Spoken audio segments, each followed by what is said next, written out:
Good morning. Spells and Pastels, welcome in. Joe, good day to you.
Good morning, Zim.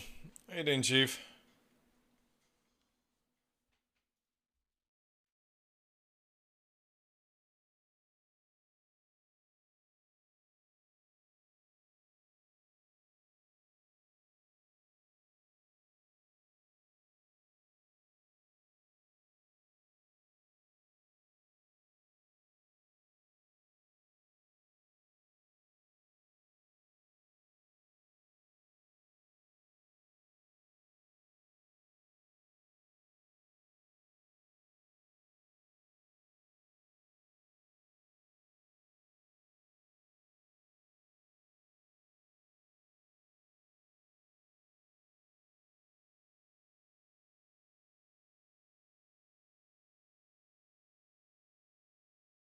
Hey, no mute. Ray!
Hey, Davis.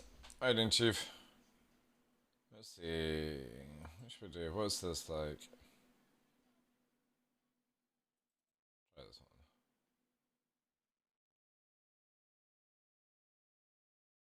one. Maybe a little bit rough today, actually.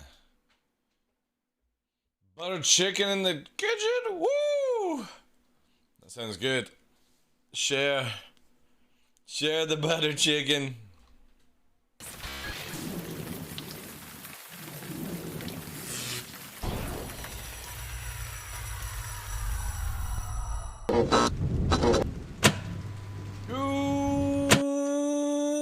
Good morning, ladies and gentlemen. I'm your host, Michael TheDarkLaw Lawrence.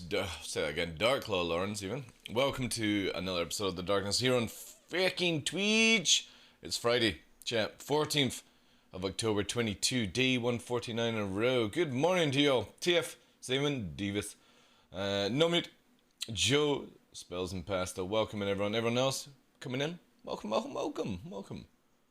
You're all doing well? It is Friday. Thank goodness, actually. Man, let me just get that sorted out there.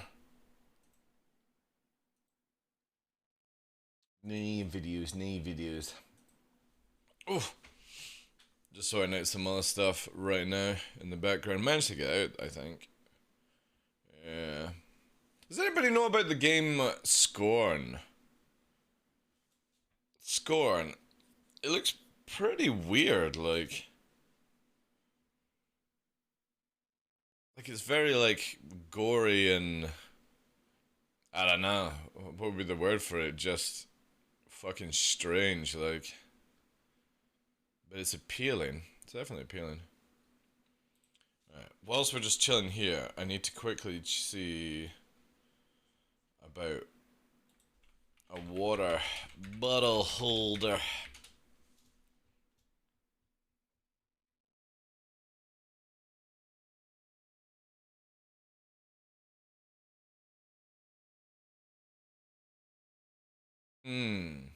That could actually do.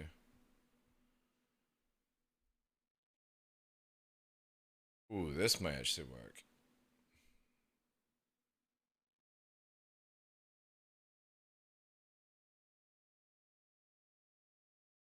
Yeah, this could do actually.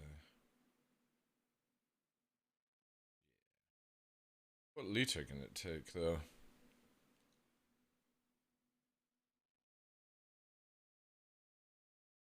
Ooh.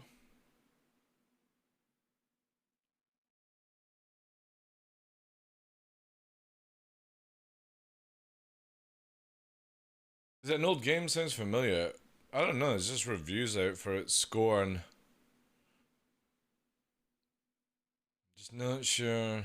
It's weird, like it's like an FPS game, something like that, you know?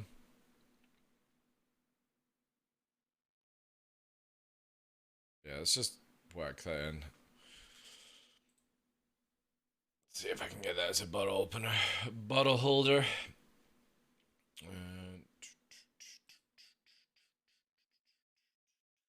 If this, I think it's been sent October 19th, 20th. Oof. It's not dispatched yet. God damn it. Jesus Christ with this song. Come on, like. Like, I don't mind the N word in songs, right? But every third word is just ridiculous, right? That's when you're just like overusing a freaking word. Let's try this.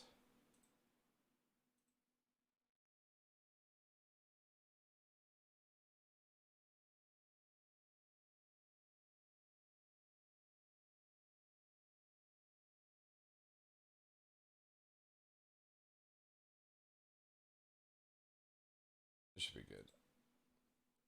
Really? Just says the N word all the time? Like, I mean, again, I like for me, I don't know why it's still an offensive word. Personally, it is just literally a word, but whatever.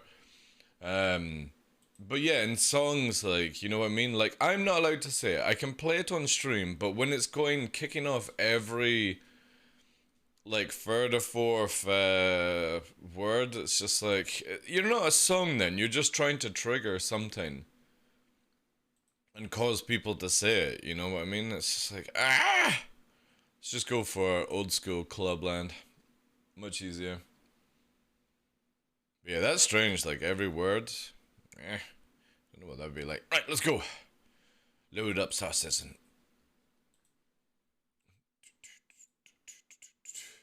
I got paid as well today, which is good. Which is good, chat. Pay the bills.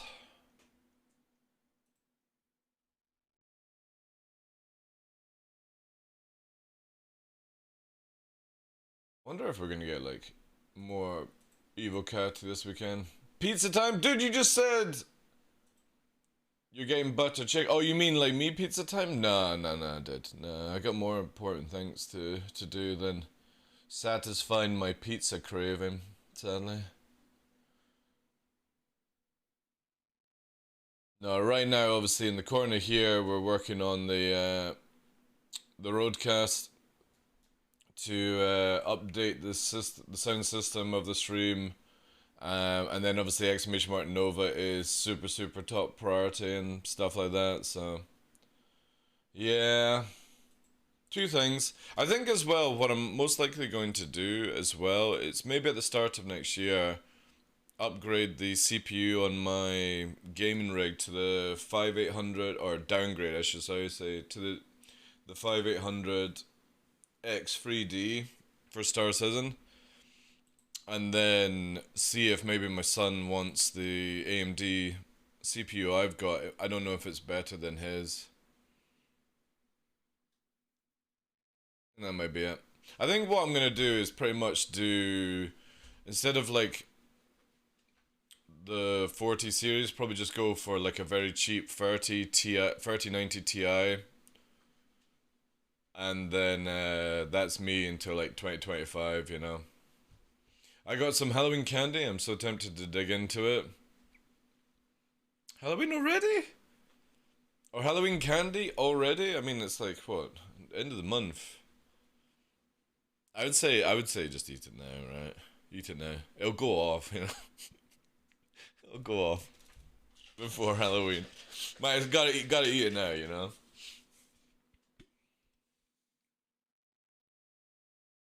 Mm.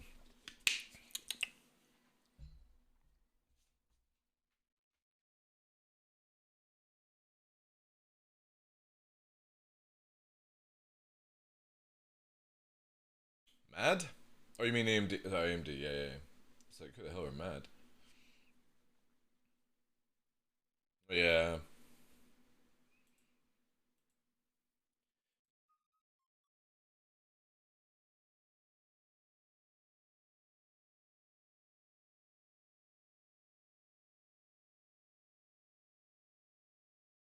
Definitely gonna go for the CPU. Technically, it's a downgrade, but it's an upgrade for Star Citizen, right? So I'm literally not playing any other games. So I think I'm gonna do that at the start of the year, next year. Treat himself like a 40th birthday present or something like that. Um, but yeah, obviously, right now on the list of things to purchase is the Rode podcast, because again, this is gonna make my audio so much better for myself. And the stream, because I'll have more customization on what to actually do. And then we will be obviously sorting out Novi. We're doing well. Like, people are being really generous and advertising it and stuff like that. Again, like I said, if I can just try and get to the 1,000 mark by like tomorrow, I'll put a deposit down for the chunka and stuff like that. I just need to make sure we get to that stage. If not, I'm gonna have to like loan her out and stuff. Twitter is nice when it needs to be, yeah. Again, I'm so appreciative of everyone who's been helping out Nova and advertising it and retweeting and stuff like that. It's amazing. Hey, Strongbeard, how you doing, Chief? It's a hard thing, because again, you know what I mean, like, I purposely didn't tag hashtag Star Citizen to be like, hey, Star Citizen backers, I know you got plenty of money, would you like to help me and Nova out in this situation? I purposely didn't do it that way, because again, something like GoFundMe is something that I really don't want to do, but also, I don't want, like, for me to be able to achieve what we're trying to achieve would literally take me like 4 or 5 months, 6 months to get close to it. And at that stage, I'm just like, yeah, don't really want to wait that long. Your insurance claim has been sent. So everything helps, even just by advertising, retweeting, all that stuff. Because I know everyone's in financial states right now and all that jazz.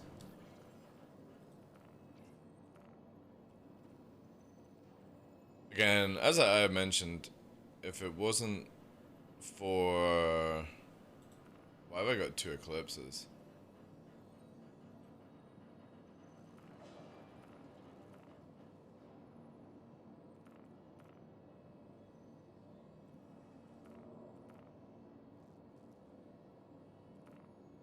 Oh, they've duped. They've duped, but they've got no missiles. Or torps, sorry. Interesting. Duping's back, apparently. Everything else is legit, yeah.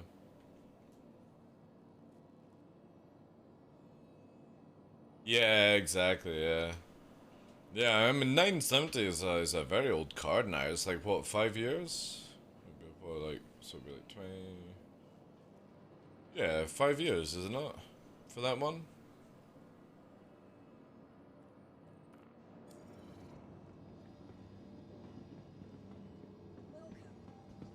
Oh my goodness. Look at all this. Maybe my ass.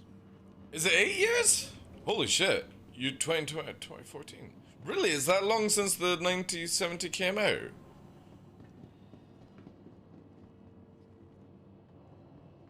How long ago did the 3080 series come out? It's been a year, right? I'm pretty sure I got it in 2021.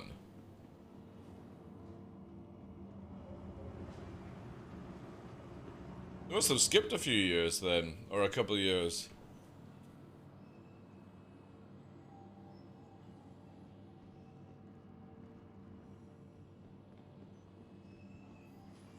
Welcome to the ASOP Vehicle Retrieval System. Check. Please visit us again. Goodbye. It was 2020? Really?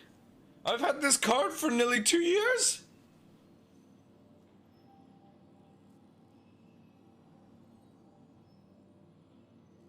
No fucking way. Because I bought it right at the start.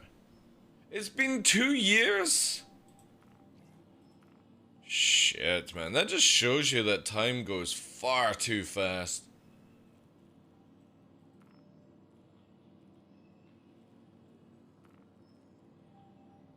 That's crazy. Super, super crazy.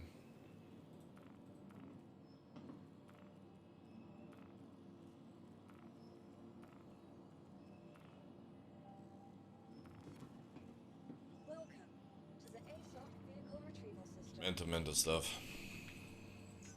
Welcome to the ASOP Vehicle Retrieval System. No, I'm good. Yeah, exactly, dude. I'm ready for Star Citizen, guys. It's releasing in 2014. Dude, can you imagine if Star Citizen actually released in 2014 or like 2016? It would have been dog shit. Absolute dog shit. This whole thing would have collapsed. All these people dumping so much money into the game would have lost it all, you know what I mean? Like, incredible how they thought they were gonna turn around a game like Star Citizen in like 2-3 years. with such a low team, you know what I mean?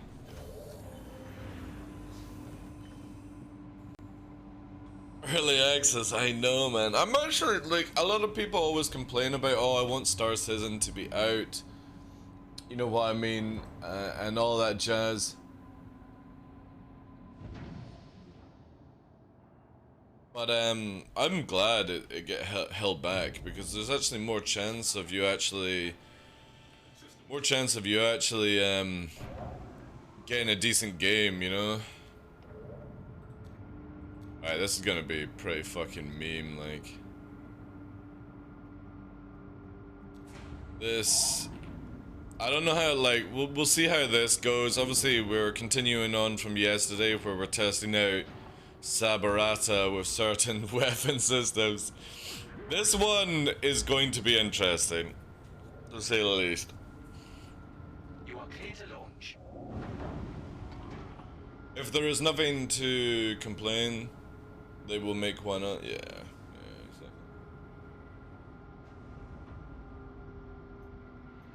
Ooh. And actually rack on the old staggered. Oh, can you not stagger? You can't stagger miniguns? Really? Interesting. I guess it would probably fuck up the rotation. Alright, on the way to Houston. If only we could base from a Kraken. That would have been, it would be so much easier, right? So yeah, onward! In our Sabarata. How did the comrade come up? What? How is there a comrade in this warp?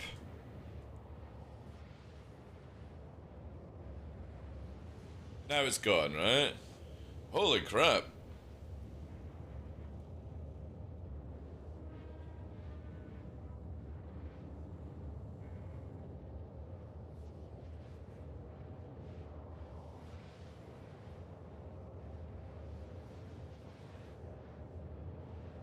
I'm gonna change this playlist because it actually doesn't have that many.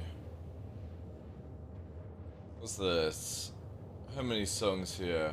Oh yeah, this has gotta be a good one, right? Oof.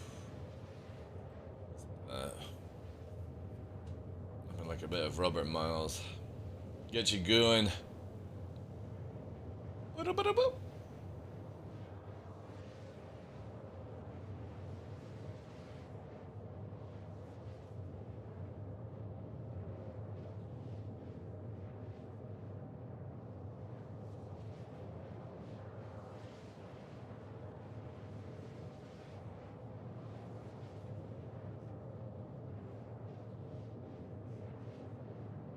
Thanks for the retweet, guys.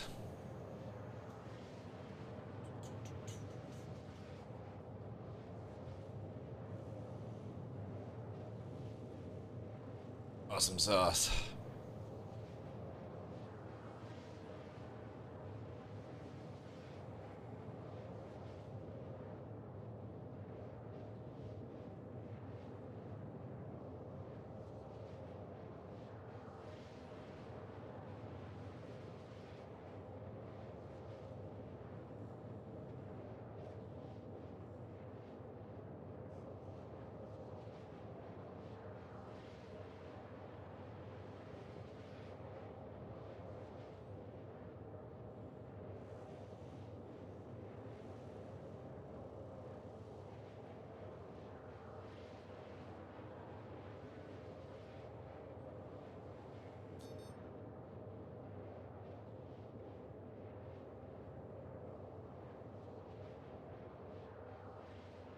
Do do do do do do do.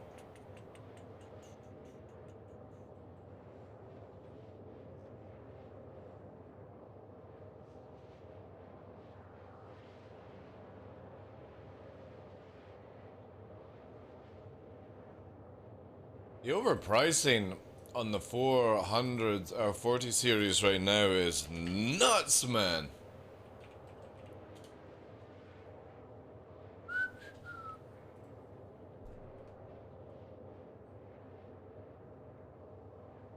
Still, the UK doesn't have any, like, only in their new PCs and stuff.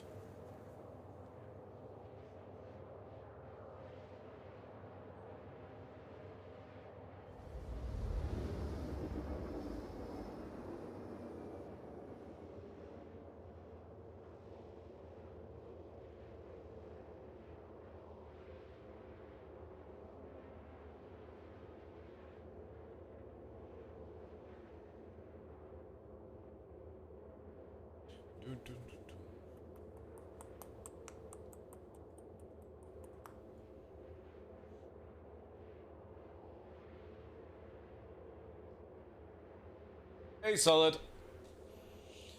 Add to the price the energy used whilst playing? I know, dude. That's why I think for me, because I know quite a few people like Goliath and co, Shadow Moses, they've got the AMD 5800X3D CPU, and that massively helps with Star Citizen. I'm thinking instead of going for like 40 series, go for that GPU and maybe see if I can pick up a cheap 3090 Ti next year, maybe April, May. And then that just does me until 2025. That upgrades the stream PC to a 3080. And we just sail, you know? Let's see. I think that's my plan right now, because again, the power, having to change the case and stuff, I just don't feel is worth it for 50% improvement when Star Citizen is very much CPU bottlenecked, right?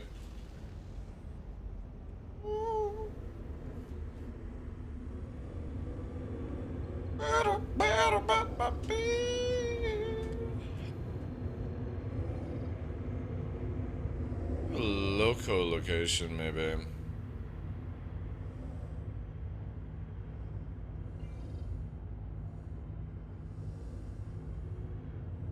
There we go. Hey, Darnian, how you doing? Isn't there like a sale for GPU in December or something? Yeah, possible. But I've got other things to commit on, so I'm looking at next year, right? If you want to help out though, Simon. You want to send a V3090 Ti my way?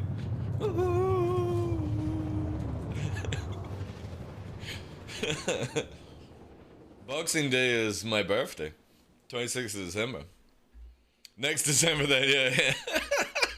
Yeah.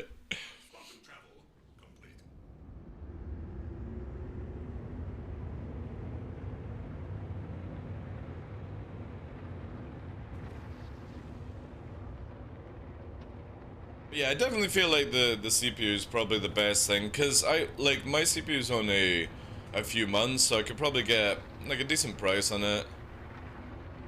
I think that's sort of like the upgrade I think I'm going for, because I don't need to change any system.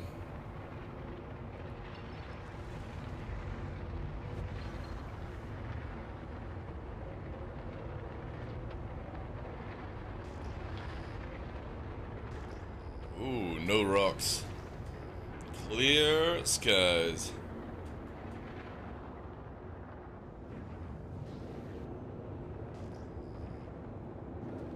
Oh, one rock.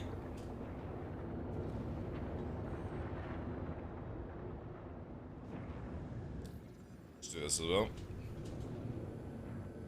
Ooh! Little mini rocks, eh?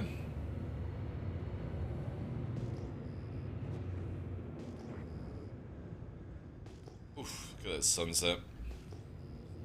Let's get some aircon in here. Whew. I need to find a way to send stuff without costing a fortune. Yeah, unfortunately that's the case. See, like, for me, it's bonkers how much it costs to send things. But when you think about other companies sending things, because they have like contracts and stuff with like couriers and shit, It's just mental, man. Mental. Whew. Man.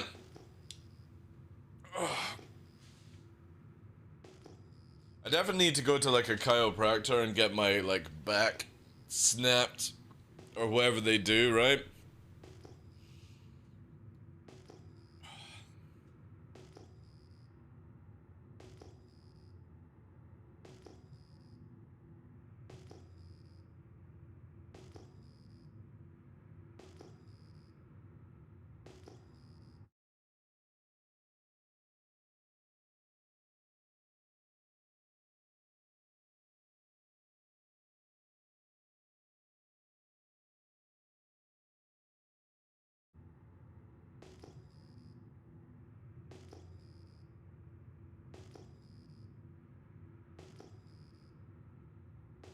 Hey, the foo. How you doing, Chief? Have to pay taxes, else it's illegal. Yeah. Just getting a dinghy's Damon. I can paddle to Scotland and be like, there you go, Darklaw. Bye. There we go, eh?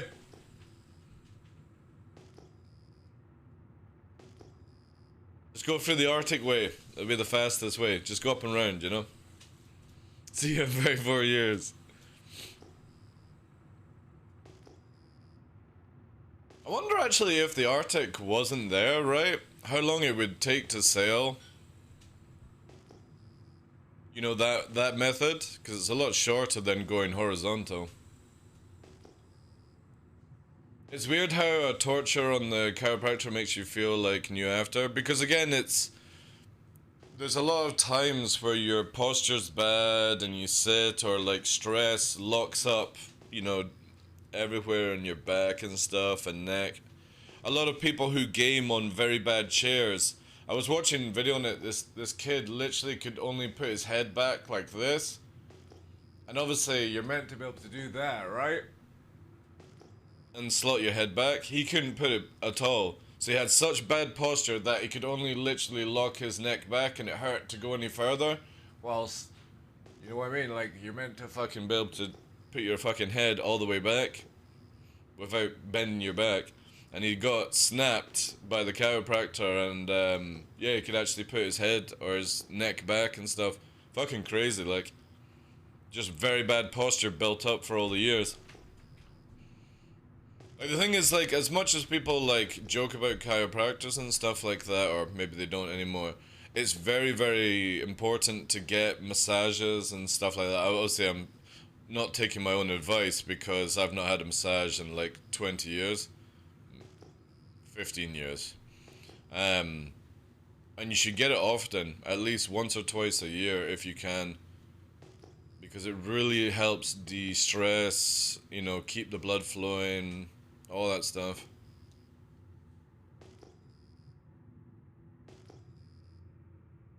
How do you think low flight will be in the next flight mode? Just the same, Foo. Just the same. Again, a lot of people have not picked up on what CIG have said, the Foo, and there's a lot of overreaction to it. CIG have said, so if we fly here, right? People are talking about how racing and stuff is unaffected. So, I did this yesterday to showcase it, right? And let me just turn this off.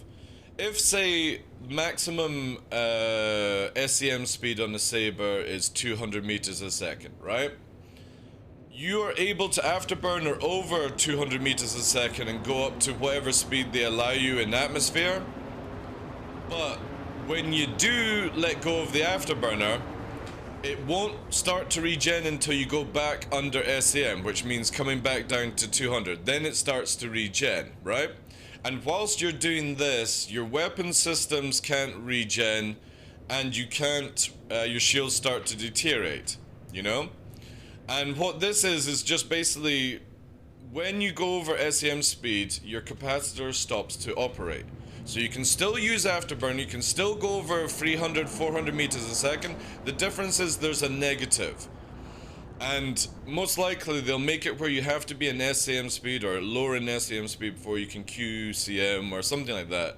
But everyone's freaking out about it because they're like, how am I going to be able to do this? And it's like, if you only have the ability to afterburner around and you can't regen your afterburner, and say for example you can only lock down to SAM, you know what I mean? You're going to be able to take corners fast, but then you have to be like, right, well I can't do it instantly again because I need to wait till I'm under SAM to do it. Then you basically come under SAM and you afterburner, and then you're like under SAM, then you afterburner, come under SAM, you know what I mean? So that's how low flying goes basically.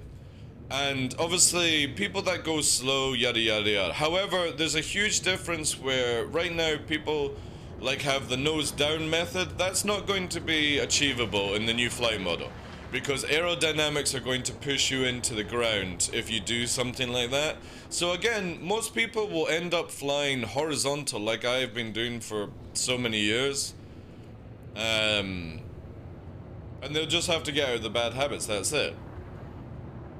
Obviously, when you engage QCM, you don't have the ability to boost, so if they allow you to go over SCM speed and then activate QCM, again, the only difference is that instead of you being able to instantly disengage like you are able to do right now, you have to think about it just a little bit more than, you know what I mean?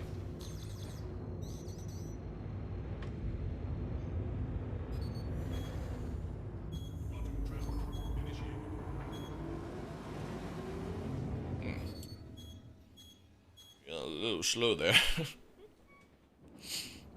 So yeah, that's all it is. Because again, you want everyone to be able to disengage and, you know, do things. You don't want to not prevent disengage unless you've got the right tools, like a Mantis, for example. We know that Mantis is going to stop a QCM speed, but you still be able to go over SCM speed with boost and try and get away to navigate and stuff like that, right? That's all that CIG is doing. You just can't instantly tricord disappear because they're changing how SEM and how boost works. So basically, you'll go forward very, very fast. You're going to go backwards very, very slowly. And left and right is dampened. So tricording has a dampening effect. Instead of being able to tricord constantly, you can only tricord and then you have to wait for the negative effects to actually wear off. Okay? And this makes the game so much better where, again, you can disengage if you want to. You've just got to think a little bit more beforehand. Not just, oh shit, I've turned badly, time for me to instantly Narnia away. Yes, I could do that fresh, yeah, that's true. I could do that, yeah. Maybe find a twig to hide behind or something.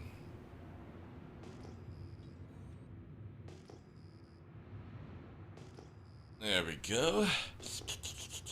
Right, so this person's already fired off some missiles. They're 24 up. Once they start moving, we'll get detection.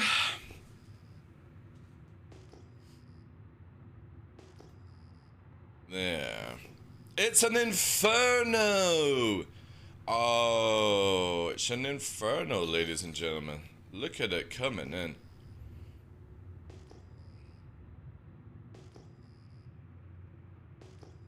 Let's push this way. It's got no backup. I can see. There's the missiles out, right? A bit to 2 just in case, right? As this thing approaches. Get it nice and low down, right? Try to get away from that armistice as well. It's staying up high, right? This is where, like, if I had a ballista support, it'd be fucking sick. Alright. So what we're gonna do is we're gonna target engines. We're also gonna... It's spraying bullets already. Let's put this into it. And we merge straight in right behind. Now, we want to be as close as possible because, again, We are Blitzer and Blitzen, right?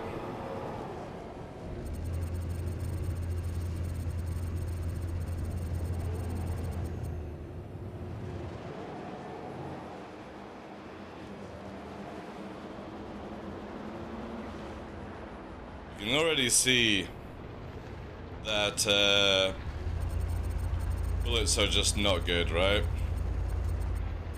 Not good. We're gonna run out of ammo before I kill this guy because of how the shields are working, right? Ooh, 30 rounds! 30 rounds! Holy shit!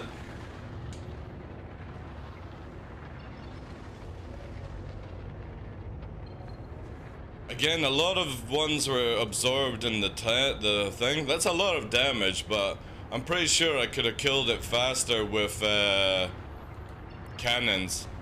We were trying cannons yesterday, and they were disgusting fresh. Like, literally a cutlass died in a few seconds. They just hit so hard in this atmosphere. So, ballistics are just... I mean, they would be good against like a light fighter or something like that, but yeah, you know what I mean? Like, literally one Inferno is all you have enough ammo for. It's not much to reload, you know? That's actually more just the missile itself.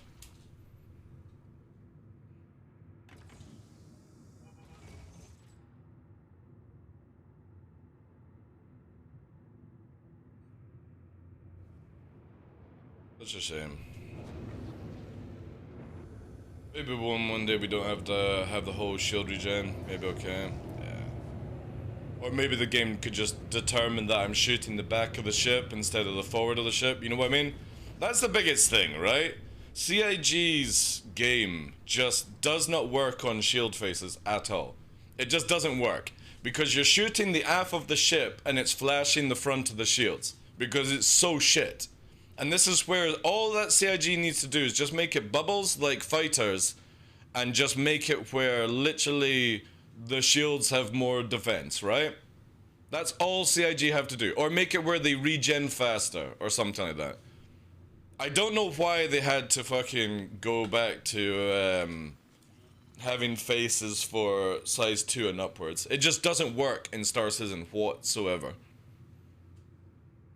Because the moment that the game lags or desyncs or anything like that, you literally have it where you're shooting the back of the ship, but the front shields are absorbing the damage. Yeah, that's true.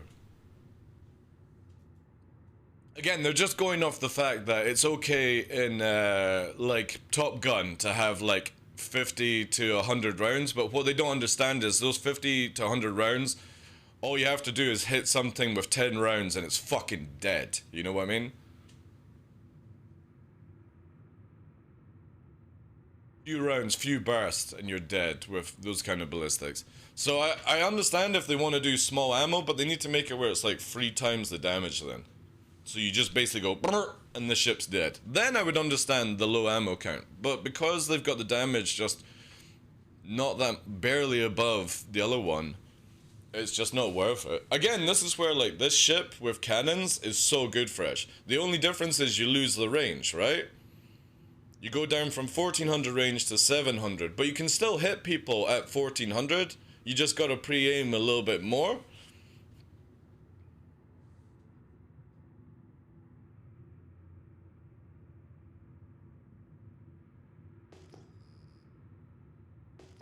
It was good. Last night we just, or yesterday, clipping cutlasses like they were nothing, man. So much damage with 4 size 3 cannons, lasers. And you get 19 shots in each one fresh. And that's without having to change to weapons. So literally you just stay in afterburner or engines. And you literally fire out your 19 rounds or whatever it is with the cannons, press weapons, it instantly reloads, and then you go back to boost or shield. You don't need to save it at all, it's mental. And you only get like an extra 3 shots or something like that, which is like, why even bother at stage? No joke, I hit a fighter and it was just literally red. The moment the shields went down, it was like, pff, red. Fucking Benny Hill. So yeah, I'm gonna fit them out when I swap server here. Because the miniguns are good, right? They'll shred fighters very, very fast. But, yeah. It's not good for longevity. Not with this ammo, man. And shredders wouldn't be any better, because they actually have less rounds. But I know they do more damage, but if you miss a shot, right? Very interesting to see, though, going on this, what CIG will do for 4.0. They've got to change the weapons somehow, because the moment you slow everyone down, especially in space, if you slow everyone down in space for fighting, yeah, cannons actually comes back into play massively. And I would prefer laser cannon, like with the current stats, I would prefer laser cannons over repeaters, because you can use your afterburner to dodge the repeaters, like you do right now, and then the moment you get up close, pff, they're fucking gone, because they're getting clapped by full cannon power.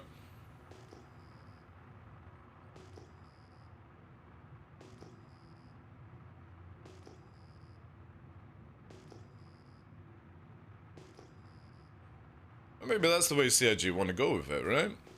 I just don't understand why cannons would be short range and repeaters would be long range, you know what I mean? Like in the history of firearms, a cannon is like barely outdone by a repulsion system, you know? Yeah, we'll see if it changes. I'm pretty sure Yogi and the guys will change out repeaters, because again, if you're traveling at 300 meters a second and you're getting beamed at 1400, you know what I mean? Like, you don't get into the dogfighting at all. It's just who can snipe each other first wins, right? Because you've got no push and pull kind of stuff. The glaive, yeah, that's exactly right. Like, the glaive and the scythe might be back on the menu again, because again, if you get hit by those size 5s, this is also the thing with the 600i, right? Is the approach on the 600i, you could get hit by those free guns and get insta-popped, basically. And then if you get behind, you're getting chained by the guns. I might actually be back in 600i when this change comes in. Or a bigger ship, you know what I mean? Like, obviously I'll do fighters and stuff, but I quite like the idea of getting back into the 600i with a couple of gunners, especially as they're putting a medic bay on the 600i and redoing the interior. Will be nice, like. Not mentioning the Corsair with the 4 size 5s. Exactly, yeah. And it's got good defense panel. So this is really, really good for the game. When everyone is so negative on Spectrum, they just don't realize how good this is. It means that big ships will finally be of useful versus big ships, not where they're used to chase after fighters and fighters absolutely dominate them, you know?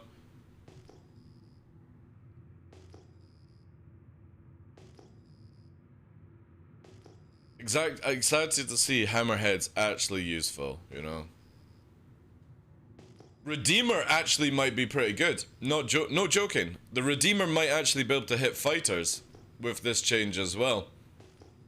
So if you get hit by 4 size 5s, fucking hell, like, woof, woof. I may rebuy my Redeemer. Even though I don't like the interior, but it might actually be useful. Vanguards will be good, you know?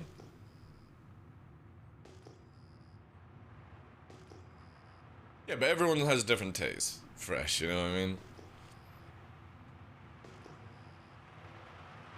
Exactly, Penno. And that's what you have right now, and I hate it. You see how far we've been pushed back in this wind? I was literally sitting here, and it's pushed me back up to 28 meters a second backwards. That's nuts, man. Let's have a stop here. See if we get caught in it again.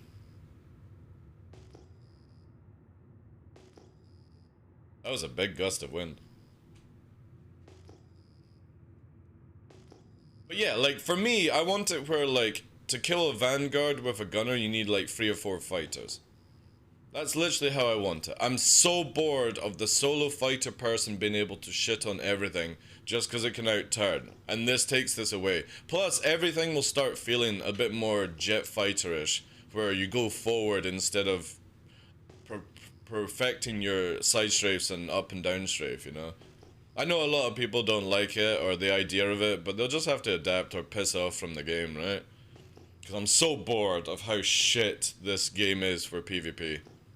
And everyone gets excited about it, saying, no, it's okay. It's like, yeah, we don't want a game that is okay. When somebody says, no, PvP is okay, it means it's shit. You're just accepting it. I want it to be good, great, excellent, award-winning. I don't want it to be okay or shit, you know? So I get very, very annoyed when somebody says, no, PvP is okay. Okay is the worst word to fucking describe something. It means it's not good and it's not shit. It's right in between and you only accept it because that's all you've got. I hate that. We haven't been waiting for a decade. We've not been waiting for a decade. I don't know why people say that, right? I'm a 2012 backer, Doc Hollywood. They didn't start development for the first 4 or 5 years on the game. Just an FYI, right? They were tweaking things around, building up a small company, waiting to see if technology would evolve where they could actually do it. Because when they got to 2016, they were like, no, we can't do this game. Technology doesn't allow us. So let's build assets, let's build tools, and that's what they've been doing. Development really has only been in the case for the last like 2 or 3 years once they've built certain tools, aka to build the planets and stuff like that. And they're still building tools. So we've not been waiting a decade, dude. You know what I mean? We've only been waiting a couple years to 4 years max for Star Citizen. Because they've had other things to prioritize on. And when you back the game, it doesn't mean you have to sit at your desk watching and waiting every year, every patch, hoping for the next thing, you know? That's your choice, not the company's choice. They don't mind if you fuck off for 2 years and come back. They'll make more money that way.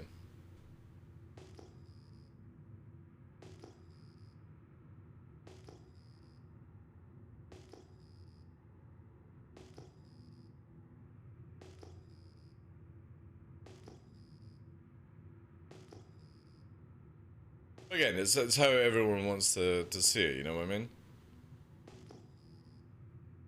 I don't look like... I never think that I've been waiting since I put money into the game. I just don't... I don't look at it that way. I've backed... I put money into it for future.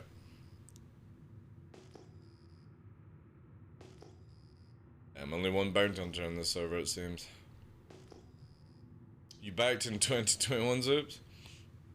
I didn't say playing for a decade, I said waiting. I've been waiting. Yeah, but I'm not going just over what you said, Doc. I'm literally going over what everyone says in so many things. So it saves me coming back and saying it again, you know?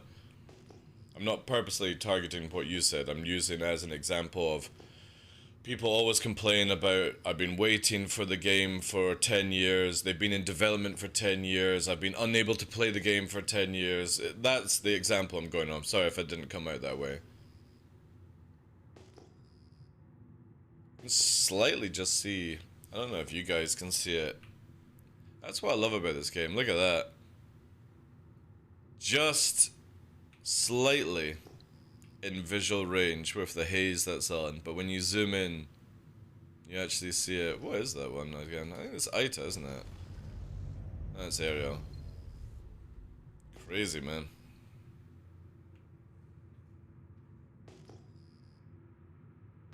Chorizo. Not had chorizo in a while.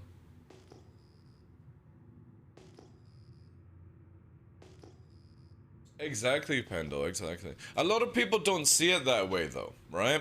They look at it that, oh, I've spent 45 bucks, I demand a video game at the end of the day. And it's like, yes, there will be, but we've never stated for many, many years when it's going to come out. They always try to avoid this. Chris Roberts is really bad at saying stuff, so is Aaron. You know what I mean? They want to hype it up and maybe say it in the wrong way, but there's no final deadline, you know? You just play what you get out of the game, get your hours out of it, and see where it goes. Hey, Foo, thank you very much for 5 months support, dude. Appreciate that, dude. Yeah, exactly, Devis. You have to try and make as much fun out of it as you can. Right, you know what, we're gonna go and go to a different server here. And I'm gonna change... Oh, I did that. There we go. Gonna go and change it to cannons. Ballistics are cool. I mean, I managed to kill an Inferno without having to reload, but yeah, screw that, man. The finale of Lord of the Rings Power is now available on Amazon Prime. I'll watch it tonight. I will watch it tonight. I played some other projects, or products that were never built with SE and contrast. I'm able to play something for quite some time now. Yeah, exactly.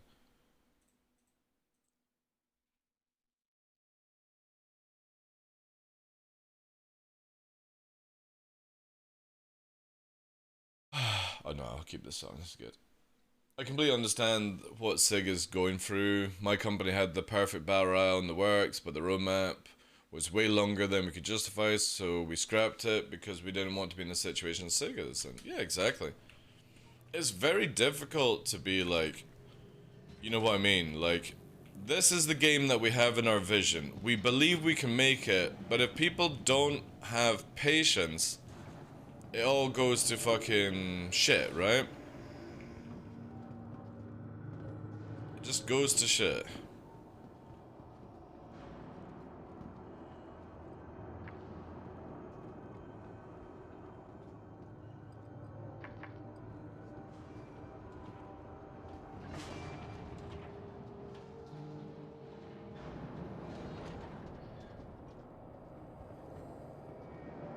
You have to strike that balance between moving forward and purpose and moving forward and satisfying them up. Exactly, yeah. Welcome. I'm always the case, right? See, I would be the worst developer, right? Or the worst CEO, because I would, no joke, and I would word it this way, which would get me in a lot of trouble. I would literally say, you've backed the game, now sit the fuck backwards and fucking let me get on with this, right? But developers won't ever do that. Or Chris Roberts will never do that, you know what I mean? Because people would go absolutely crazy. But I would literally make a post, 10 from the chairman or a post from the chairman, literally saying, you guys are getting nothing. You know what I mean? You will get it when I'm ready to give it to you. You know what I mean? Fuck them kids. Yeah, exactly. I would literally put a post out that literally says, you can whine all you want, you little bitches on Spectrum, but you're not getting anything. This is my game. You back to play my game. Chris Roberts' video game. Get wrecked, scrub. And that's it. And then anytime, like, somebody moans on Spectrum, all they have to do is have a moderator just link that post to Chris. And that's it. So you have. Hey, Budget. How you doing, Chief? Kreza as well. Welcome. I'm a sub thanks to Romulus. Now I can get my internet working after the storm. Nice. Oh, you in Florida, Kreza? I take it. Or down that sort of area. When you say storm. Unless you're in the UK and there's been some storms I don't know about.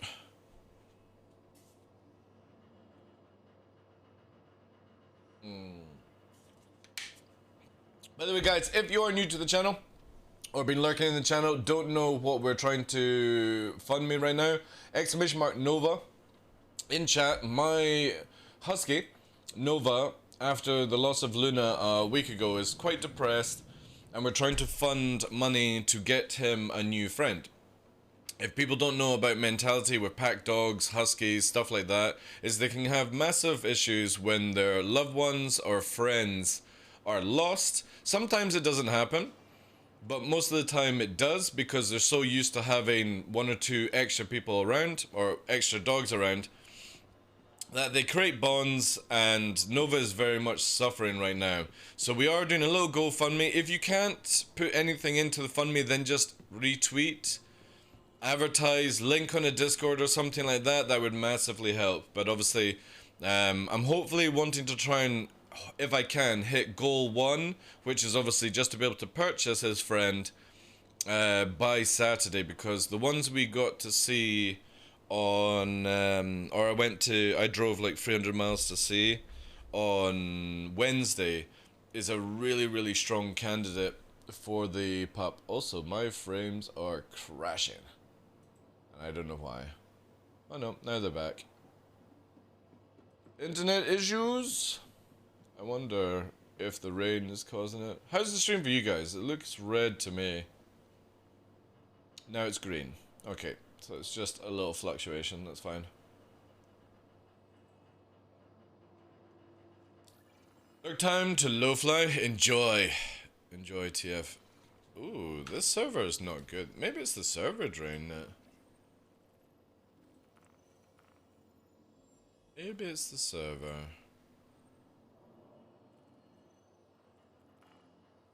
Let's change this up. These are not good. Let's go back to our canons. They were a lot of fun. I wish I had other stuff to play with. Oh shit! We got FLs. Yeah. Let's go for FLs. Let's have a wee shove of them. They're exactly the same, right? They just make a little cooler noise than these ones. Yeah. Let's play around with this. Alright. I should bring... Oh. Yeah. I got an idea. I'm gonna bring the other Raven over, and then we can try Quartlers as well. Welcome to the ASOS. They make quite a cool noise, right? Let's bring this over for next time. I don't think I put anything on it, right? There we go. Your insurance claim has been I need to sent. advance that. Playing with cannons today, boys. Vehicle selected. Stand by. It hung for about 6 seconds, but it's fine now. Thank you, Doc. Yeah, I don't know what. Like again, internet for me is just so dodgy these times. Yeah, that's the fun of being a 4G streamer. If I could get 5G, that would be dope, right? You haven't have. Oh man, you had a hybrid of a Timberwolf. Yeah, I would love that shit, but you ain't gonna get them in the UK, man, which is sad. You're in Florida, alright, cool. I hope you're good after all that rain and storm stuff, Kreza. But yeah, it's... Again, this is the biggest thing. It's hard to try and explain it to people who have never had, like, a wolf breed. But again, when a wolf breed loses a companion... Especially after numerous years, it just shuts down and gets very depressed, and this is why I want to bring a pup in as soon as possible, because it's not going to clear Nova out the moment it arrives. It's the idea that it'll be sorted out within 6 months. That's the crazy thing to try and get through to people, is that it needs to be the same sort of weight, size as Nova to actually be able to do things. And that's just a waiting game, sadly. Yeah, look at that. You get 4 extra shots if you boost, so you might as well stay in Afterburner. But I think this is this is the way I would always recommend it to a customer. If they came to me, they'd be like, my dog's in this state after losing. I'd be like, you need to get a buddy in ASAP, as fast as you can, to try and balance it out. Because these dogs, even though you're part of their life, and they see you as like the alpha, they do not see you as the cuddle, snuggle, what you doing, can we play rough together kind of situation, unless you are into that. But you know, these dogs do need friends. They suffer from massive anxiety attacks, they don't like to be left alone. And Nova right now, whilst I'm streaming, is just really bored. However, I did bring this up for you guys. Oof. This is what you could possibly see if somebody helps me out. I did this like purely to just be like, yeah, we'll have a puppy cam sat right there, right? And if anything interesting comes up, I can bring up like that, okay? You know what I mean? So this is... kind of like, because everyone's like, oh, you know what, we won't be able to see the puppy or something. It's like, no, we're gonna have a puppy cam that sits right there, okay? Just another enticement on it. Do you think there will ever be a customizer meta like building configuring ships for people? I doubt it. And you know why I say this, Doc Hollywood? CIG can't balance the game right now. How the fuck are they gonna ever balance it if there's a customizer, right? That's just trick of the camera. It's big, fresh. It's 48 inches along the way. Which works out like, what, 60 something? No, 40 something centimeters? No, way more than that. It would be like, anyway, 48 inches. The cages, lengthwise. So that's actually pretty big. I'll show you here, right? Whilst we're in warp. No, crap. That's the wrong one. There. Alright. There we go, right? It's a lot bigger than it looks. It's just a trick of the camera angle. That's a full-size basket in that area. So it's classed as like a, what, an extra large crate that they use.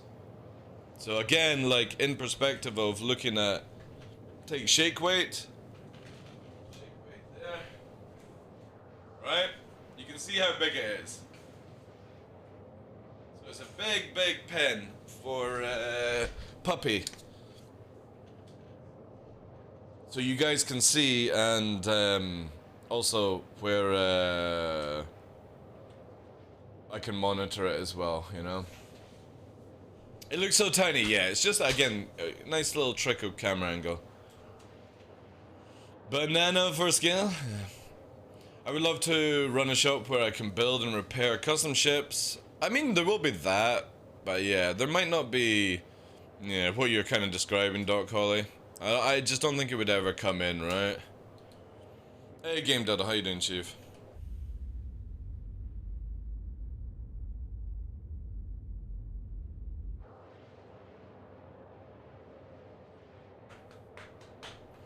I mean, they're talking about where there's a ship that's meant to like create things or something like that. We'll see again. CIG are always like, where no, we're not gonna have this in, and then they put it in, and everyone's like, oh my god, they said they're never gonna have it, and it's like, who gives a shit, right? It's in the game now. Just get on with it. It's the same thing with these skills and all that jazz. Interesting that I've got a compass scrolling across the top, right? Look at this. Obviously, I don't want to press that. I've seen Virgil do this before, where he was doing something, and whilst he was in warp in a saber, this is like a couple of years ago or something like this, right? When first started to know about Virgil, and there was one time where he's warping. And he fucking climbed out of his ship whilst it's warping, and he was just like, no! Or something. I think he was like pursuing somebody or something. It was so fucking funny. Because it was just a slow animation of crawling out of it. Got some bad news yesterday, but everything other than that is top notch. I hope it's not too bad news, but obviously, hope you're well, dude. Thank you. Thank you for being here. The game I'm building now has it, but it's a feudal era game, not a space sim. Again, every game's different. You've got to look at it that I would love loads of features like that, Doc Hollywood in Star Citizen. The problem is, it's Star Citizen, and it can just constantly have issues over and over and over again, you know. With more things they put in, leads to more breakage of the game, and for me, I'm just... As much as I can handle like a full-blown simulator video game and I would enjoy it, I just also want Star Citizen to be sort of basic, where it just works, right?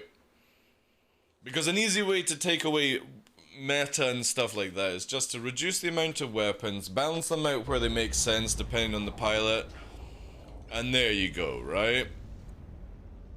The more you add into a video game, the more it becomes an absolute cocktail of impossible to make it fair for people and stuff like that, right?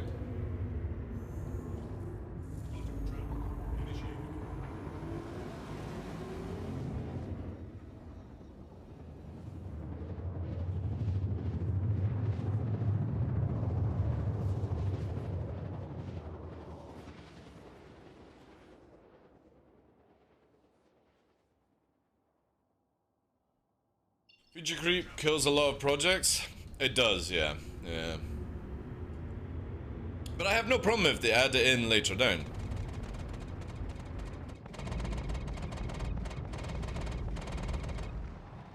That's pretty cool.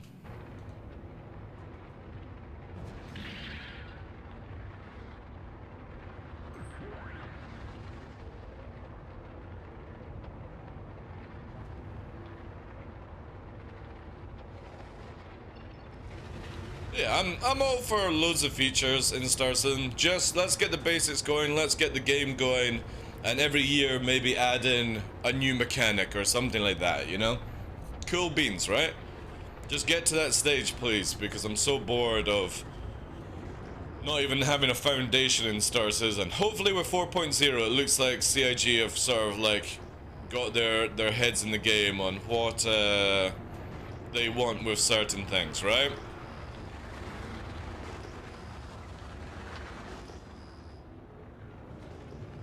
Oh yeah, I never actually boot this back up. I reinstalled it. Or their update and stuff. Toby Ghost. Just let me fucking check this over. Because I had to download something else. Are you not running? Ah, there we go. Let's just leave it in there. Oh, it's very slow. Toby Ghost on. Have that on. Cool.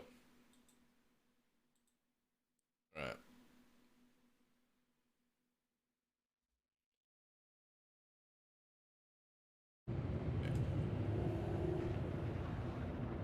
My whole career has been bouncing engineering projects, and now I think about it, so I guess it kind of makes sense to have side hustle. They're the same. Cool. How long have you been working in that sort of area, dude? If you don't mind me asking.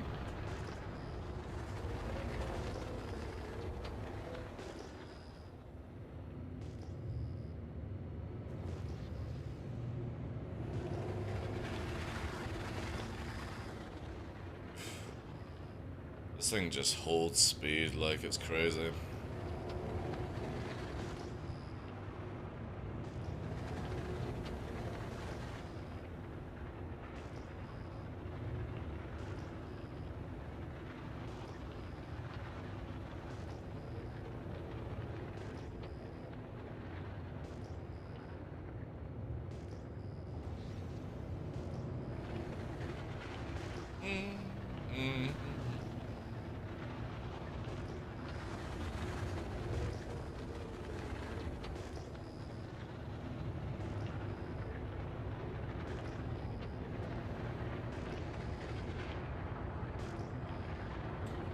It's free. Yeah, there's quite a few boxes. Quite a few boxes in this area. Ah, no boxes. Mining nodes.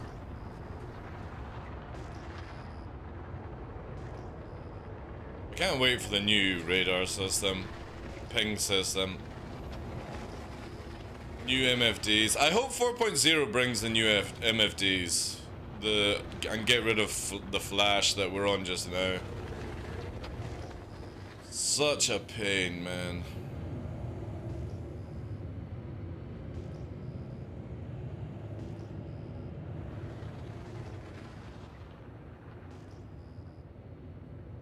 I started as a 3D modeler and then was still started my business.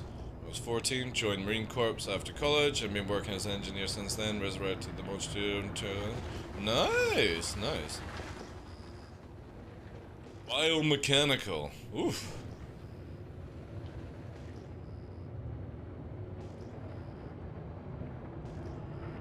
What's biomechanical again? That's where it's, I'm trying to remember. Yeah. What's biomechanical again? Because I got something in my head and I don't think that's right.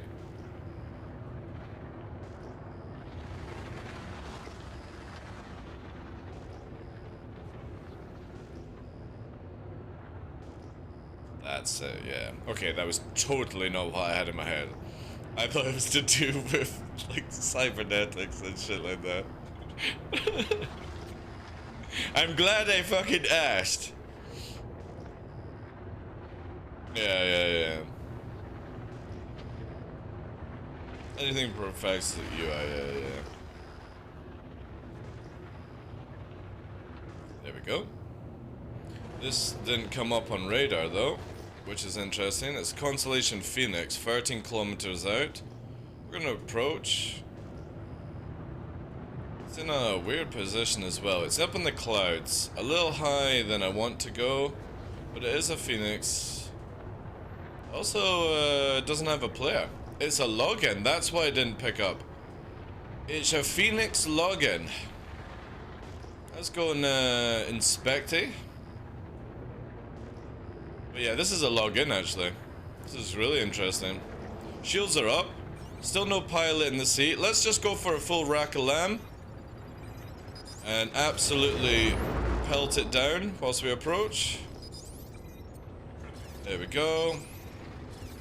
Put some more into it. A little bit late on that one, but whatever. Let's just disintegrate shield and go for the strip mine right now. We've got a bit of damaged components.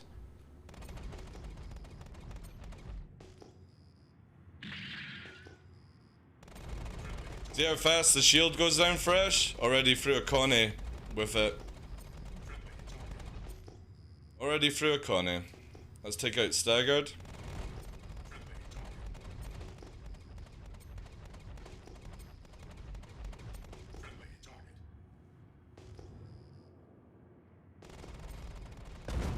One engine gone. Look at the twist. Look at that. Holy shit.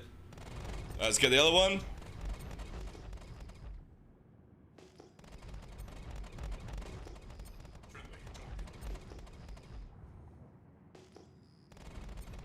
Get the ping off. It's falling already. It can't lift with that. I might end up killing it because I can't actually aim. I'm gonna go and decouple so I can drift with it a bit. There we go. Main engine propulsion's gone. It can still fly forward, technically. Let's take off the VTOLs. I would have to go through the front shields, apparently, for that.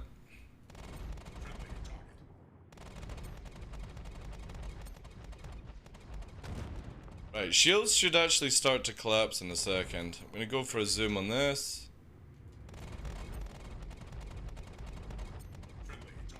Might blow, actually. There we go. There she goes. Whee! So yeah, there we go. It massively loses its power when we're at one engine loss, but crazy, like. She's diving down. Shields are gone as well. Oh, we got an alt F4! We alt F4'd! Woo! Don't want to lose my sheep!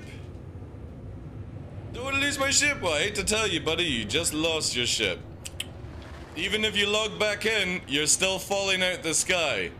You're welcome.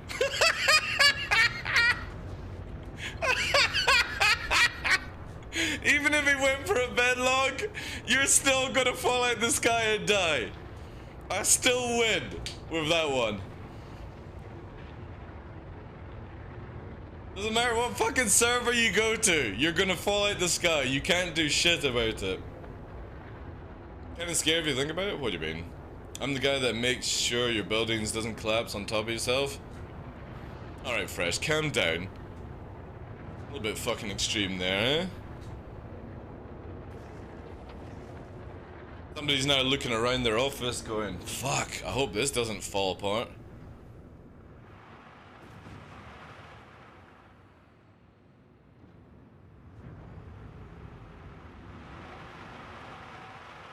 Hey Vashkan, how you doing, Chief? Do this as well. Man, cannons are good, like, they're so good in the atmosphere. Ooh. Yeah, disabling ships definitely needs to be improved on for the future, but obviously right now, with what CIG are sort of like doing for Star Citizen, there's no point in them working on other things unless they've got it. Hey, my first one, how you doing? You know what I mean, like, unless actually, funnily enough, CIG probably have the ability to share the flight model changes with people in departments now, so yeah. I definitely think this is going to be good because it finally means that we can get the Legionnaire in to do some hacking, which would be sick, right? Because it would be awesome to be able to board that Connie right there by hacking it down and boarding through the EVA entrance and stuff. I can't wait for that gameplay. Hacking, yeah. Well, apparently there's a leak in 3.18 showing hacking changes game data, which will be probably for SBK. So we are looking at a big overhaul in combat systems already, so, which is dope. FLs just look really fucking cool, man, I have to say, especially on the Saber where they're horizontal. That's nice, man, because they go like vertical under like an arrow and stuff. Yeah.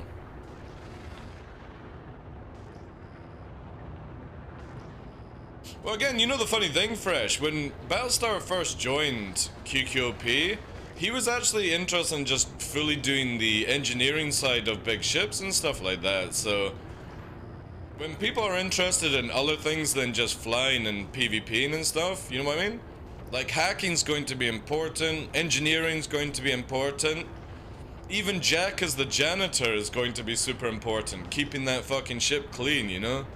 He just doesn't know yet. He thinks he's going to be a sweaty pilot in the org. We all know he's on janitor duty.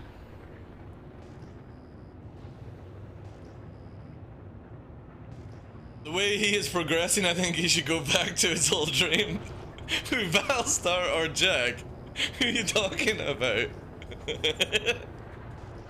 Man, Battlestar as an engineering would be fucking awesome, man.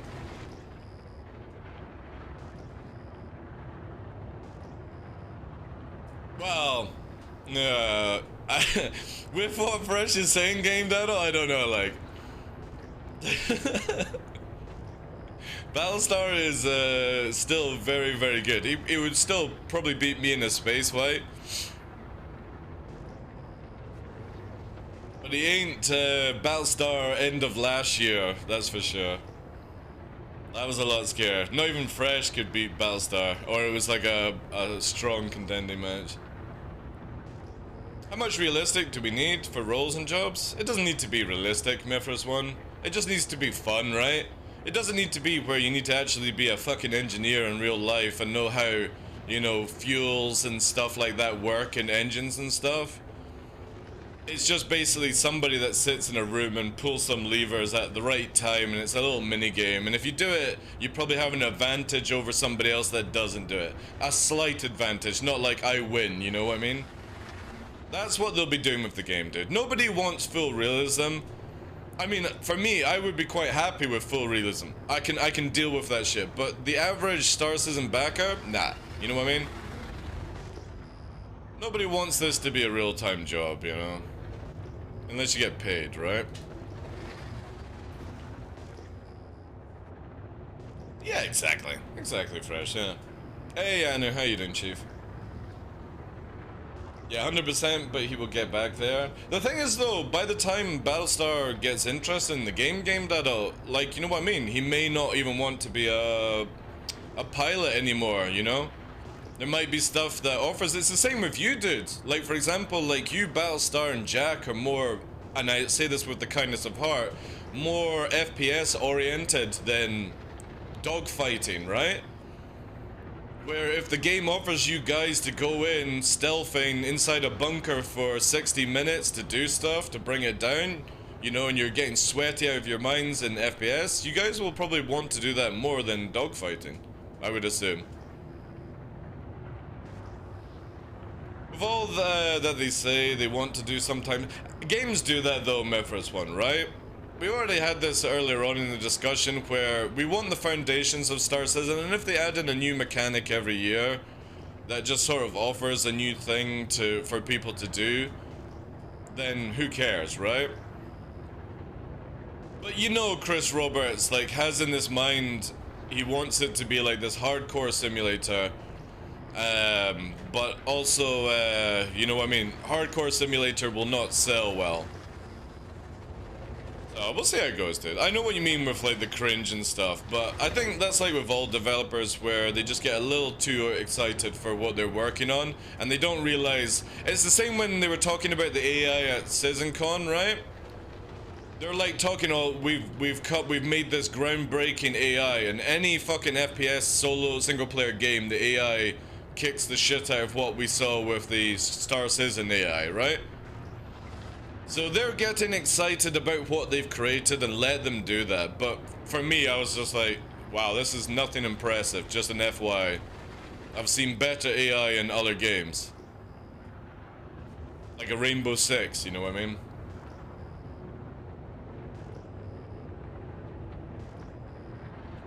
Sorry, where we going there? If you want full realism, go outside of the house. That's very true, yeah. You found a new bug, Enu? What was the bug, dude? If you don't mind sharing it. Hey, Grandin. Hey there, bud. Was watching you play about a year ago and asked a few questions, and today I've played for soon to be a year. Nice. So thanks for your answers and good content, and you got me into the game I freaking love. Nice, man. Nice. Take it at your own pace. Don't go too crazy with it, because obviously that's like what a lot of people do, is they expect the game to be like award-winning, you know, fully fleshed out kind of thing. But yeah, just get that honeymoon period in, and the moment that the game starts annoying you, put it down for a couple of weeks. It's a great way to do it. I took 60 days off at the start of this year, and it cleared my head for Star Citizen progression massively. We're now on day 149 streaming in a row because of stuff like that. Whenever I kill A1 in PU or AC, he doesn't upload the VOD.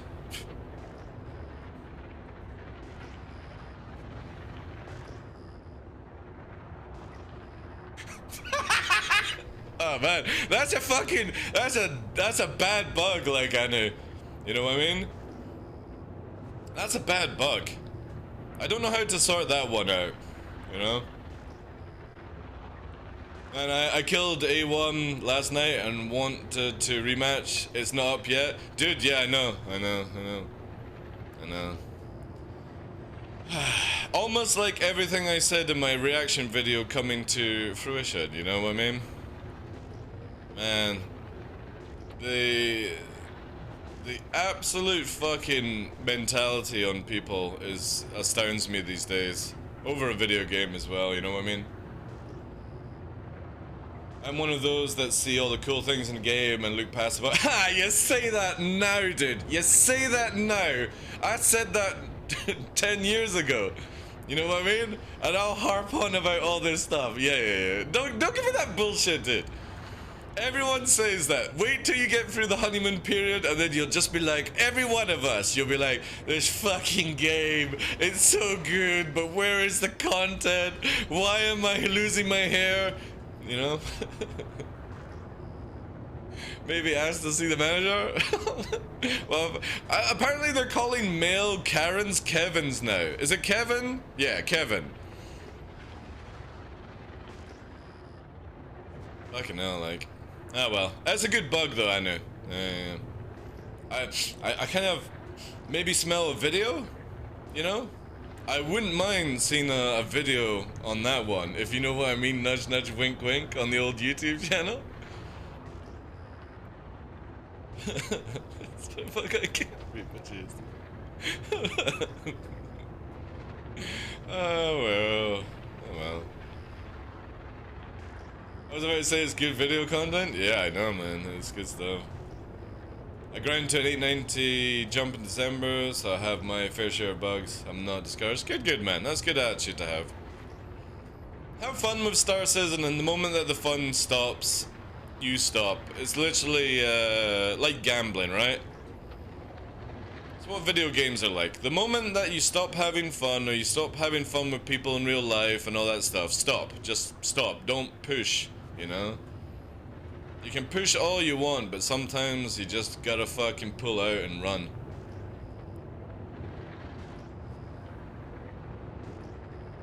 Where did the VOD go? I don't know why people delete their VODs. I understand people deleting VODs if they dox themselves, right? So I've seen that like a few times on Moist Noodle where he's like doxed himself and he'll delete the VOD. That is completely fine and it's a very safe thing to do. But I don't understand why PvPers delete their VODs or hide their VODs, put them behind a paywall just to hide their fucking imperfections. Like, everyone has imperfections. I lost my hair. It's not really lost, I shave it. I can grow it back, but you know what I mean.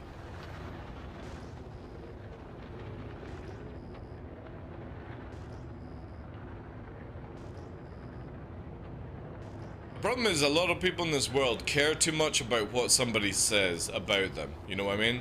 And that's where, when I always talk about Arena Commander players, like especially the sweaty ones, too arrogant and their egos are cashing checks their body can't cash. And it's so true. They need to just literally play the game, enjoy it, be good at the game, and that's it. The moment somebody says something about it, or you, whatever, who fucking cares? You know what I mean?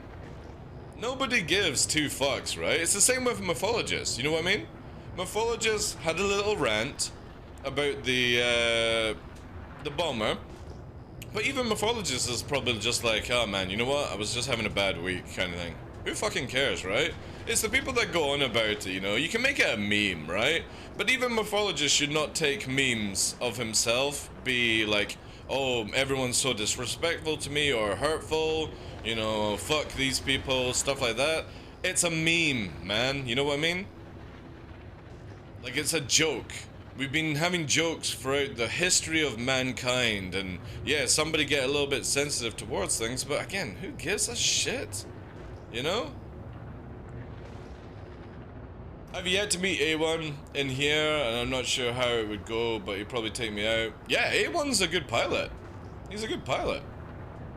But he practices a lot, you know what I mean? This is where a lot of people idolize stuff, or idolize people. Like, a lot of people will be like, oh, DarkLaw's a really good PvPer. All I see is him ever killing people. Yeah, exactly. Because I've honed my skills to the level of where I can deal with 95% of the community, right? But going into that top 5%, you know, requires me to get really fucking sweaty, and I just don't like the flight model or the way the weapons work to go in there. If somebody like that kills me, I don't give a shit. You know? They can also make a fucking video about me and do other things. I don't give a shit. If Anu was to make a meme video of me, I literally have Star Cruiser who made a meme video about me. Did I get rage about it? Everyone else was getting a bit angry about it, and I'm like, this is fucking dope. Somebody actually took the time to take the piss out of me like a fucking roasting, and I just literally fucking enjoyed it, you know? The moment, and I'll give you a truth thing on this, the moment you react to something and you get pissed off about it, it means it's fact.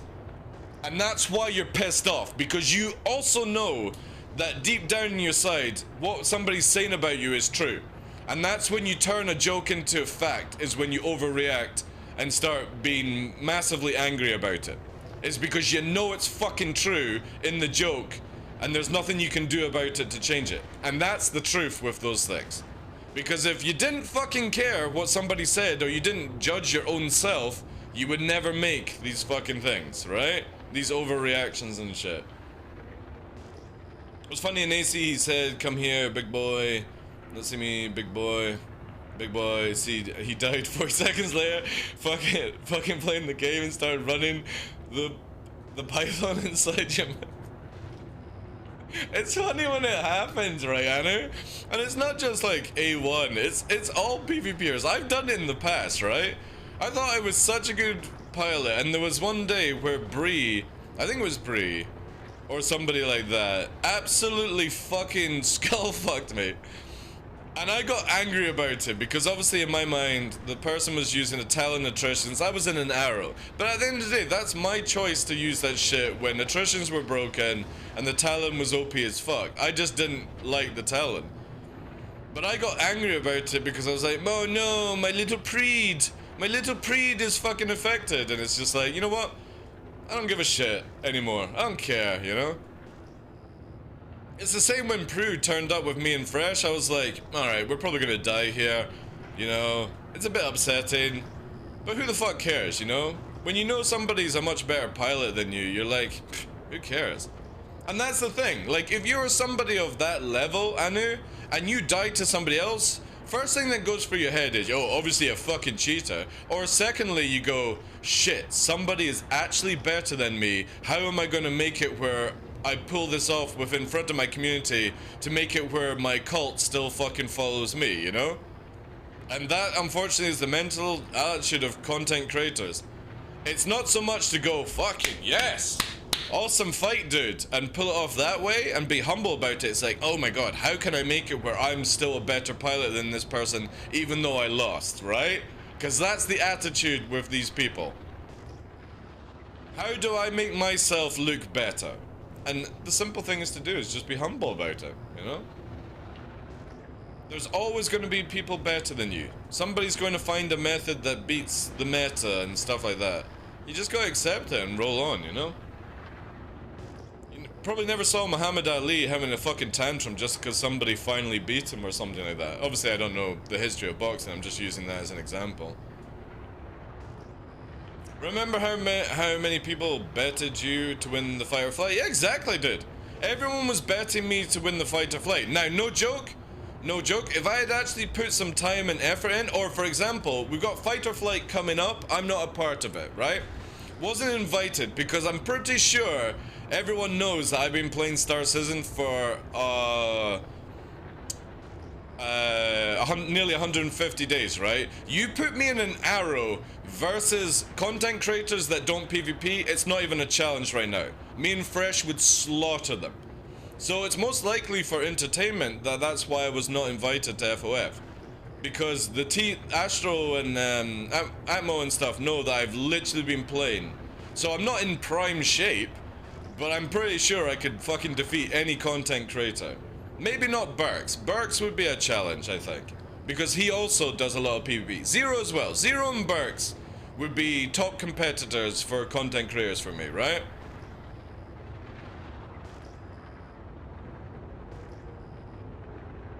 But again, with the other fight or flight, I hadn't been playing the game for fucking ages. I was just doing low flying. I didn't do any major PvP. I didn't go into Arena Commander to practice like other people did.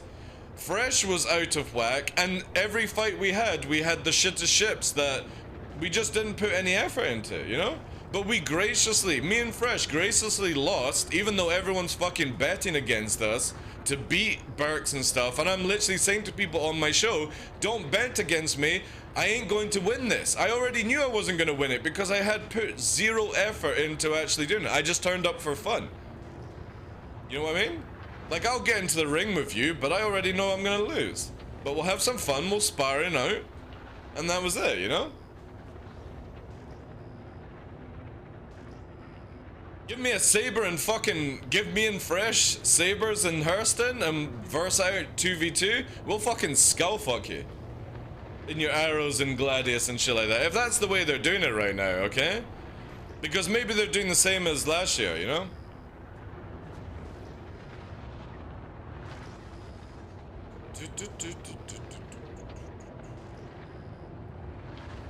What about Avenger 1? What about Avenger 1? Elaborate more on the question, if you wouldn't mind, please.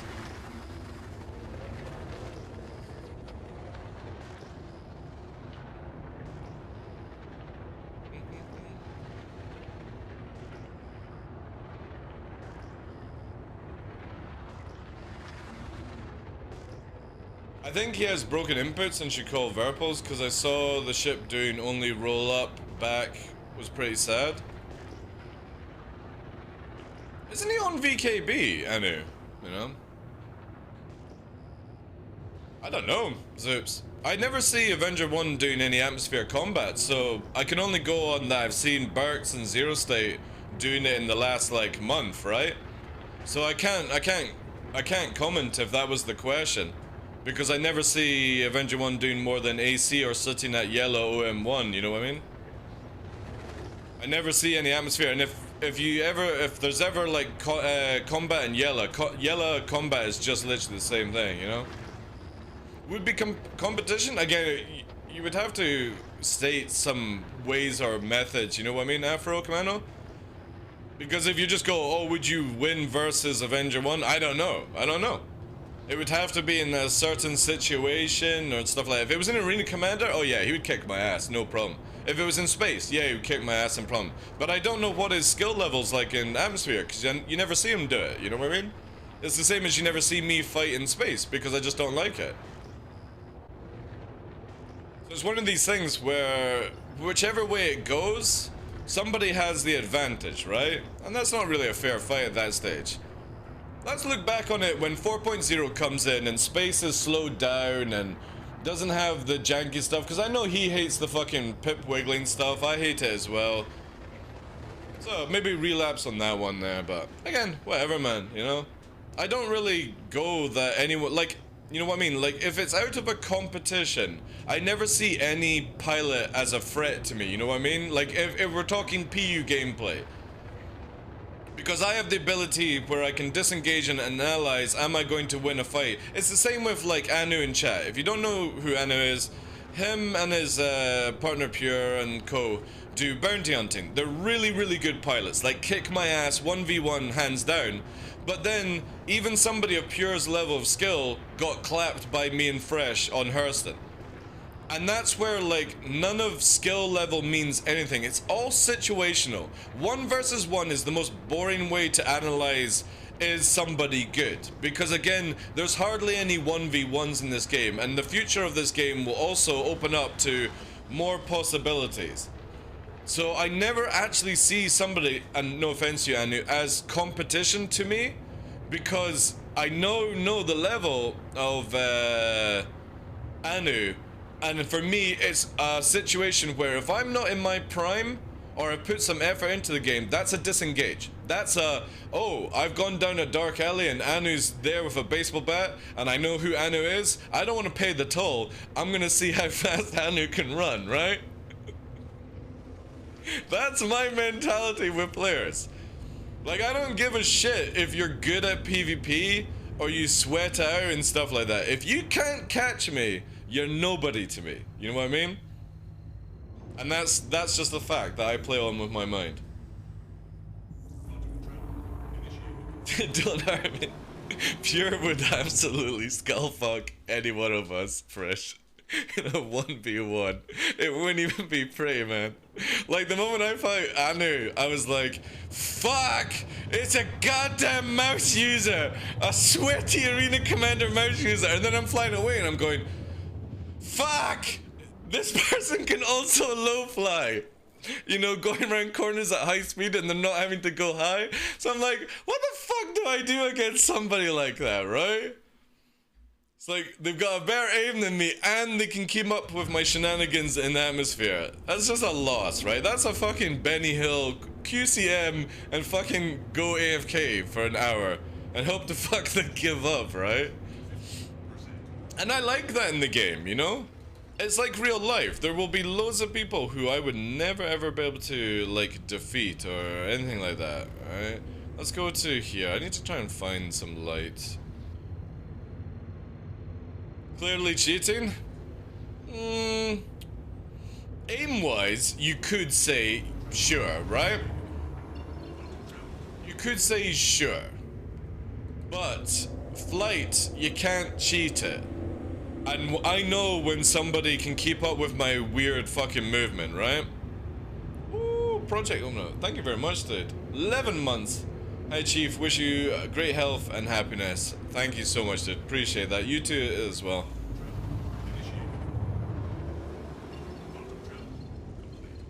Dude, Anu, I would fucking love that. No joke, dude. I would literally call you up and Pure and be like, do you want to go fucking, you know, smash it out for a couple of hours? If we could just respawn and get back into it, it would be so sick, dude.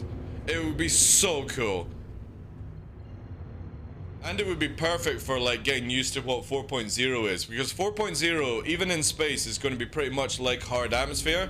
You have more push in the forward and less on the up and downs and the side strafes. No. Dude, fresh, right? We go and fight Anu and Pure for like fucking 2 hours, have some drinks, have some banter on Discord, you know, it's just chill out. Like, literally, yeah, they would keep clapping us, but we would fucking eventually get even better than other people. It would be amazing. You would literally use them as training to just improve skills. A couple of hours with those guys in atmosphere, and we would be gods against anyone else. Can we have a river talk afterwards? Oh shit, I need to go. Okay, Ophel is a no-go. No-go. Alright. I am constantly jerking, lagging from... Look, there we go, lag again. The water at Ophel is really bad. I don't know what does it, but you literally can't fucking move. So let's go to... Look, fucking locked up again. What's this? Millerand. What other choices have we got? Fuck, so laggy. It's a shame as well, because this area is pretty fucking cool to look at. Let's try... Hobart... Stanhope. We'll go Stanhope.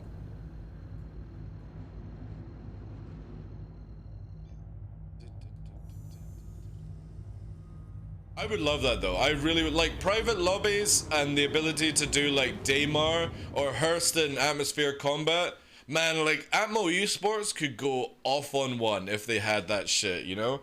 And this is what annoys me where like CIG don't do it. Like, make it where Daymar Rally is always in game, right? Because everyone's like, oh no, let's have it where private lobbies so people don't attack us. No, that's boring.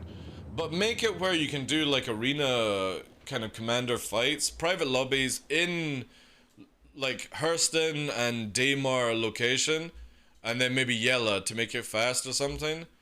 It would be so cool. Let's see if this place lags.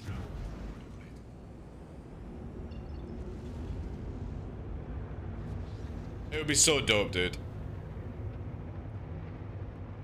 It'd be also much easier to set up tournaments as well, right now.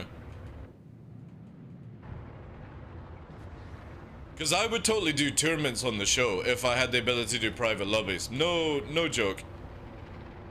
We'd do it like every Friday or every Sunday. We just literally have it where you sign up as a two-man team, verse like me and Fresh, you know, get some experience, and then harder people can come in, you know, make some videos out of it.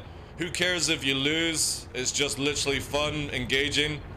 You learn something, you don't learn something. You find out that you're the top tier pilot of the game, you know? Awesome stuff. But just not space. Space is so boring in Star Citizen.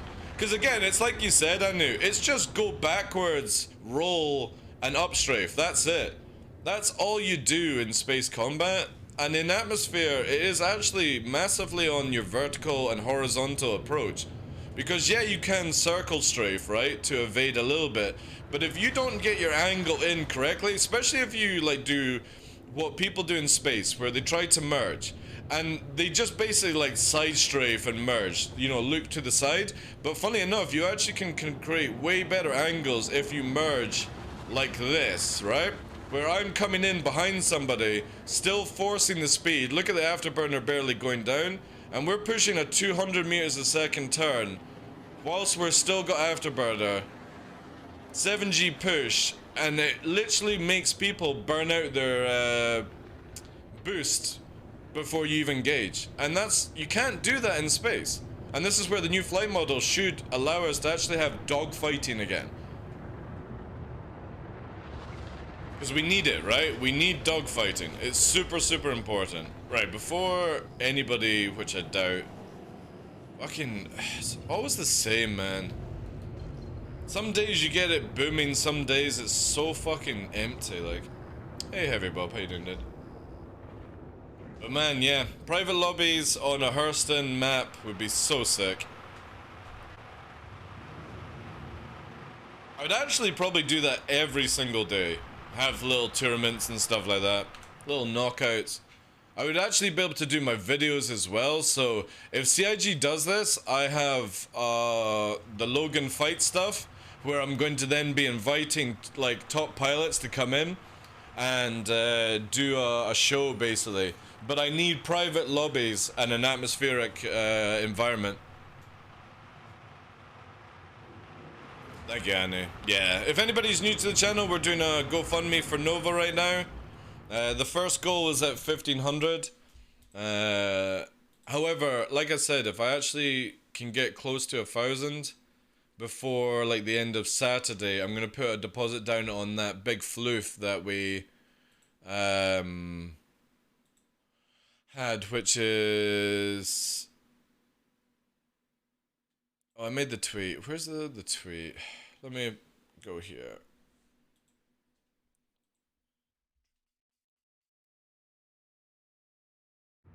I'll get the photo I actually took. I don't have it saved anywhere. There he is. That is the possible candidate, and I would love to be able to put a deposit down on this one, as I think this is going to be a prime candidate for Nova. Big paws, very, very kind heart, not dominant in the pen. The sisters are more dominant and all that jazz.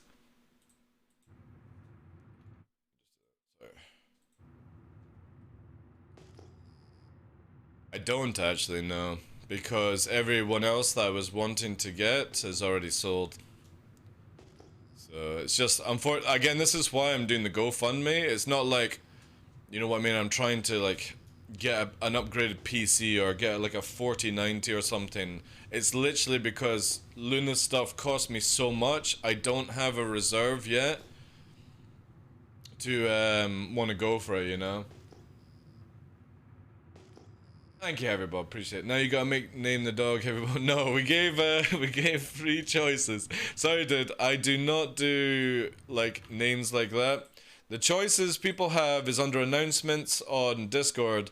Is Nyx, which is clearly winning right now, which is Snow in Latin, which would obviously go if we were able to put a purchase on that one. Solus, which is Latin for sun. And Ventus, which is Latin for wind. I only do Latin names, and they're the 3 choices that I'm giving you guys, because I actually didn't want to do astral or space Latin names, because they actually don't have many for certain things, and it gets too technical, and you always want a nice short name to call your dog, animal, whatever. The moment you start calling it like fucking a crazy ass name, syllables don't come out in the dog's hearing and stuff. So that's why it's like Luna, Nova, Nyx, Solus, you know, very short names, stand out, other people won't be shouting them either, you know, so it makes it a lot easier. But I ain't shouting fucking Heavy Bob. I'm not shouting that out in Scotland, dude, because Bob is also short for Bobby, right?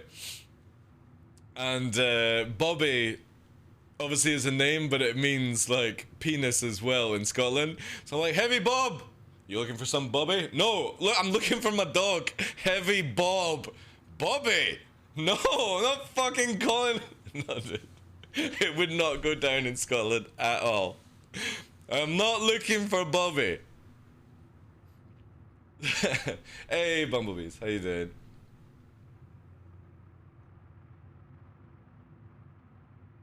Nyx sounds good, yeah. It works really well, especially like Nyx Nova.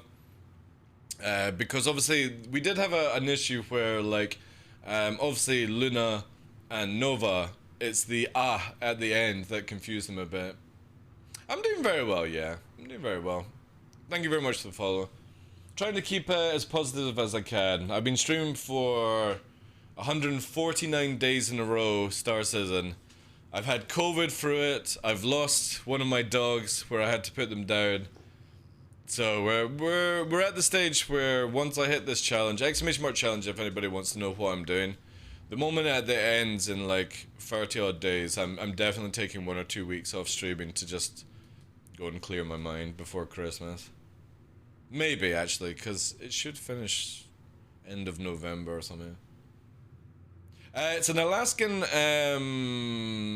Shepherd, Anu. Now, an Alaskan Shepherd is a German Shepherd mixed with Alaskan Malmet, or a Malmet. Normally, Malmets are related to Alaskans. Sometimes you get them where a bit different, you know, if they're mixed. And then it's got Husky in it. So this is a picture of Mummy. And Mummy is very, very big, right? But you can see there, she looks like a German Shepherd, but she's got the coat of a Husky, basically. And that's what an Alaskan Shepherd is. Big legs, big paws. Now, the dad is a pure Siberian Husky that's at 40 kilograms, Anu.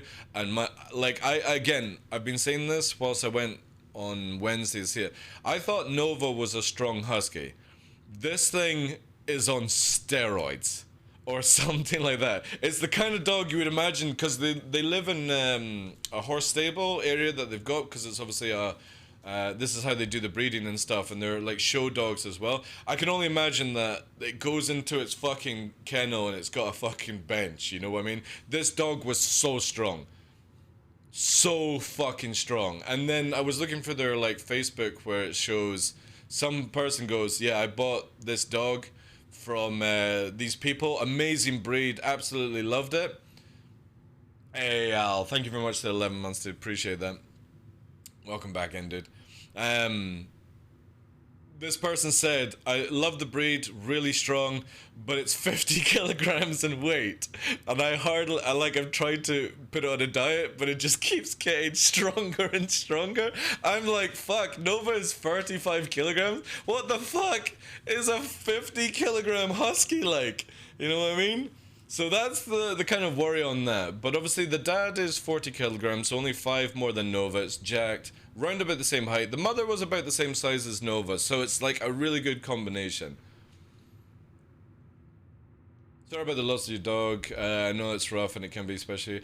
Like, again, don't worry about the loss of the dog, guys. Like, I try to explain this as much as I can. I don't grieve loss at all when it comes to death or like humans dying or animals dying. I don't care about after the death.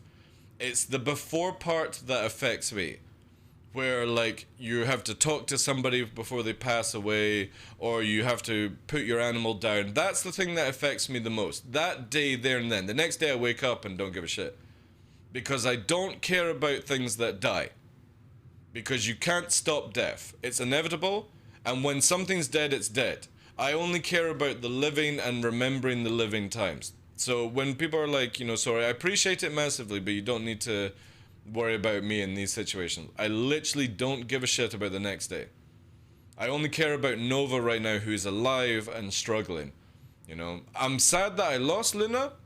I do miss Luna, but I can't do anything about it. And I had 9 wonderful years with her, and that's all I care about. I know everyone's different, and I try to play this off where I'm not trying to be arrogant or like I am a fucking superhuman. For me, death is just something I just don't give a shit about. I don't fear death, I don't care about death. You know, death is part of life, yeah. I only care about living, because I can interact with living, I can help living, I can do things, you know, to support living. I can have memories with living. I can't have a memory or do all these things with something that's passed away. It's just me, you know. And that's why obviously the GoFundMe for Nova is so important, because again, he needs a companion that I can't offer. For me, I'm fine with just Nova kind of situation, but yeah.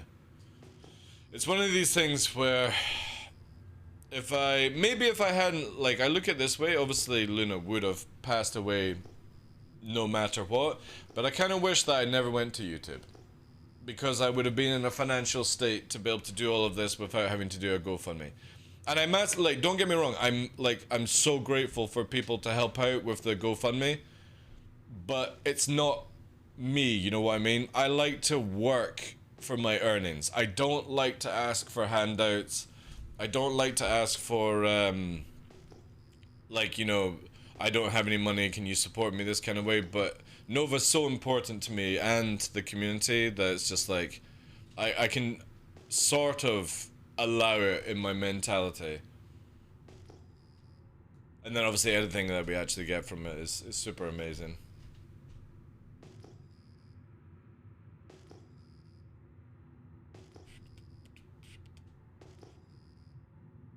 Man, servers are quiet, like. Sure, it's difficult. I guess nobody just wants to face the clapper. I like how there's like, looks like a crosshair on the FLs. There's like a little notch at the front of them with two like lights. Yogi was talking about where they want to add in beam weapons for light fighters and stuff like that. I would love that, no joke. If they make it where it's high damaging and you got to hold it on target for a while, and then it's got a big reload factor on it, that would be so cool, man. Oh, you see beams of like red and green, especially if they could change like the colors of them, you know? It'd be so sick. But then at that stage, I just sort of feel that CIG should make mechs and add in Gundams, you know? That's it. I still think Gundams would work in this game. Because the easy way to do Gundams is just don't give them any AA missiles.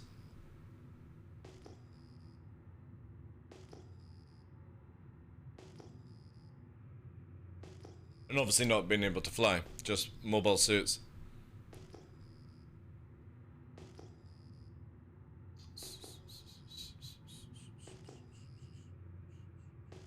Yeah, alright, let's swap server. I'm gonna do a wee bounce into multiple regions to clean it out. And, yeah. We'll do it this way.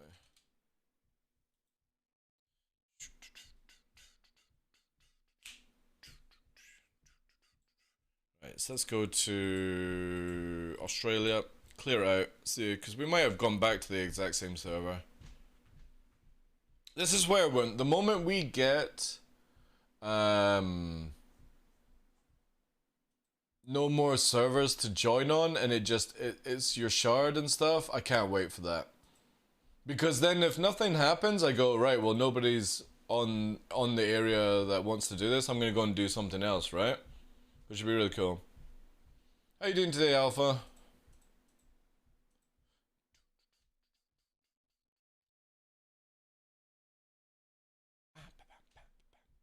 Listen, we don't need mechs.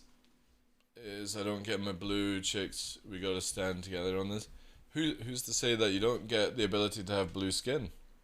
Though, mums, you know what I mean? Who's to say that you don't get a blue skin for your character? Or people can be blue skin, you know? We just don't know these things, right? Right now, we don't even have the ability, like, they're apparently going to be adding in beards, but I've still been angry with CIG for taking out the ability to be bald. They have it where it's like this Eminem kind of short shaved nonsense, but we used to be able to have bald characters. I hope that server meshing includes migration when a server degrades. Yeah, it's meant to do that. It's meant to do that. It is, it is.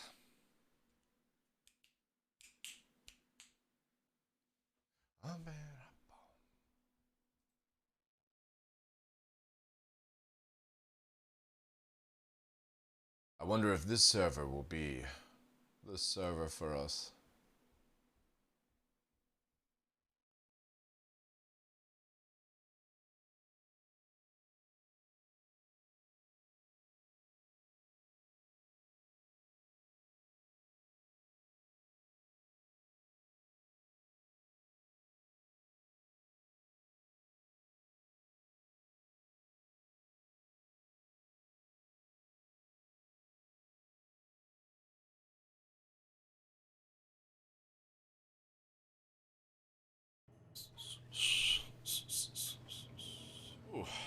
Alright, we'll just get that.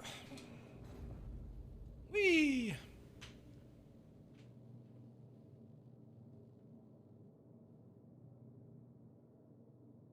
Yeah, that's very true. Just give me a Nook style convertible hover car and I will be happy. Oh, that would actually be pretty cool, yeah? Especially as we know that CIG are eventually adding in roads. So, yeah. I think it'd be dope. I'm still wanting to see like a flatbed, like a hover flatbed truck, right? For... Oh yeah, we got to... Ah, shit. Shit.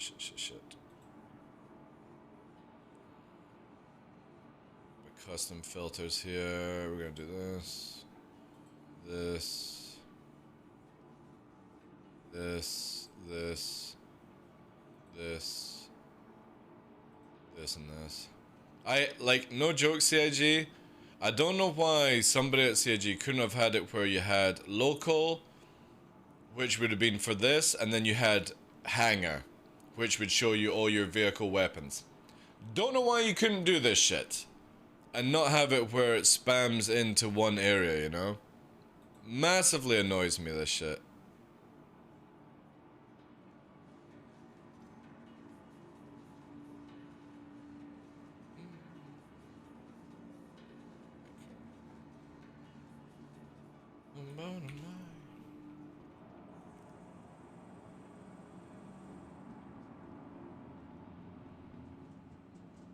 Why don't you get blocked, mums?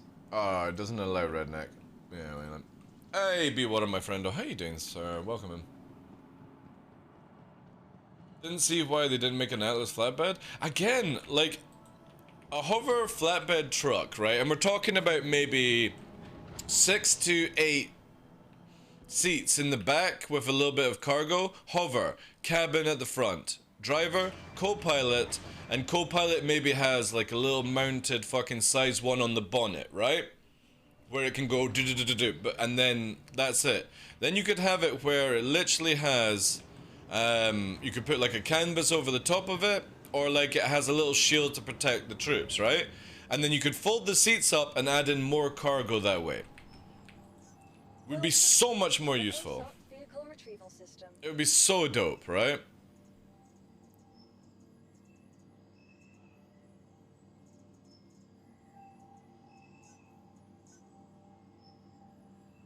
Because again, like, the Spartan is so shit, right?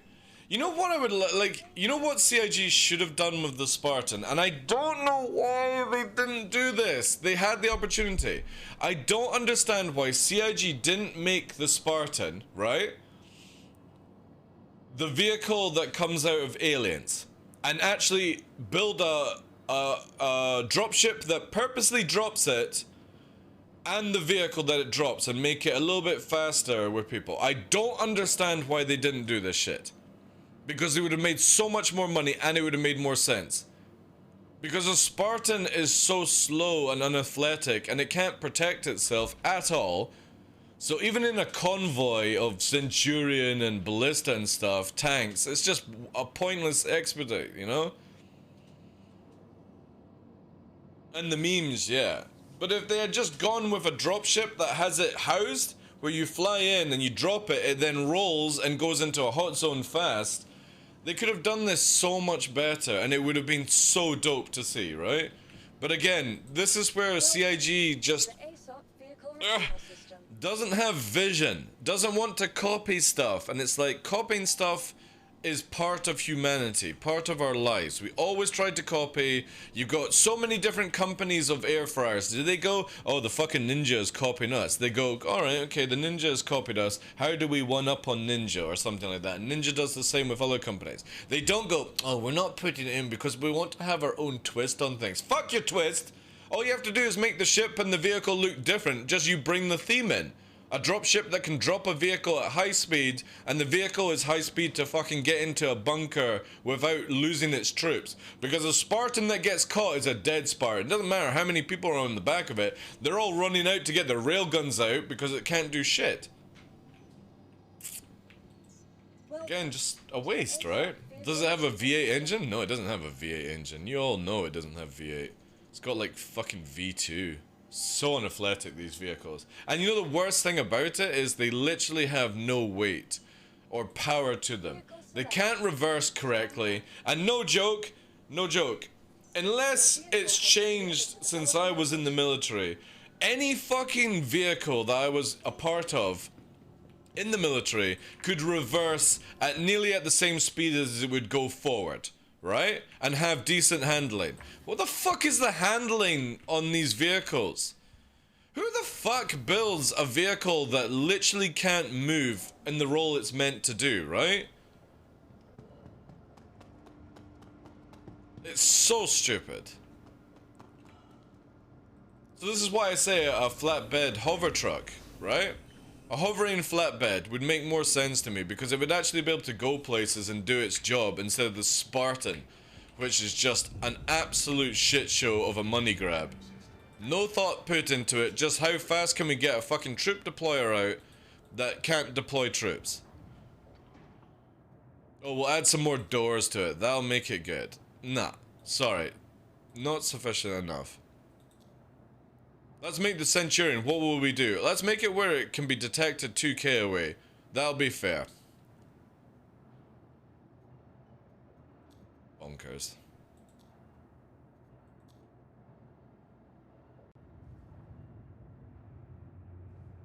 It is, yeah. They're meant to be redoing it, hopefully. Or like it's meant to be coming out redone, because vehicles have no weight to them whatsoever. And you can't slide them. You don't have a handbrake. You've only got a brake. And I don't understand why they just didn't do like any other game where when you press reverse, it acts as a brake before you actually go into reverse. And they make it where the brake was a handbrake, where you could slide it around corners, you could drift it a bit. That would make sense, right? But no, you just literally go like this or you go like this. There's no going round a corner, basically. It's so stale. Thank you, and please visit again. Oh, I know, you didn't need to do that, dude. I appreciate that. Thank you very much. Let me get into work, guys, and then I need to go for a toilet break, because I've been ranting and drinking. I need to get this done. Also, I need to go and check on Novi. Appreciate that. Right. Wants to do this. Let me get rid of this. Let me do this. So we bring up for the pups. Let's have a look where we're at. Thank you so much, dude. It's so generous of you guys. Thank you, thank you, thank you to everyone. I will leave this here, and I will quickly go for a bio break. Back in 2.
Woo! Get sexy with it. I remember when this song came out. Such a good one. Okay, again, guys. Nearly at the 800 mark. Again, once we hit that fucking 1,000, I'll basically put a deposit down for this guy.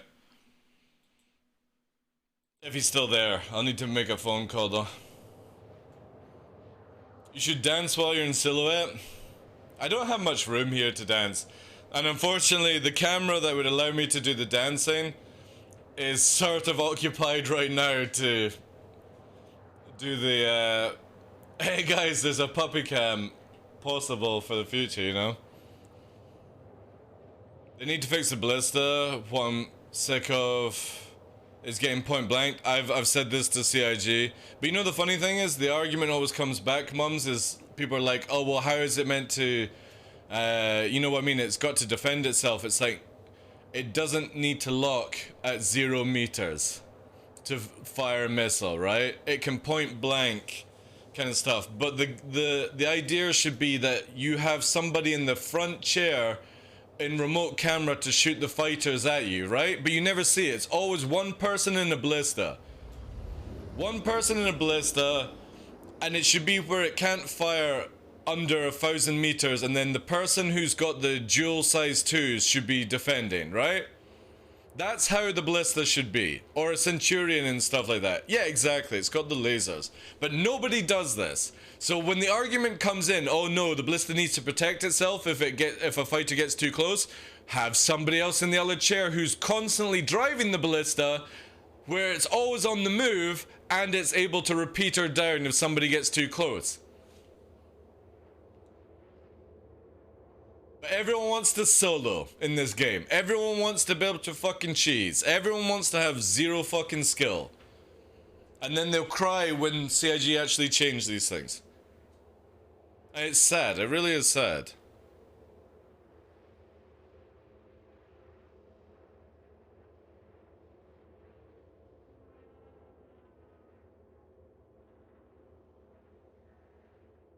Exactly, Doc. Exactly. I fucking hate how we used to have it where you could point blank launch missiles and it made no sense. And then CIG made it where 750 was the minimum range. Why the fuck is the ballista got 0 meters then? You know what I mean? I never cheesed it, and I could be taken out in the 600i very easy, Heavy Bob. The problem is nobody back then could deal with my flight style with the 600i. And it would be the exact same thing as if CIG sorted out the fucking HP of the 600i right now. I would literally get 2 gunners in the 600i and clap everyone left, right, and center, you know? But no, I never cheesed the 600i. I just had more fucking ability to use things than other people back then. That's it. They couldn't understand how to defeat a 600i that was clapping them at 6 kilometer range. That was just pure skill of aiming. There were times where you would see the pip here and I would be aiming there and you'd see the shots go up and the fucking fighter would die on stream. I know, but I never saw a kappa! I never saw a kappa! Alright? So I take it as, you know what I mean? Gotta use a fucking emblem of kappa. I don't understand jokes that are text written, right? Stop it! Stop! Stop! And let me go some.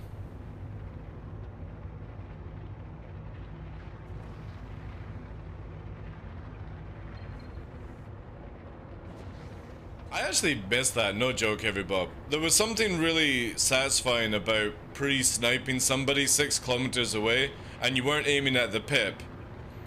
You literally behaved like shooting at a sniper rifle kind of thing. It was so dope. I missed Star Citizen when it was like 3-4. 3-4 to 3-7 was kind of like, whatever. That was it. Everything else after that has been like fun to low fly, but just shit combat, man. I like when you could kill people in fucking scythes in a saber. You know what I mean? And then you could kill people in sabers with a scythe or an arrow. When everything just worked, you could use vanguards, you could use 600Is, you could use starfares to do combat. You know what I mean? Like 3-4 actually just worked, which is the bonkers thing about it. Everything worked. You could always clap somebody with something. EMP was really good as well because you actually affected your own shields when you EMP'd. No joke, Free 4 is the last time Star Citizen actually made sense. Because PvP was good, every ship was usable. Yes, there was some broken ass shit. But again, you could defeat people in an arrow, you could defeat people in a saber, you could use a buccaneer, you could use a hornet, you could use a super hornet, you could use a hammerhead, you could use a starfare, you could use a carrack, you could use an 890 jump, 600i, caterpillar. Everything was viable. And then CIG just fucking shat on it, you know? And I still can't remember the reason why it got absolutely scuffed the way it did. And that's 2018, you know? Oh yeah, that was it, yeah. They changed it to physics basis in Free 5, didn't they? Yeah.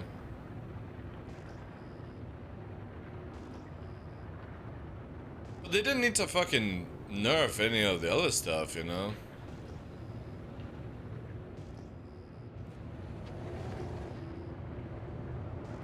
And now we're going a full circle. It's just obviously a different way of flying.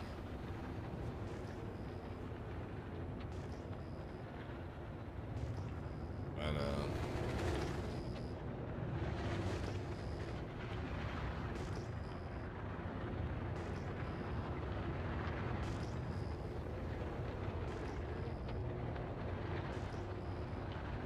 Yeah, but we had atmosphere. We had more atmosphere fighting in Free 4 than space, Doc.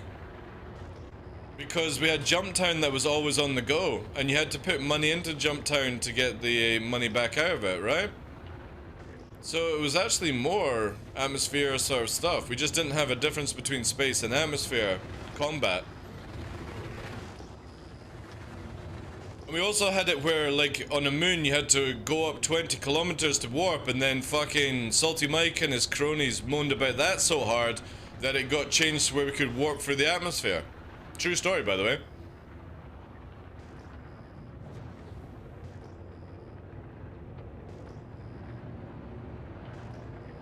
You used to have to go 80 kilometers up in Hurston, now you only have to go 10 to warp. Yeah, the good old days, man. The game just was so much better. It looked better as well. The HUDs were a bit meh. But the gameplay was just raw. It was really, really good. Too many bad choices on CIG's part. Too many people complaining about things they didn't understand. Yeah, I like, for me, I've never enjoyed the idea, like, you have to do it, obviously, Heavy Bob, but I've always liked it where you have to leave the atmosphere to warp, right? I don't like in warping, I think it's so bad. I actually enjoyed the first version of Vito. I hope it comes back that way, Hookin, to be honest. Just a bit more adaptive, right? When you had to leave fucking Hurston, go 80 kilometers up in a reclaimer, it gave you the idea that you don't bring a reclaimer into atmosphere. Daymar was a difficulty to bring bigger ships into atmosphere because you would just literally sink through. CIG just took it all away. So sad.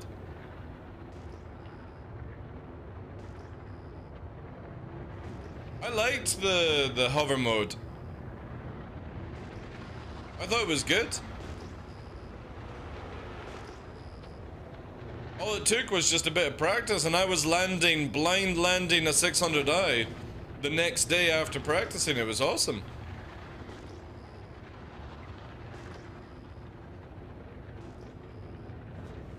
Think of how many years we've all had to constantly change things just to find the right way. Now, I do believe that this new system that the vet team have done will be a really good system, but I hope that CIG just, that's it, no more. Balance out weapons after you balance out flight, balance out modules after you balance weapons, or all at the same time, and that's it. Let's just get the fucking game underway, right? Get your Squadron Shitty 2 out, and that's it. Hover mode got me killed so many times. Like, it just took practice, you know?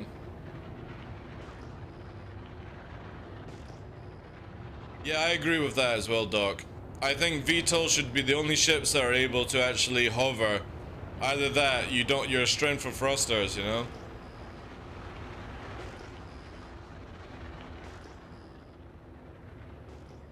That was awesome with the Reclaimer? Yeah, because Reclaimer actually had weight. You remember when they brought out the hover system and the Starfarer literally, if you went too fast at an angle, it fell out the sky because the engines overheated and collapsed. And this would be on Hurston. It just meant that you just weren't meant to bring these ships into hard atmosphere because of their weight. CIG got rid of this, where now you can fucking go through the atmosphere in a Reclaimer like it's nothing, right? Very bad choices on CIG's part, and I hope they rectify it by bringing this stuff back, because it gave unique skills to big ship pilots. When you saw somebody doing this in a Reclaimer coming through Daymar, you were like, alright, this guy knows what they're doing. Oh no, they don't know what they're doing. They're coming in like a bullet. I remember when you brought a Reclaimer into atmosphere or a Starfarer and you had to come in before you're in space with nose up, you hit the atmosphere and you brought in an angle to stabilize it, and you were like 50 kilometers out and you're like, oh shit, I might be 10 meters a second over the speed level, and it would just go like this, right? And you'd be like, upstrafe, afterburn, afterburn. It's like, oh my god! And you'd pull it out and you'd just be like, wow, fuck. That was almost a fucking shit show. And it made people realize that they shouldn't be fucking bombing through atmosphere in their heavy ships. You actually had to have some patience. Then they made it where you could warp through atmosphere. And everyone loses their patience because of it. All these changes should have never come into the game. But they just listened to content creators and bitches on forums. And now the same people want it back to be how it used to be, you know? Because they don't want to spend more than 5 minutes playing this game. That's the problem with it. They want to play a sandbox game that they can cheese in fucking 5-10 minutes, right? Almost like they've never played Ark or Rust or anything like that on a level where you actually have to be patient.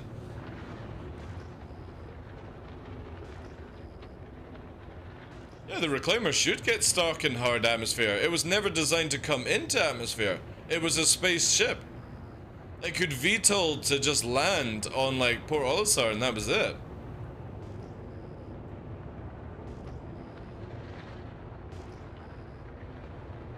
It was funny. You remember when we used to see all the boxes pop out a lot more smoother than it is just now? You know? I remember there would be like NPC caterpillars that were spawning at outposts, and when they took off you could crash them into the ground and they would pop full of loot. That went walks, right? You guys remember when we used to have this shit at outposts? But they are worthless. Yeah, exactly. There was one day me and Virgil and Star Cruiser filled up, we killed somebody and filled up my Mantis full of boxes that dropped out, and it was good stuff and it was worthless. Like, it literally sold for nothing. We spent like 2 hours doing it on stream and it was worthless. And it made no sense because the stuff was like the best stuff to get at the time. And this is before Tractor Beam. Transferring credits to other members by blowing up a ship and holding. Yeah, exactly. Yeah. Hookin, thank you very much to the follow as well, dude. Yeah, servers are dead, chat. Nobody is playing, or nobody's bounty hunting.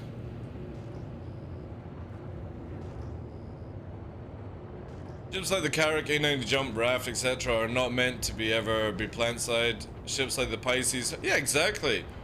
But that's the thing though, Doc Hollywood. We go back to the same mentality of Star Citizen backers on an average, that everyone wants their ship to be able to do everything in combat, land everywhere, carry everything, mine everything. You know what I mean? Nobody actually wants to have a role in this game. They just want their one thing to shit on everything and do everything. And I fucking hate that about people in Star Citizen. I want it where, like, you have, like, alright guys, we need to hire a couple of Mantis pilots, hire a couple of Reclaimer pilots because they know what they're doing, right? It's like, oh yeah, I'll join your organization. Right, are you familiar with the Reclaimer? Oh yeah, I fly arrows. No, I'm looking for a Reclaimer pilot. Yeah, it's just the same. No, it's not. You know what I mean? That's what I miss with that shit. And they butchered it where you could literally have it where if you could fly an arrow, you can fly everything, right? I want my arrow to shit like a seagull when I fly over your park. But drop oil under. That would actually be pretty cool, right? I wouldn't mind that mechanic where you could drop like gasoline. Just be like crime stat 1 for dropping gasoline on somebody's ship. Throwing a fucking match out the window. That'd be awesome. Yeah, I mean, they have focused more on combat, but you know what I mean? Like, it didn't need to be like this. We had all of this like 2-3 years ago, and it's just going full circle. So we've had 2-3 years of just fucking memes and broken dreams, or whatever the fuck Miss Gabby says, right?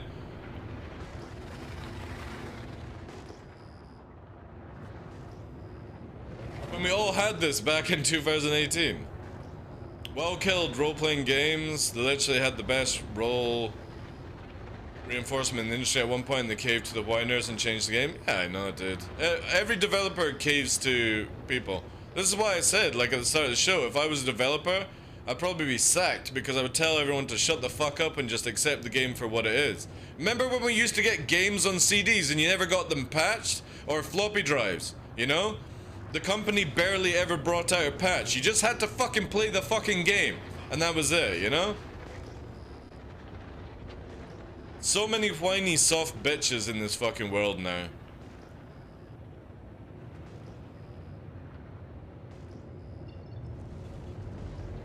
True gamers would go into a magazine store, buy PC Gamer and get a demo of the game and have to just deal with it, right? Now everyone has a fucking backseat developing job.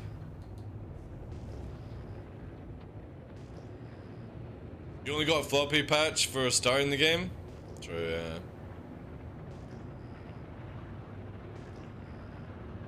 The new combat system is so boring. 20 bullets only? What do you mean, Jukes? Are you talking about me? I'm cannon fit, dude. I'm not repeater fit.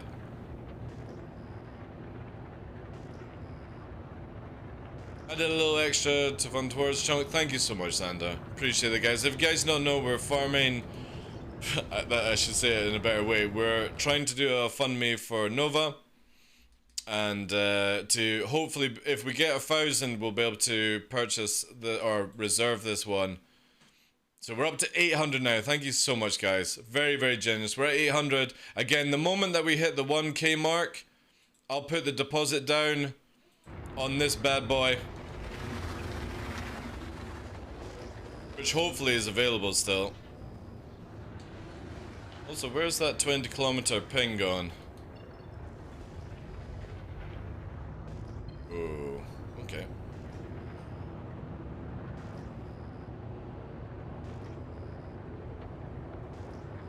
I appreciate that, Xander. Thank you very much, guys. 200 more to go. If we can get that by the end of Saturday, that means that I literally can do what I need to do. And I'll just get a loan before collection or something like that. Is a cute one? Yeah. The mama is lovely as well. And the community's chosen the name out of the 3 that I gave, which would be Nyx. So it would match the pup very well, you know.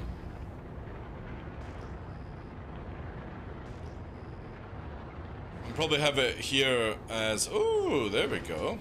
There we go. So we got Valkyrie approaching. However, it might not even be for me. I have seen one person do Valkyrie PvP, but it doesn't last very long, right?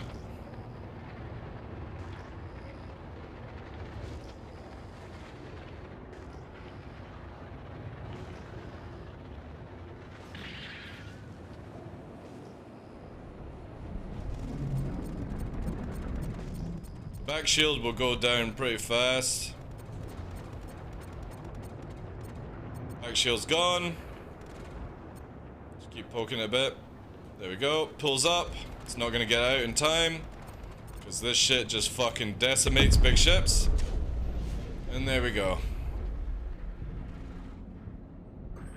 Now, seeing the changes in 4.0, when you see a fucking approaching saber, you go back into QCM and you get the fuck out of there. You don't approach unless you're fucking heavily protected, right? You gotta be way more sensible when this flight changes come in. Don't just fucking keep going straight line and forget about things.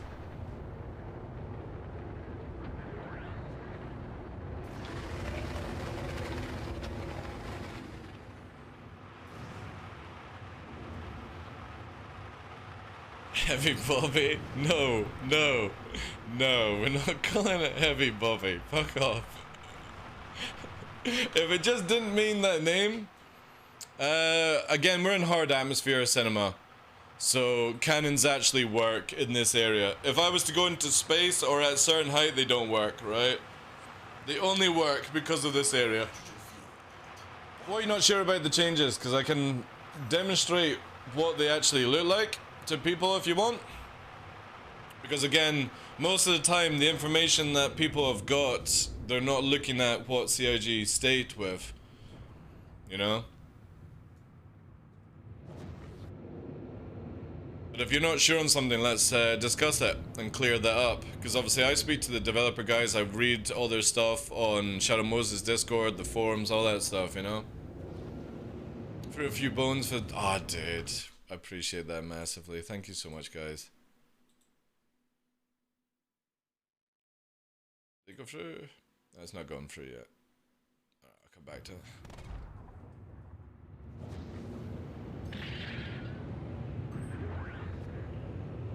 Exactly, yeah. Exactly. But the thing is that you've got to remember that the part about weapons not working while spilling. Right, so, look at it this way. Right, I'm gonna go over all the systems. Let's lock ourselves down. So basically, if you're ever in a hard atmosphere area, you're gonna feel what it's like to always be at these slow speeds. So right now you can see here that I'm cruising along at locked SEM speed because anything in the red is over SEM, right? And that's what they're trying to do. So we're traveling at this is our fastest we can go whilst we're in SEM. However, they did say that you can afterburner over SEM speeds. The moment that you let go of afterburner, you will come right back down to SEM and your regen on your afterburner will not start until you're in SEM speed. Because the capacitor is disabled. This means that your shields will deteriorate and your weapons won't recharge and your afterburner won't recharge until you're back in SEM. Now that is SEM speed. When you engage QCM, you can't afterburner. Basically, you can't boost, you can't countermeasure, your shields will start to disintegrate, and you can't regen your weapons. But you can still fire them, they've said. That's just a missing that they were talking about. Because obviously, what the video we saw doesn't explain all. They have all in forums, discords, all these things. So when we go into QCM and we're starting to go fast, we can't afterburner in this stage, but our shields are starting to degrade, and then when we warp away, or so we come out of it and we go back in. So say for example, I have 100% shields when I go into QCM. When I come out of QCM, they will be back to nearly instantly 100 when the timer goes out, right? And even if you're getting shot at, it doesn't stop the regen. So if somebody starts shooting at you whilst, like, say they're right beside you and you come out of it and you had 100% shields, you will still get your 100% shields. The difference is, obviously, you can't just disengage at high speed all the time. And that's all that this system changes. You just got to remember that this thing here, the power triangle, is disabled when you go into anything over SEM speed. It just doesn't work. So when you come out of it, say for example I'm afterburning right now in a fight and I'm still not going QCM, but I'm doing 400 meters a second. My weapons are not regenerating and my afterburner is not regenerating and my shields are going down. So even if I'm taking shots, my shields are still going down, they're not regenerating. The only time I come out of it, I can start going, right, I need my weapons back quickly, I need my fucking shields back, and I need afterburner. Because you can't regenerate in that. That's all it takes away. You know what I mean? You still have the ability to disengage, you still have the ability to run, you still have to do it. You just can't do it as fast as you do it right now, where if somebody's in space, they can get to 1,000 meters a second within a couple of seconds and they're gone. There's no way to slow them down. Our projectile is so slow from cannons in space. Cannons fire at 700 meters a second, and in space that's not fast enough for it to hit, even though most ships are not going that speed. So that's why the 1400 meters a second repeaters work better in space, but in a hard atmosphere where nobody's going more than 300-400 meters a second, these things hit at full damage. The difference is when somebody's got repeaters, they can hit me at 1400, I can pot shot them, but if I get under 700 from them, I just annihilate them in seconds.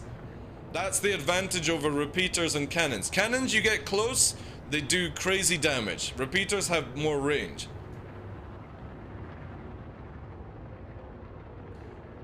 You're only looking at your SCM speed in current flight model, Hukin, right?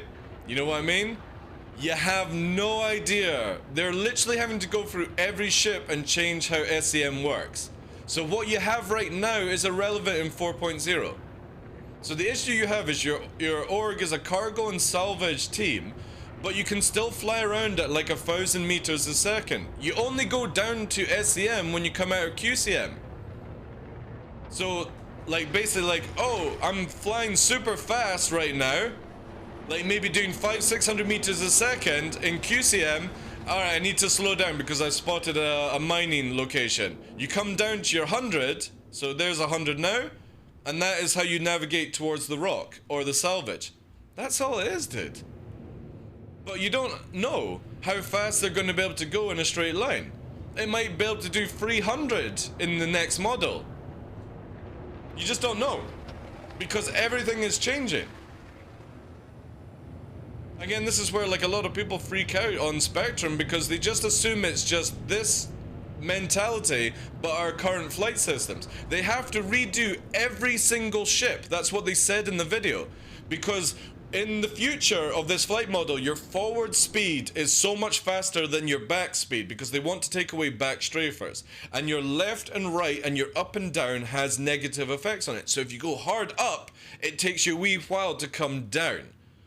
So this stops the tricording nonsense of breaking the calculations. But you might find that your ship's going 100 right now might do 200-300 in the future, which will be so much better, right? Well, they have to do it because of the flight model, right, Cinema? Because you could just change the way parameters work on thrusters, like we have done for so long, but they're doing a full system. And that's why it's going to take 6 to 9 months before we ever see something like this. Because again, they've got to go through 100 feckin' ships to make it work. And I'm all for waiting 9 months for a really good flight model.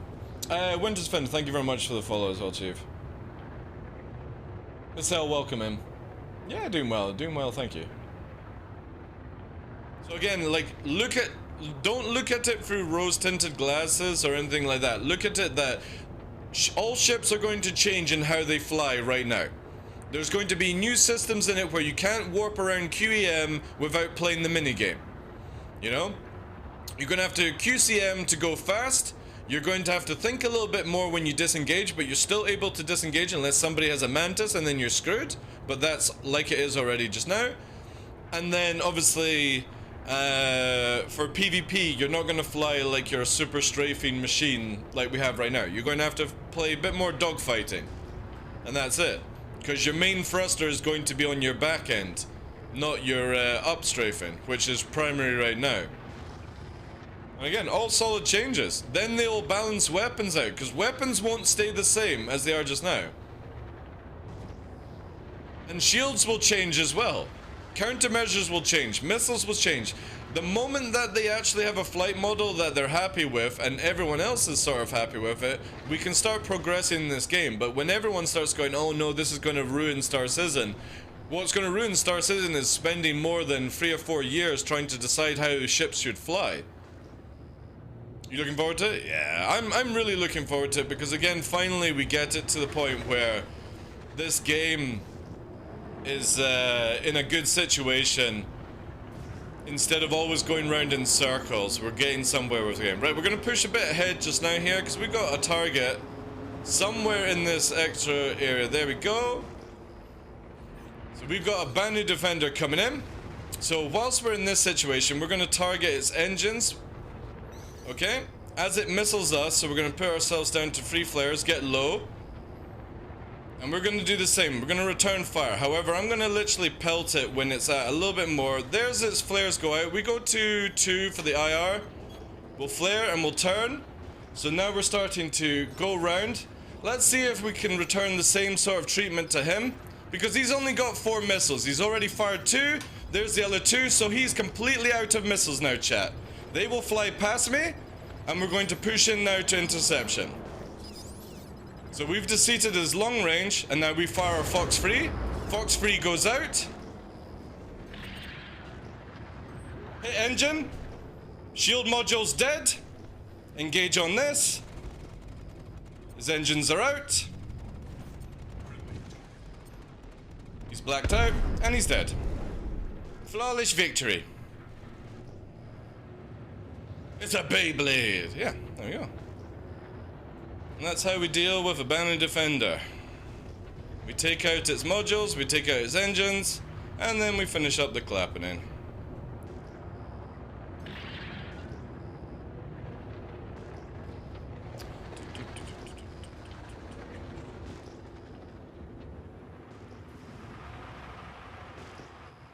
It's a Beyblade.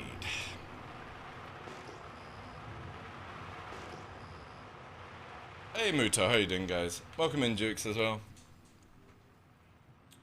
Let's get some... We'll get some fuel. This thing runs out of fuel quite well. Dumb question? There's no such thing as a dumb question. There's just a question. Probably asked a lot before, but which setup would be optimal to play this game right now? You're looking at, basically, it's... Right now it's CPU-driven, Miku. So, a decent CPU... Semi-decent graphics card, 32GB of RAM, and it's on like an SSD will massively help you. So it depends on your spec, but right now CPU is probably the most important component to play Star Citizen because it bottlenecks very much. Like, you can have a 4090, but if you don't have a decent CPU, they're just FLs. I know, I like the sound of them, right? They don't do any more damage than the bearing. I'm actually going to get the... Next time we swap server, I'm going to put the quarters on. You know, the ones that you get from the Saber Raven? Because they've got, like, little blue lights or something on them, so... But the FLs do the same amount of damage. It's just... I quite like how they're horizontal on the thing, Bob. The Saber. Yeah, I think before we got the sort of, like, balancing around, if you look at the FLs in comparison... Like, when you go into staggered fire, you've got a much bigger, like... It's like, you can see it there, it shakes out the shots a lot more, so there's a little bit more area of effect, I kind of feel, with FLs. But again, bearing, like, if you hit with bearings, they're the exact same damage, right? It just all depends. Hey, Penguin's Blade, how you doing, Chief? You got an i7 12... Oh, right, okay, that's perfect. What's your... And I would take it you got like 32 gig SSD. You know, M3 is obviously going to be a lot better, but it's, you know, not really required that much. And then obviously GPU, as long as you got something like maybe like a 1080, even into a 20 series, you'll be fine. I use a... Oh, you got a 39. Oh, dude, you got a fucking overkill then. Yeah, you should be fine. I mean, you're not gonna get, like, masturbation fucking FPS, but everyone's like that right now, you know? I capped my FPS because I'm on 4K at 60, and right now we're sitting at, like, 31, 42, depending on the locations. The game's just not optimized at all, you know? But yeah, you'll be able to run Star Citizen, no problem. And if you don't have an account already just now, you're welcome to use my referral code, which is !REF. It'll give you some extra money in game, which is worthless. It gives me more of a kicker back if you actually purchase the game. But if you already have it, who the fuck cares, you know? I use a Ryzen 9 64GB, alright, 1060, 60 and terabyte SC in the alone. Yeah, there you go. Depends on if you're in cities or not as well. Yeah, exactly, Shiv. It's so, like, again, you can come into Star Citizen with a monster rig. So let's look at it. You go and get yourself an AMD 5800X 3D, put yourself a 4090 into the game, you're DDR5 out of your mind, big terabytes of fucking space, and you still only get 30, 40 FPS in certain areas, you know? On 1080p quality. It doesn't fucking matter. Until CIG optimize the game, you can have a nuclear, yeah, you can have a mini nuclear reactor, and it wouldn't mean jack shit, you know? It all depends on what else you've got, you know? Yeah, it's not optimized at all, dude.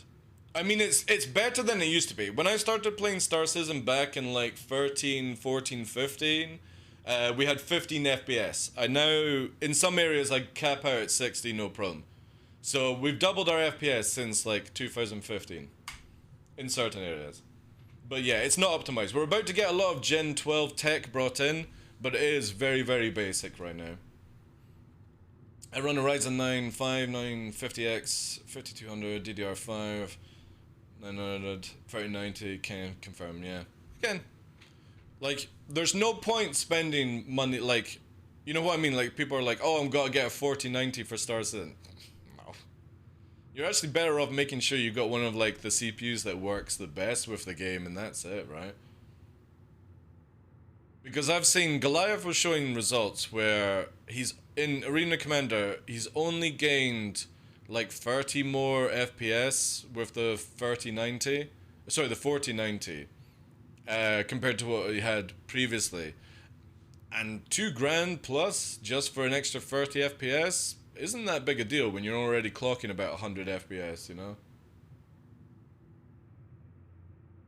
I heard we're maybe getting the first iteration of Minimap in 3.18. If that's true, I don't know, dude. I don't pay attention to these things, Jedi Menace, you know what I mean? Like, everyone jacks off at the fucking roadmap and then they get better disappointed. I just wait till it's in-game, dude. You know what I mean? I generally don't look at a feature and go, oh my god, I can't wait for that to be in. Because until we get the 4.0 stuff, none of it really matters, you know? We're about to get a full overhaul in flight, weapons, missiles, how ships will behave in atmosphere, and that's in the next 2 years, right? So, yeah, if we get the minimap, awesome. If it's not, I'm not going to cry about it. It's not like we've used it or had it for past like 3 years, so... When was it they took out the radar for FPS? I think it was like, what, 2016, 17? They took it out? So, awesome, man. If they put it in, cool beans.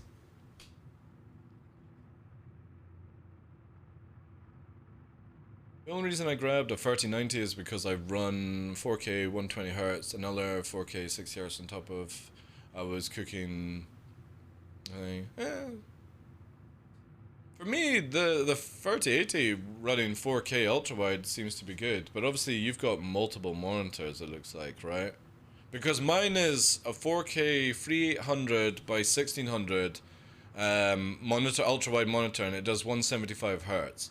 But obviously I ain't getting 175 out of Star Citizen, let's be real. Oh, you record, right, okay. Yeah, okay, that's fair enough then. That makes sense, yeah. I thought you meant for Star Citizen. I was like... Why the hell would the fucking 3080 Ti be cooking? Can you give me your 3080 Ti? I'm actually, like, for me, I'm very much... This is what I feel like I'm gonna do for upgrading for Star Citizen, right? I feel like I'm gonna, first of all, upgrade to this really good CPU that AMD works with, the 5800X 3D. Keep the CPU I've got just now, just in case it reverses round. When the 30 or like all the 40 series comes out, try and find a very cheap 3090 Ti, and that's me until like end of 2025, I feel. Because I just don't see the need of like DDR5 for this game for the next 2 years, if that, you know what I mean? So I think that's where I'm going, because that actually works out the same price as a 40 series. And I'll get better out of it, you know?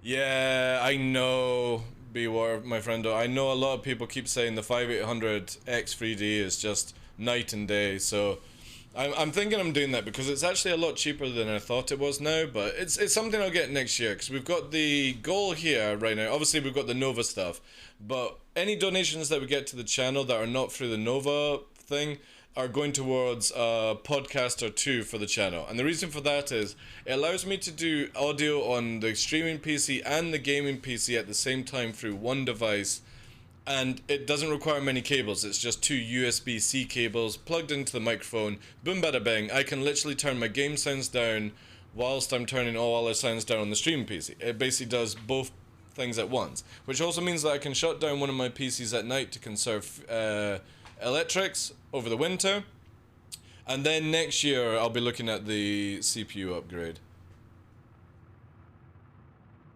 because obviously I'm on a 3080 just now and it's fine, you know. Give me as old for anything I can't afford an upgrade now. I feel you on that one. I'm in the middle of a new 2 to 3 year build, so I just decided to send it from my main rig. Yeah, that's cool. Yeah. That's why I'm like, I would rather do a cheaper upgrade than I have just now than do like a 4090, basically. Or even a 4080. Because the price is one thing, but it's the heat of everything. I need to upgrade my case, I need to get more airflow, the electricity goes up. For what? What's it gonna do in Star Citizen? Nothing. And I barely play any other game these days, because, you know, if we do get this pup, I'm going to be spending all my time with the pup for the next 6 months. Then I'm streaming with you guys, making YouTube content. You know, I really have zero time for any other game than the one I want to play all the time, which is obviously Star Citizen. So again, that 4090 just is way too expensive for what we have right now. And you know the funny thing is, by the time Star Citizen gets optimized, there'll be something better than a 40 series.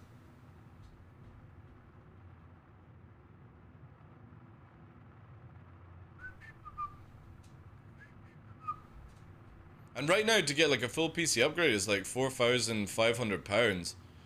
2-3 years, I could probably get the same PC for like, what, £3,000 or something. There we go. Boom bada bing. Yummy yummy. Good for... Dude, I have a husky. I used to have 2 huskies. The other one passed away over a week now. That's why we're doing the GoFundMe. !Nova, guys, if you can help out. And if you can't help out financially, tweeting, retweeting the tweet, or sending it on to a Discord or passing it on to other people massively helps as well. But yeah, I have husky. I don't need to worry about winter. All I do is cuddle huskies and I'm warm. I have a 12 kilowatt solar setup. Oh, I would love a solar setup, no joke. I had the chance to put it in when I first moved to this house and I was like, meh. Now I'm kind of like, should have done it.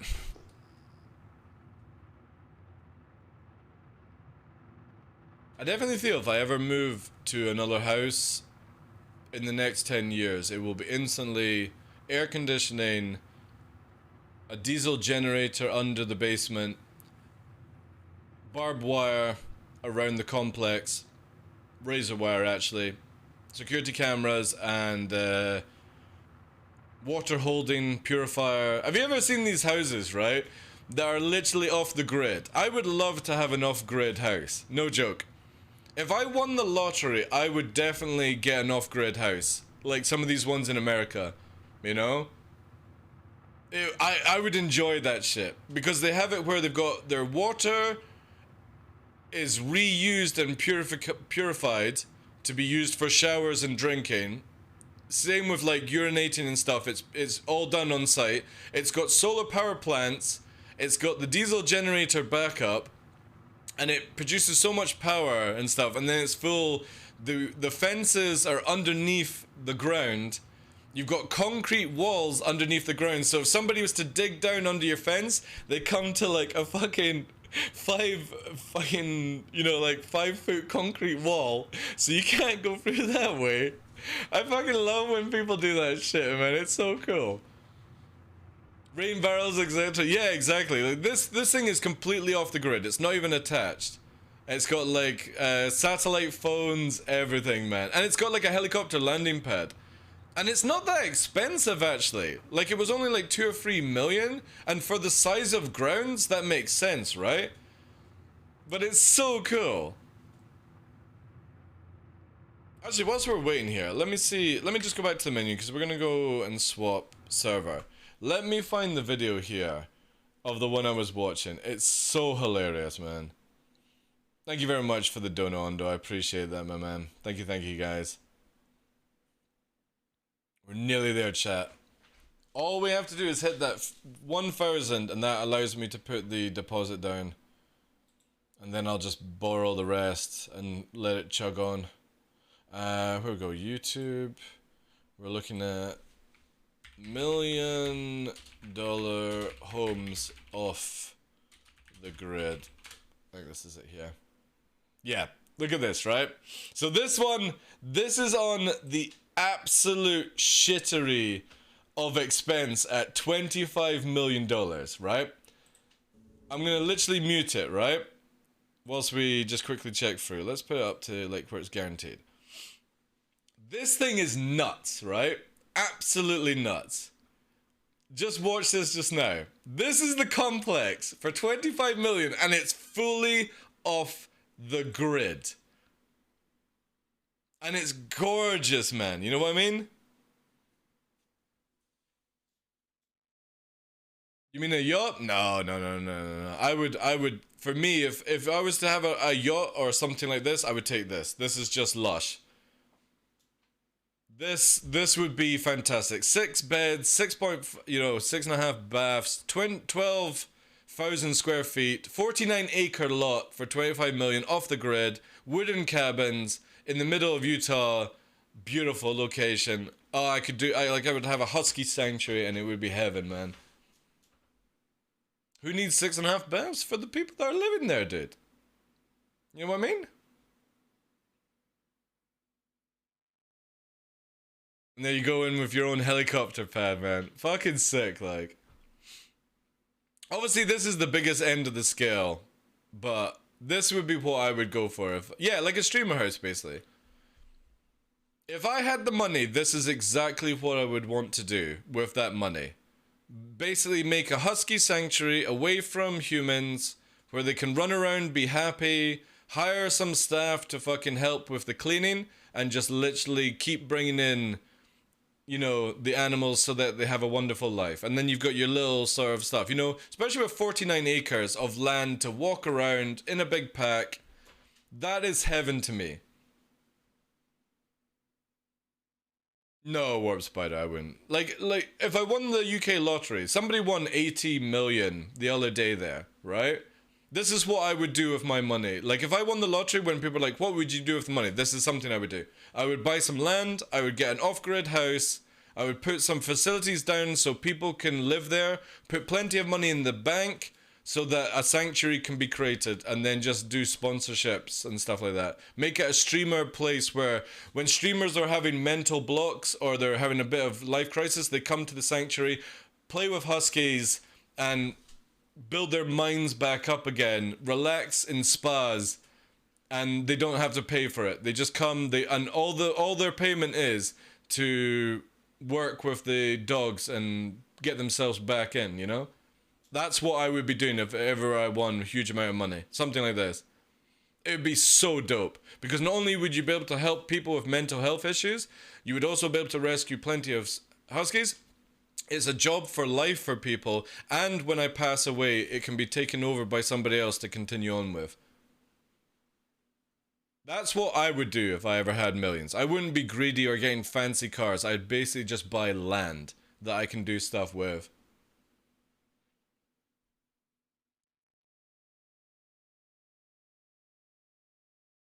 My whole life is a crisis. Well, then you would be able to come, mums. You know what I mean? And sort itself out. Working with huskies, get some horses, donkeys, any animal that has like strong loving connection with humans. You get to work with them. You get some fresh air, no internet, or, I mean, you can get your social media, but you detach from yourself and go for long walks in the area, you know? It's so dope. Because again, here's where it is. Like, all the water is reused on site. So this thing is completely off grid. You don't need to be attached to the water supply. You don't need to be attached to the electricity grid. You don't even need to have fucking cables and stuff, because it's all satellited. Have a husky and a beagle? We have a husky and a beagle just now. My mother's got a 6-7 month old beagle. And hopefully we can get this Alaskan shepherd. I have a strong loving connection with humans and I'm an animal. Awesome, then yeah. And you come, you know? So yeah, if I ever win like 50, 80 million, guys, this is what I'll be doing. We'll make a fantastic log cabin house. Looks dope as fuck. People can come and recuperate and shit like that. Actually do something worthwhile with money instead of just fucking squander it and, you know, play mini games with it. Have you seen the trash house, by the way? The trash house. Which one? Try another GoFundMe for what? For 50 fucking million? No. It'd take a lifetime for that. The only ever time I would be able to get something like this would be through lottery funding or something. It'd be so cool, man. Oh, by the way, all these tiles here are heated. They all have heating system underneath it, so it never snows over. Why not, eh? Why the fuck not? $25 million. Look at it, it's so relaxing. Even just walking around, because there's nobody there and all you have is the background, it's so relaxing. But then add in some vocal husky howls, some donkeys eoring, horses whinnying. Fucking perfect, dude. Yeah, all working off the solar panels. Because they have banks. So the solar panels, let's go here. Because you got like family rooms. It's all log cabin built. So all the wood that they used on this site, Koff, is actually from the trees that they fell to make the area. So they've literally reused all the wood that was cut down and put back into the house. Or the complex. So there's no loss. Fucking awesome stuff. And then they planted more trees in the surrounding, you know? Where's it here? Backyard. Where's the solar panel? Screen room, spa, safe room. Obviously it's got a safe room. Guest suite. I think it goes back to here where it shows you like the... You know what I mean? There's the water. And on the opposite side you've got the batteries here. Like there's another wall through there. This video doesn't do it justice. This one actually probably shows you, right? So there's a swimming pool. Let's go to where they show the grid. Because the grid is super important to show you. Yes, here, where is it? Yeah, here we go. So all of this is the grid batteries. You see them here? They pull out all the batteries, it charges everything, then it uses the water supply to re-purify and stuff. It's incredible, man. It's completely off the grid. And it's got so many features as well. Not even going to look at this one at $42,000. It's just extreme, like.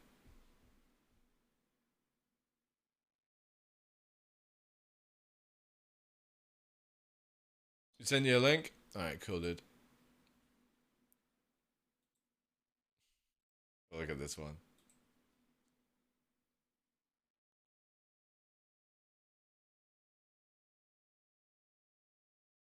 Ooh. That's cool.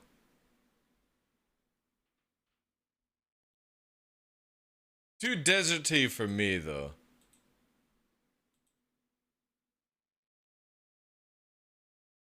I like how they've got different buildings for different locations. That's pretty cool.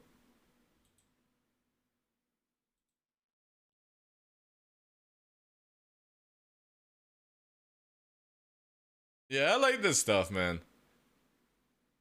Look at that view. Whoo! That's a view and a half. Looks like it gets cold as well. That's cool. Like, you guys in America have got plenty of, what's the word? Oh, thank you very much, guys. Idan. Thank you very much for the dono, dude. Appreciate that. 895 chat. We are literally 105 away from making a phone call.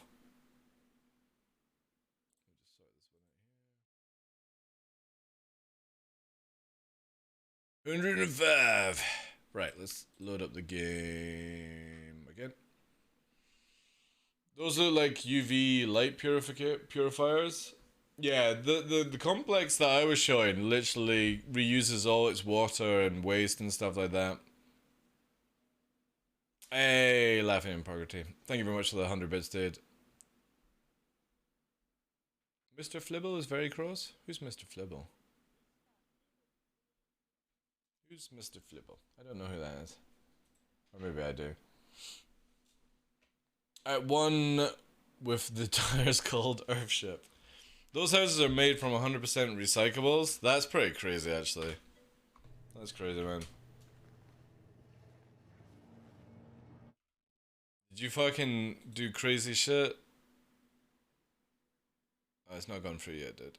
We'll check in a sec.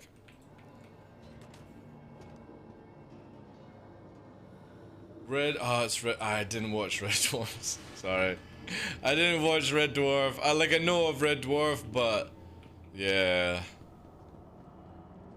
I'm trying to remember what I was actually doing. I was more like, for me, I was more like fast show, all that stuff. We'll make a phone call. Is it updated to that? You guys been fucking nuts? It's still not there. Literally, no joke. If it hits that number, I will make a phone call right now. Because obviously, as I was showing you guys, this is the pup strong contenders and stuff like that. Let me have a look here. And this is the one we're making.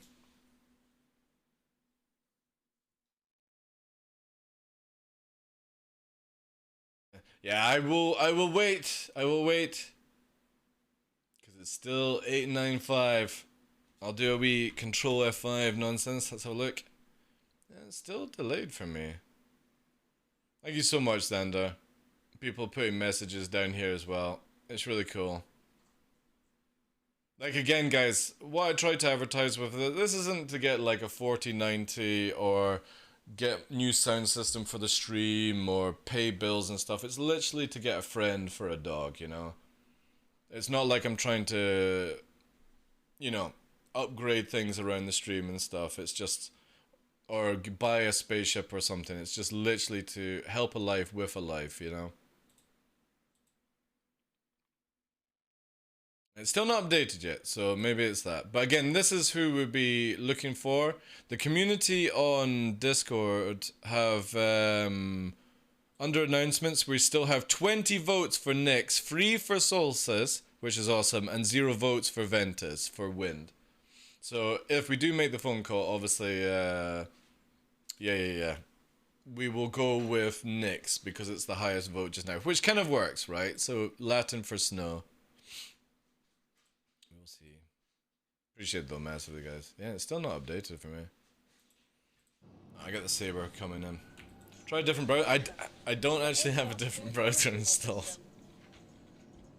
I have yet to do all these things. Ever since I did the rebuild of the AMD, my life has just been upside down. You know, constantly having to deal with things. I just always forget these little things. I got a big list of things to do, and it's just getting bigger and bigger every year. Or every month, I should say. But yeah, I appreciate it, guys. If we are at that 1,000 mark, that means we can literally make a phone call, and I'll just do it right now, if you guys don't mind. Obviously, we'll still need to hit the 1,500 mark for the full purchase, but it gives me a week to try and get the rest, you know what I mean? Is it updated? Are we saying that the one... God damn it, why won't it update? Fuck's sake! God damn it.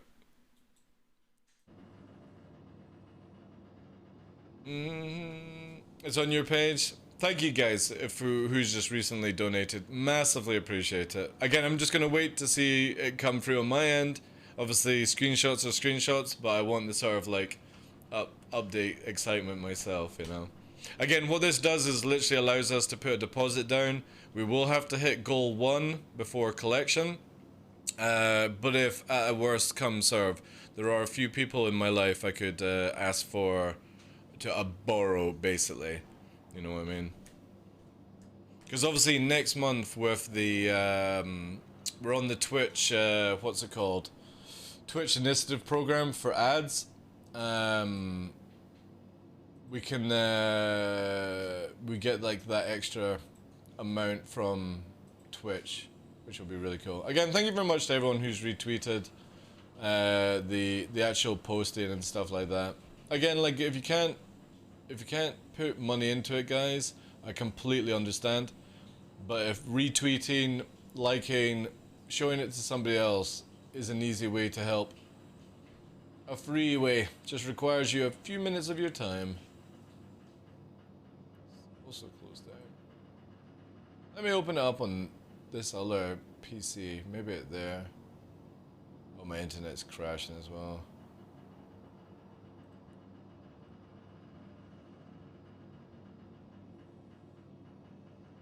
I don't know what's going on there. There we go. Update. Let's have a look. There we go. Awesome stuff. Right, chat. Thank you so much. This literally allows us to put the deposit down for this one. So we'll go. I'm gonna phone right now, and I'm gonna mute obviously because I'm not gonna talk details with it. Give me 2 seconds here. I might actually just text. We'll see first here.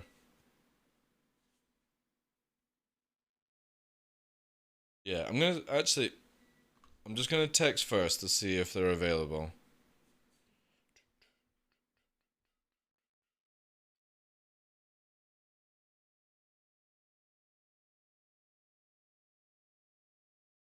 Let's make sure we spell the name correctly for the person.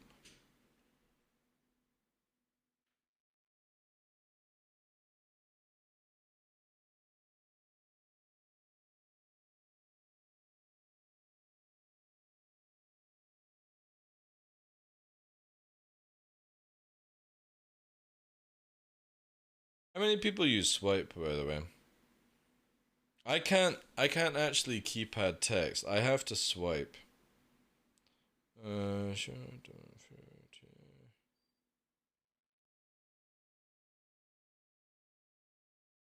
Right.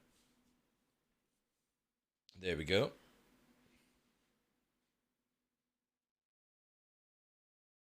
All right. We will wait and see. This lady has like a farm where she's got loads of like this sort of situation, and she does like it's a proper breeder, licensed breeder, and she also does horses as well. And there's a foal that's just been born, and it's absolutely beautiful. But she would not tell me how much it sells for, because obviously, like I guess because I'm not in the market to buy a horse, you know. But it was a beautiful foal. Really big as well, like really long legs. Let's do this. How much is a horse? Well, she wouldn't tell me because obviously I'm not somebody that... I guess I didn't look like somebody that could afford it. So why would I need to know the price, you know? That's how it felt, you know? Alright, we'll take these off the ravens. We got quarterlers. I've not used quarterlers in a while. But thank you again, guys. That literally has us sending the text message. I'll do the phone call when I get a reply, just to make sure everything goes ahead. And hopefully, again, this little, you can see him there, little fat tote, little Nix will come home with us in like a week's time, I would imagine.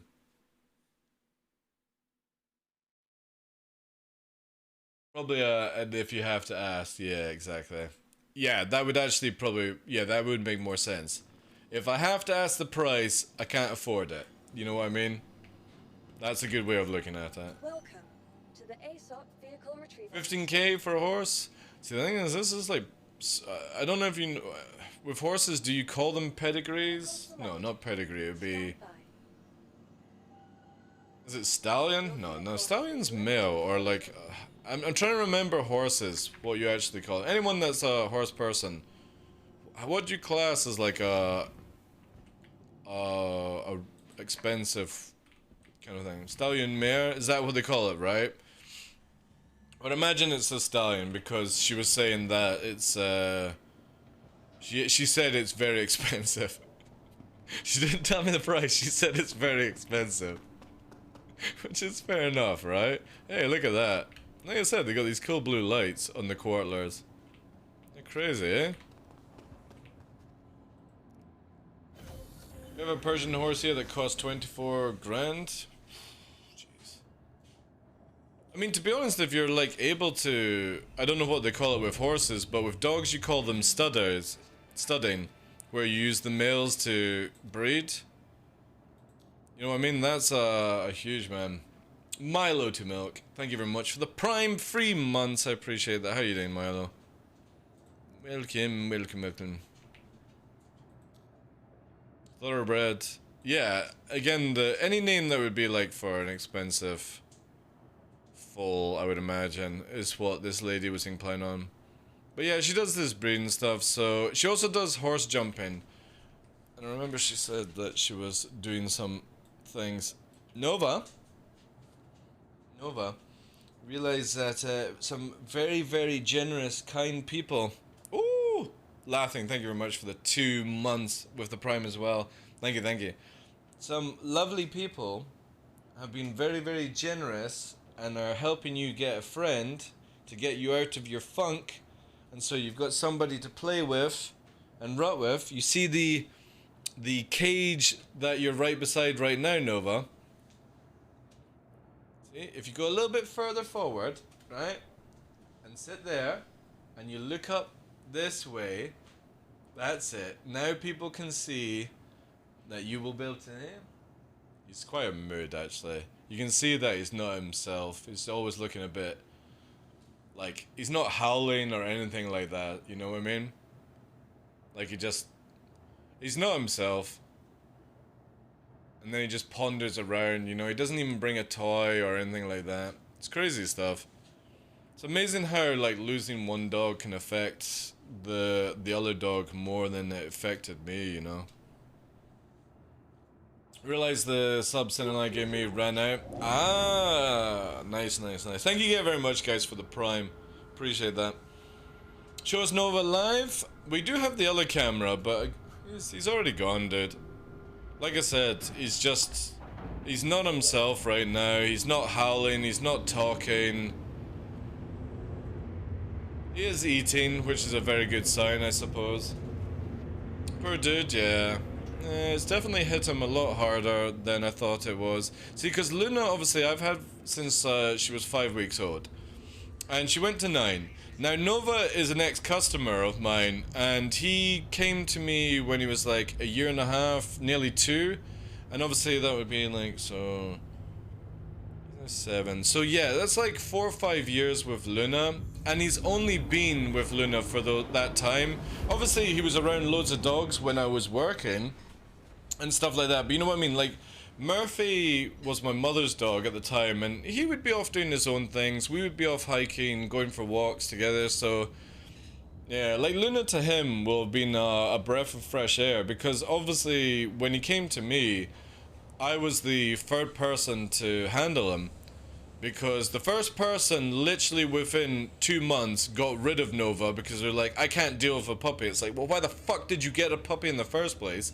And the second person got Nova and then had a kid, and obviously the kid becomes more important than the dog to some people, and he couldn't deal with both. And I'm like, you know what I mean? I also find that very shitty. I'm not gonna rant about it too much because everyone's in different situations, but for me, if you get yourself a dog and you can't afford a fucking kid, you keep a fucking condom on and you don't have a kid, right? Because the dog came first. That's me. Yeah. Yo, thank you very much for the 4-month star. Appreciate that. Boom. Here we go again. How you doing, Chief? Thank you for the resubs. Appreciate that, guys. I also started this off on a hype train. Level 1. I think we gotta get like a level 5 or 6 to complete that. But please don't. If you guys are wanting to go crazy on a hype train, go crazy on exclamation mark Nova instead. That would mean way more to us right now. Hype train! If that lady can sell a horse, then she can pay for a year's worth of UK electricity bills. Very true, yeah. I mean, it looks like a good wee earner. She does 2 litters a year of different ones. So the Alaskan Shepherd mix, and then the Husky one. So she does 2 things. So like, say between 6 to 10 pups at the price that they get. You know what I mean? Like, and then the horse comes along as well. That's easily, for living out in a rural land, that alone is like nearly 50k, right? Obviously then you got the food expenses, the land expenses, stuff like that. But if she's also a professional show jumper and she wins things, you know what I mean? That would also do that as well. Hey, Handrag, thank you very much for the 3 months. Interested to see how this one will say it. Ayo, Nana. Thank you very much, dude, for the 3 months. 4 months for a star, and also laughing for the 2 months, and Milo to Milk for the 3 months. Thank you so much, guys, for returning. Show jumper. Show jumper. She gets on horses and does show jumping for contests. And they actually bring in quite a bit of money if you're in the top 3.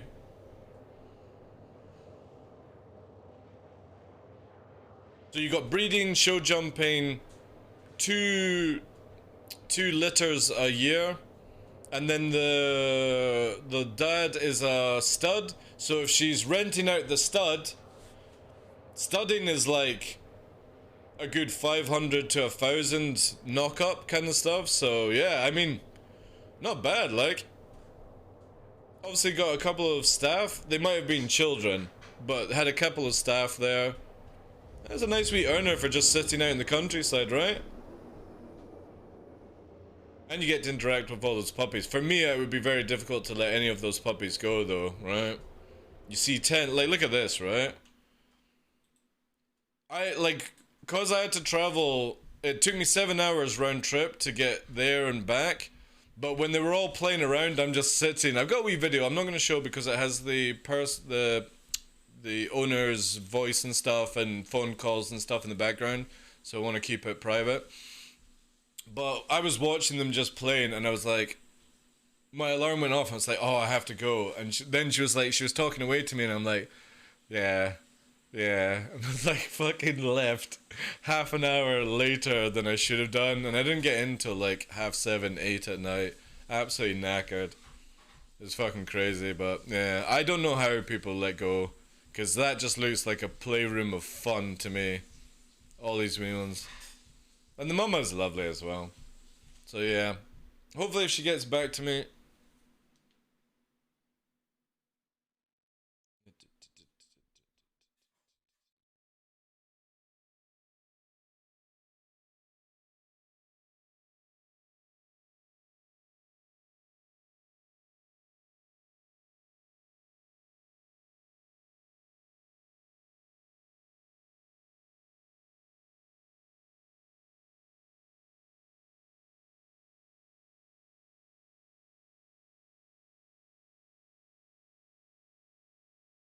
Go.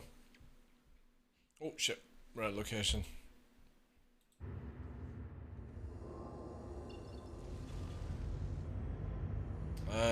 What do we have? That's 1k. Let's have a wee play with this. We'll go to Hadley.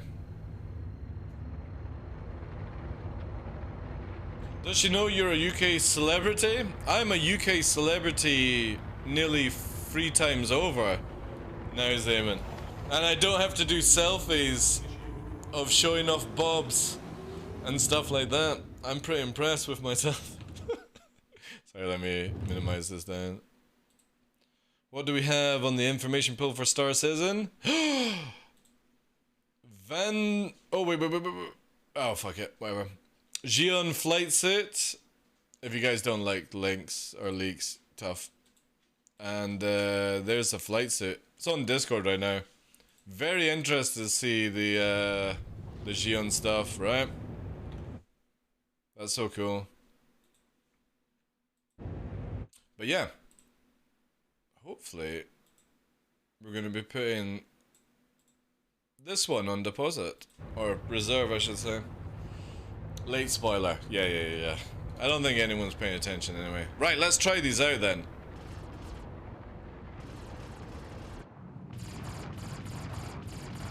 Holy shit. That sounds pretty dope, eh?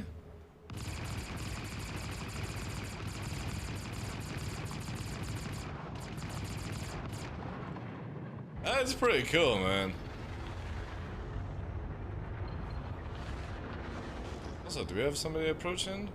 Maybe. And they actually sound the best, I think.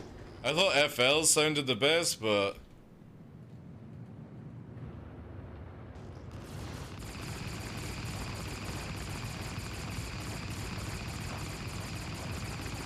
yeah, they're pretty cool, man.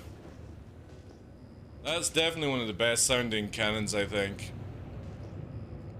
And they look so cool with, like, the blue. See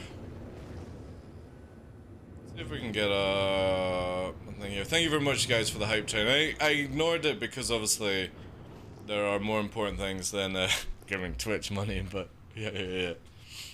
Let's have a look here. Yeah, so they just look more subtle, eh? It's a shame you couldn't get them in red. If Quartlers, like, if you could change the colors and stuff like that on these things.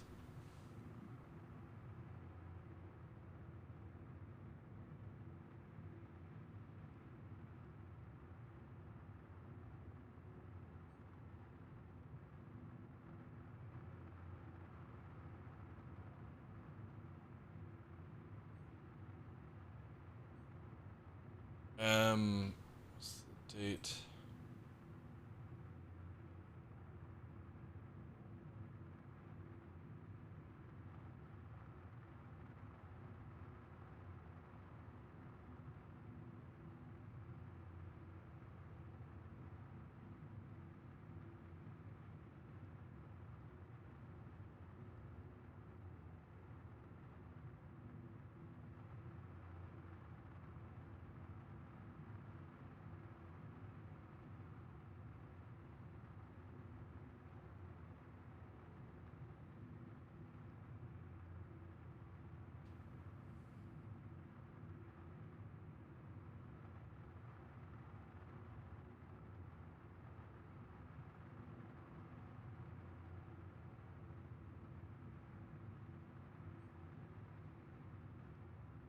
Awesome. There we go. Right. I'm not going to show you the text because obviously it shows the number, but basically I have a text confirming,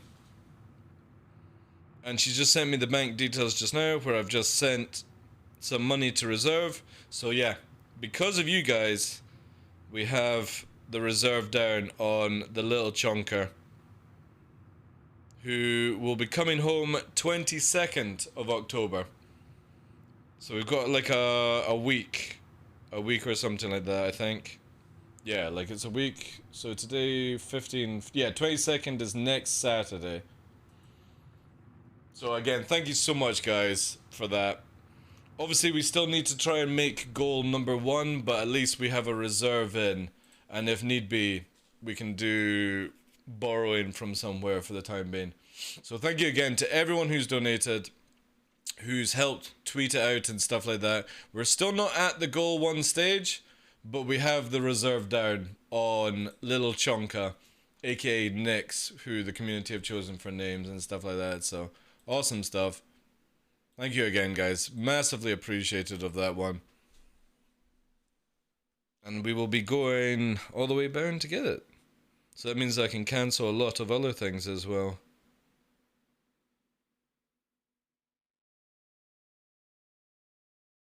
There we go. Quality. Thank you again, guys. That's insane. 8 days to go. 8 days to go, and then obviously 3 to 4 months, and then it will be able to hopefully keep up with Nova on light walks, light hikes, and hopefully by 6-month mark we'll have videos of the yin yangs, and hopefully he will come out of it. Obviously, if he doesn't come out of it, well, we know what to expect, right? There's 3 sort of options that will go with it. 1, Nova will come out of it. 2, he's going to just be constantly depressed. And 3, well, the third one, as we all know, that there are chances where we can actually lose Nova from this and stuff like that. Depends on where we go with it, but at least, again, with you guys' help, we've got a fighting chance of bringing him out of it. Going to need another GoFundMe to feed that chunker? No. Again, like, I really didn't want to do a GoFundMe at all. I don't like the idea of it. I know that some people need to do GoFundMes if they're in a crisis kind of stuff, but for me, I always balance out my life about where I put money here and there. I would have never done a GoFundMe. It's just obviously because of what happened and how much it cost me with Luna. I'm just drained at this period of time in my life. You know what I mean? But no. You guys never need to worry about putting money in to feed Chunker. That's what your subs do. All that jazz, you know? It's only just a quick panic to make sure that money is there. So the first, like, bit is not... Again, like, for me, if we only make it to the goal 1, that is it, right? Goal 1 is... That's me completely fine in that situation, right? Goal 2 obviously just helps balance it out of the year. And goal 3 obviously helps with the thing like that. But, again, life can change, you know what I mean? I may not even be a content creator... By the time in 6 months, I might have to be doing a full-time job, and in a full-time job, I'll be able to afford stuff like that. It's just the goal 1 to just make it where I'm not in a negative situation right now. That's it. Thank you so much, TheDarkLaw. Thank you, I appreciate that, dude. If you guys put down little messages as well, this is so fucking cool because obviously we'll stop it. It's not updated yet, but I appreciate when you guys put little things down. Like, I like your hair. Much love, thanks to Xander there, you know. Tomato Luna, Edison got a bit confused with that one, but I hope Nova gets his pack again. Again, thank you so much, guys. It's so amazing reading that stuff. And then, yeah, little chunker. He'll be a little chunker for a wee while. Like your hair? I know. That's fresh. That's fresh that said that one. He was like, I like your hair. Again, everyone who's done anonymous, everyone who I've seen retweet and put wee message out, like Gallifear, Hold Fast Homie, I think, who else was it that did it? I got the message here. I can't remember the other name. Somebody put out saying I can't do much, but they tweeted it, and that's everything that I need, you know what I mean? I like how Hold Fast Homie says, our homie, obviously Michael Lawrence, I say my full name anyway, aka TheDarkLaw, aka the Dog Father. I like that. So I'm called the Dog Father now. Yes, I'm the Dog Father.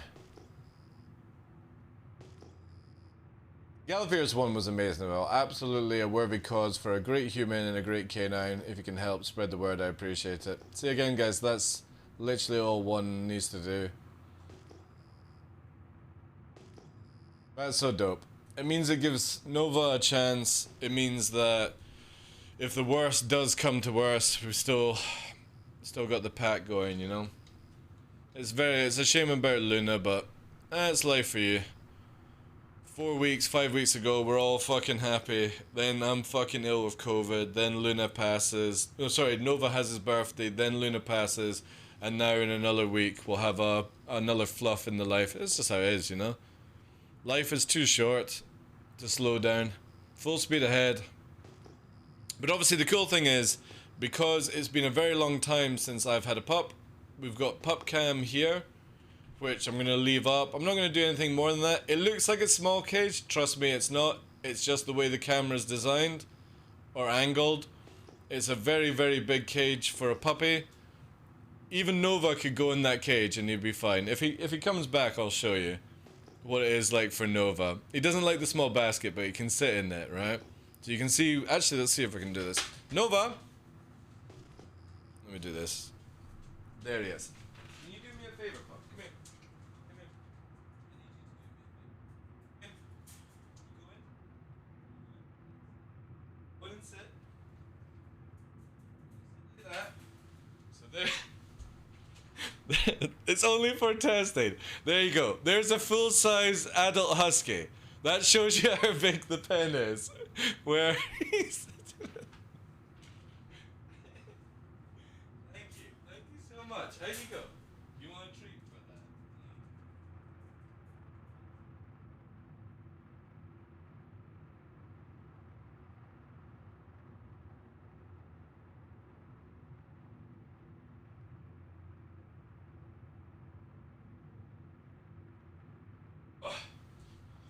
Probably like, what the fuck are you doing? Like, now he looks even more depressed. I know. It's like, why am I in such a, why am I in the crate? You know. He's been rewarded for his actions. You know. He's a very handsome dog. Like, losing Luna was very sad and stuff like that, but Nova for the past like 4 or 5 years has been my bud, where, you know, Luna on the walks, she was very independent, where she would go and do her own things, and Nova's always been somebody that just loves to get cuddles, loves to talk to people. Luna didn't really like humans in general. She was more interested in like other dogs. So, whilst I had Luna, it was like basically two different type of dogs. You know, Nova's more affectionate, cuddling. Luna would come in for cuddles when it suited her, kind of stuff, you know. And, yeah, I definitely think, thank you very much, you bastard. I will leave that on the road fund me thing, but I'll put it towards that, dude. Thank you so much for that, Chief. That's so generous of you. Can we get some vibes in chat, please? Again, the sort of money with like the what's it called? The roadcast is sort of different because Cinelaya put like 50 in, and I used that for fuel money to get us down and stuff. So massively appreciated. Thank you so much. Hair's looking lovely, Dale. Consequences on Luna, good to hear. My hair's looking good? What the fuck, dude? I don't have any hair. Unless you're talking about the beard. Good to hear that you're getting next. Yeah, I'm looking forward to this, Doctor.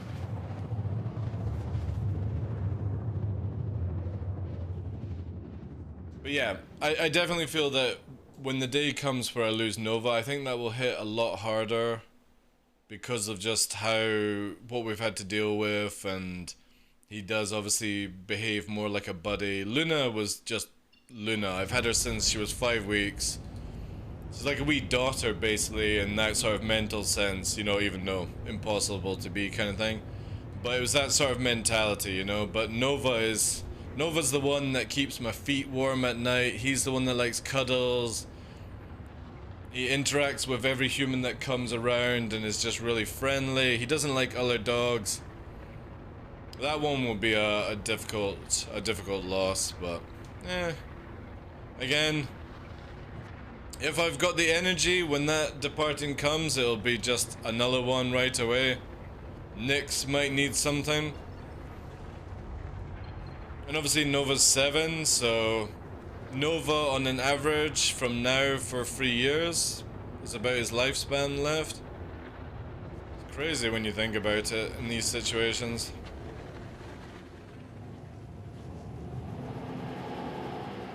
Then you take this sort of thing for granted, you know, like hamsters and stuff don't live that long, rats as well, you know, life is life.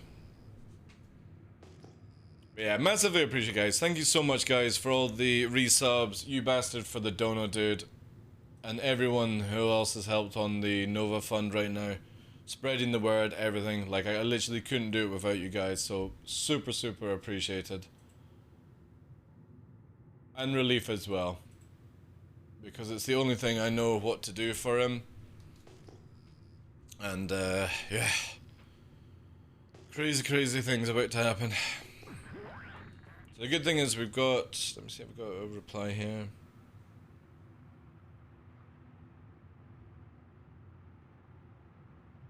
Cool. Alright, that's all confirmed. Bank's gone through. So the reserve has been placed. We have 8 days to hit goal 1. If we can. If not, I'll do a wee kind of Borowski kind of stuff. Because obviously those GoFundMes don't run out, so we'll just keep running as long as I can. But obviously I'm not going to keep advertising it, like, if Nix is here after, like, you know, a week or something like that. I feel that would just be a shitty thing to do. Most likely you guys would say no, just leave it up, but for me, in the back of my mind, I think it would be a shitty thing to do. However, so Discord is going to be bringing out the same thing as I don't have a Patreon. Discord, Instagram, and Twitter are coming out with systems where you can pay extra money, like a subscription basically, and you can get extra features. Now, I don't think I'm going to do it on Instagram, and I don't think I'm going to do it on Twitter, because that forces somebody to actually have one of those platforms, and maybe they don't care about it. When they allow us to do subscription on Discord, I'm going to make it very simple. One fee, $5, like we've always done. And I'm actually going to be putting more content down there, because obviously I don't like fucking up the algorithms on Instagram and stuff like that. I don't really want to spam it. Maybe I might do it, but I was thinking to say thank you to you guys. Anyone who obviously pays for that would get to see behind the scenes with Nix's growth and short wee videos and stuff like that. And all the money that we would receive for that would go literally to Nix Nova Fund. And I'll get another bank account and all the money starts going in there and it rises up.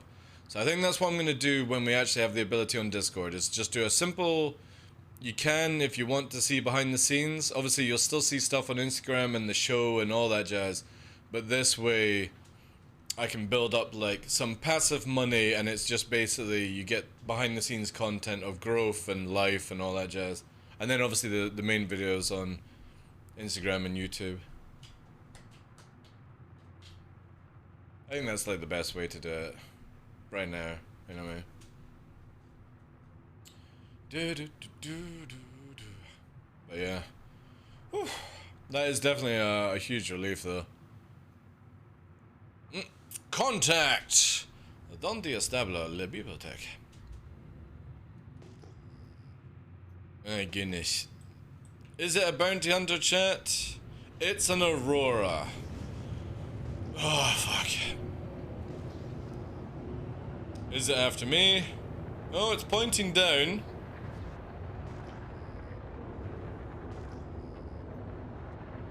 Oh, it's cutting, but it's going away. What? Oh, wait. Did this thing warp to Edmund instead of Lorville? Let's just quickly inspect.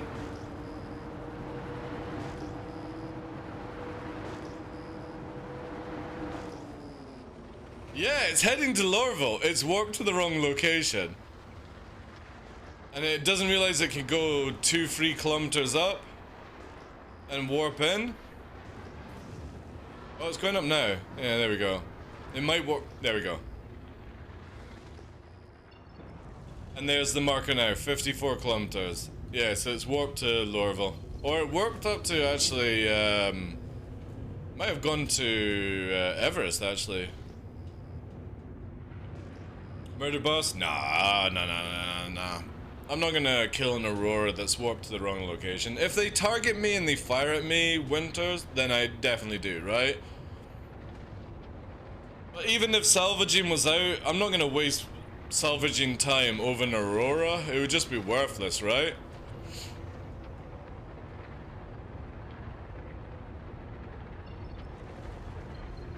I've really got out of the habit of just killing anything. I always kill everything around me if people are attacking me, because they might not be a part of the same team, but I always assume it could be, you know, it's collateral damage where I don't want them on the field where they decide, oh, there's 3 people attacking DarkLaw, I'm also going to start slinging missiles and guns at DarkLaw, you know?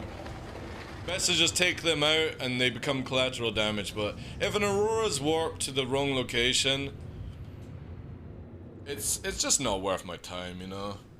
And again, it's just where, like, it's just seal clubbing, and I'm not about that anymore. Oh, I feel nice about it. Don't get me wrong, right?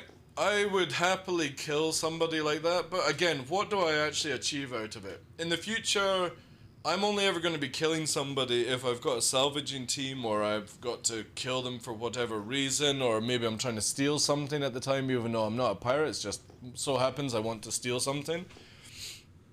You know, that's acceptable for me. But if I'm not making any money, and it clearly is, I've warped to the wrong location, it's not somebody actually after my bounty, what's the point me fucking slowing down somebody's gameplay, right? I would enjoy slaughtering them. Trust me. I would. There's nothing better than just killing in a video game. But again, I also want to look at for the future of Star Citizen, where missiles might not always be able to be rearmed. Refueling might not be easy to come across.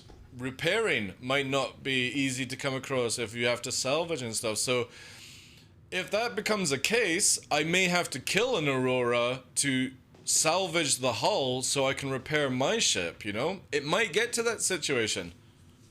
Right now, obviously, I don't have that gameplay, so it's like, you know what?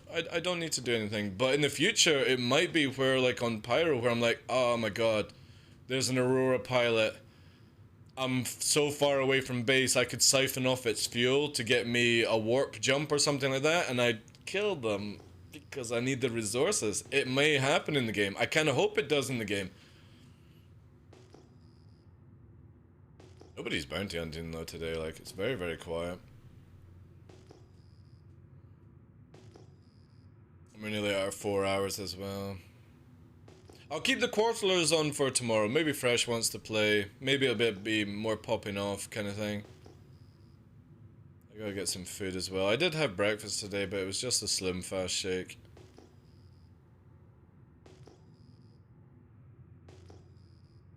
I have haggis and rice tonight. Haggis and rice.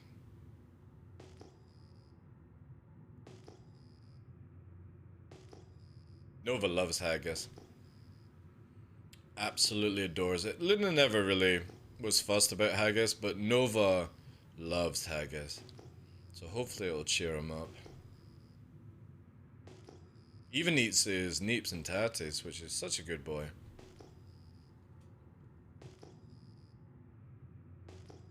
Ah. Bingo! And before it's the Aurora returning. Oh no, it's approaching. Go. Let us see what we have here. Let's lower that down as well. I need to be so high. Alright, what do we have? We have a Reliant Tana. Oh shit, this could actually hurt, especially if it's ballistics. Alright, so we're gonna have to target. Engine is actually flying towards the location. Maybe let's just do a wee cheeky Fox Free on it now. Fox Free, fire. There we go, it's a bit delayed. Out she goes. Oh, clap. Oh, going really fast. Alright.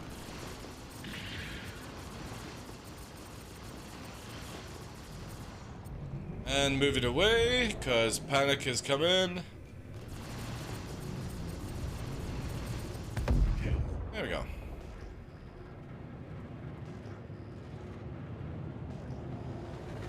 I'll tell you something. I really hope wrecks don't just disappear in 3.18. This was something that I'm very, very interested to see. Because how the fuck are you meant to salvage if stuff just disappears? One can hope that that's the case. I'll just do all of them. Holding down Port Tressler has been the most interesting gameplay for me recently. I'm looking forward to SBK, but I'm not looking forward to the boom zoom on the SBK. At least an empty box should spawn if the pilot had nothing on them. Yeah. But I mean, for salvaging, you know, you're meant to be able to salvage ships. How are you meant to do that if the ship just disappears? So hopefully it becomes a wreck that falls into the ground or something like that. Very, like, again, this is where, like, we need this stuff with inside Star Citizen. They show us that you can salvage, but have they even done the mechanic to do salvaging, you know? Like, or do you just laser a wreck? Is that it, you know? Do you actually get a different icon that shows you a wreck? You know what I mean? Like, when players die, we used to get an X that showed you, and you only see that on yourself now. And you don't see people's bodies. You used to be able to scan when ships drop cargo. And you could scan it out and go and open up the boxes and stuff. You don't get that on the scanner anymore. So what's going to happen with these wrecks? Are they just going to fall out the sky, land on the ground, and you got to hope for the fucking best, you follow it down at the right time? You know what I mean? Like, if you're in a fleet fight, you're 5v5, and you manage to kill 4 and lose, like, 1 or 2 or something like that, and you bring your salvager in to win the field because you've won the field, do you have to play the guessing game? This is information I would love to know about when it comes to salvaging. Because I'm not going to be doing salvaging myself. I'll have a shot of it, right? But I actually want more to interact with other players where I'm like, yo, I'm doing some killing on this server. Do you want to bring your salvaging ships into the local area, and anything that we get, you know, we'll split it. You get like 60-70%, I'll take 30 kind of stuff for the killing. I really want to know these things before 3.18 hits. But it looks like we're going to find out by just playing PTU. Because obviously this stuff's not even Evil Catty. Evil Catty is all about Pez right now. There's nothing about salvaging. Yeah, that will make it a much better group, yeah. Because again, like, for me, obviously my org could probably do it. I could be like, anybody want to run the salvaging ship? And maybe if it's quiet and stuff, you know what I mean? We can do it in-house and, you know, cut out the middleman. But if I'm by myself, right, on stream, and I'm not with anyone of the org, I'll be like, yo, YVRX, your guys ready? And then we had, obviously, all the people on the list who would be like, yeah, I'm available. You know, I'm just chilling out. I'm not doing anything. They sit here. They just, you know, do their own thing. I think the salvaging in 3.18 will just be derelicts in space. No, they were showing that you could salvage... they literally said you could salvage player ships and use it as a resource to repair your own ship, Kinka.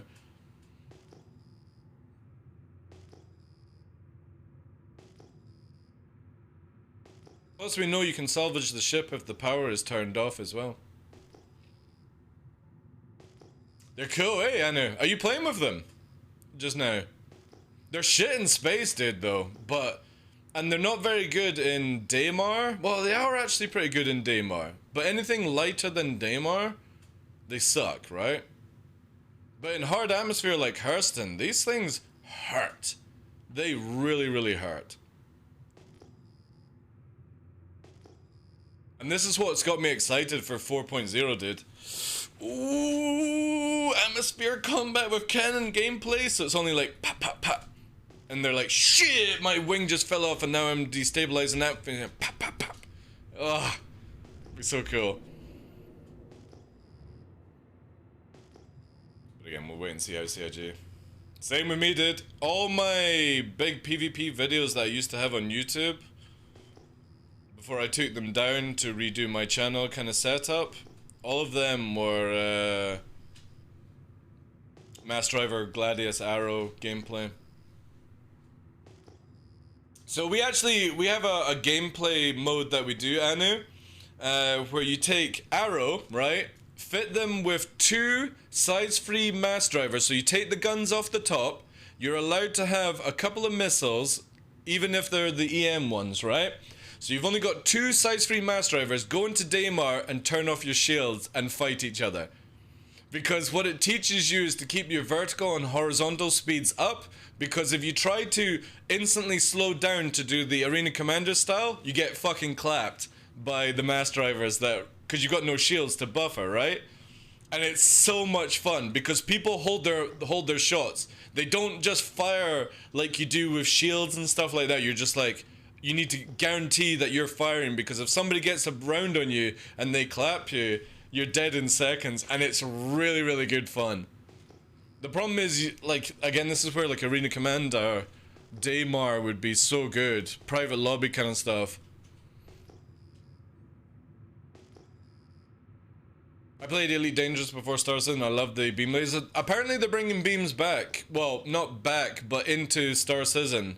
Oops. But they want it where, right, so the mentality is CIG want it where repeaters and cannons are the close range weapons and beams are going to be the sniper weapons. But you have to hold the laser on the target and it will have like a big cooldown or something like that. That's what they want to do with Star Citizen right now. I mean, obviously it could all change. But I remember Yogi saying this is what they kind of wanted. They wanted the beams to be like a sniper weapon that maybe didn't do as much damage as close range weapons. But obviously you could hit like 4 or 5k away because you just draw the beam, you know what I mean? The beam follows the pip. Hey Toma, good day to you, Chief. I hope Heat is involved. Yeah, again, and like I always say this, there's so many mechanics that just work in Elite Dangerous. No joke, if you take the ships, the ship behavior, the HUDs, and put those things from Elite Dangerous into Star Citizen, it would be an award-winning video game, right? You have the Star Citizen locations, the Star Citizen ships, but you have the flight mechanics of Elite Dangerous. You have the HUDs of Elite Dangerous, which just work. You know what I mean? They just work. And then you have the mechanics like heat sinks. Stealthing requires you to stealth, but you can only stealth for a wee while unless you eject heat sinks because you're heating up. It would just fucking rock, this game, man. Had a long pass with Quartlers. I think everyone went Quartler mad. Like, 3-4 was funny when people were buying Ravens just to get the Quartlers off them, you know? I think that's the way they're going with it, Koff, is that laser beams are going to be like a sniper weapon that doesn't do as much damage as like a rail cannon, but it means that you're basically constantly damaging at range, but obviously the downtime is, or sorry, they were saying that when you fire it, like with the Exodus, is that the Idra's shields start to drain because all the power is going to the weapons, right? Because they already have it with mining lasers and salvaging lasers. Doing a beam laser for a ship is not difficult to do. But you have to have a downside to having that crazy range, is that it's over time damage. You got to be pinpoint accurate with it, and obviously you're losing your shields and stuff, you know? Oh yeah, man, Quartlers back in the day. Again, it's a shame that CIG changed the way cannons behaved, right? Because I felt cannons were justified. A lot of players were like, I can't defeat somebody who's using cannons. It's like, yeah, because somebody who's using cannons has spent time to hone their skills. Even if they use repeaters on you, you're still going to die. This is the mentality that people can't get through their head. If I have cannons that work, I'm going to hone my skills in cannons and you're going to get clapped because you've not put the same time in, right? If I have to use repeaters, it's the same thing. The difference is cannons give you a bit more of ability to dodge my shots. Repeaters don't. I just look at your pip and I just go, and yes, it won't work all the time, but That's what made it fun with cannon PvP. You dodged each other's shots. You didn't pip wiggle, you dodged. You literally dodged your ship. You strafed it hard to dodge out the gunfire or strafed it up. You didn't do it to make the pip calculations go weird so that you couldn't get fucking hit even though you're just flying in a horizontal plane. Like, yeah, it's just fun. Really, really fun. Aim lovers cannons are the way to go. It's so good. I mean, this just feels like a heavy damaging repeater, you know what I mean? It just doesn't feel like a cannon to me. Like, I want to go pop, pop, pop, you know? And hit you hard, but I don't have a big rate of fire. Also, who's this? Oh, it's the Tana! He's coming in low and fast. Alright, well, let's see how the low and fast fucking method works. Fox free on that one.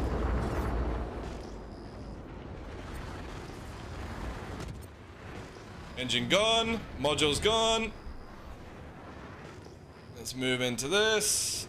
Angle.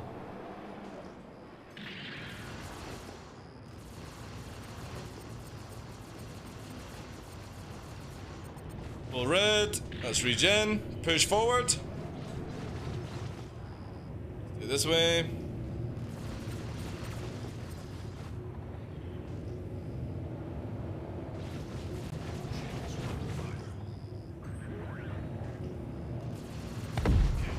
There we go.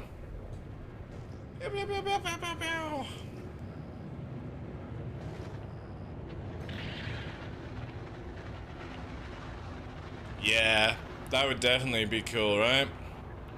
That's why I do miss, like, when you play with mass drivers, they're still the only gun that requires you to do this, right? Shotguns as well, but you know that, like, broadswords, you just hold the trigger and it just fucking spins up the ammo? Mass drivers, even today, you still have to do this on the old joystick. Or the mouse. You can't hold the gun down. It just feels a lot better when you have the ability to slug the rounds out that way. You know, squeeze off a few beforehand.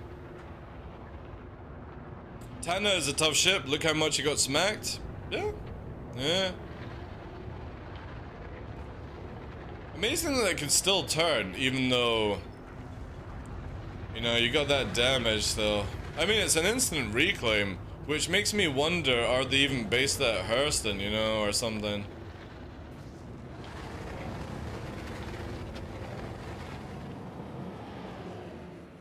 Actually never tried the Tana in atmosphere. I wonder what a Tana with cannon build would be like. Size 2? Especially with all the extra things, so it's like, what, 6 size 2s you can get on a Tana or something? With cannons? That might be something we try out. I don't have a Tana. Or maybe, do I have a Tana? I don't think I have. Let's do here.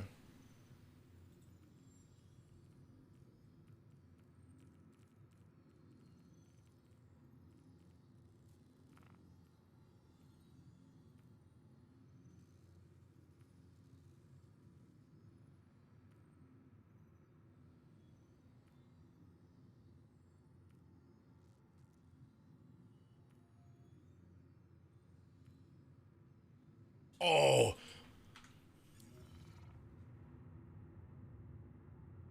Hear me out on this. A Scorpius with cannons for Hurston only. Or, actually, Hurricane. Cannon build. 2 size 4 cannons and 4 size 3 cannons. And just sit in atmosphere with it. Holy shit!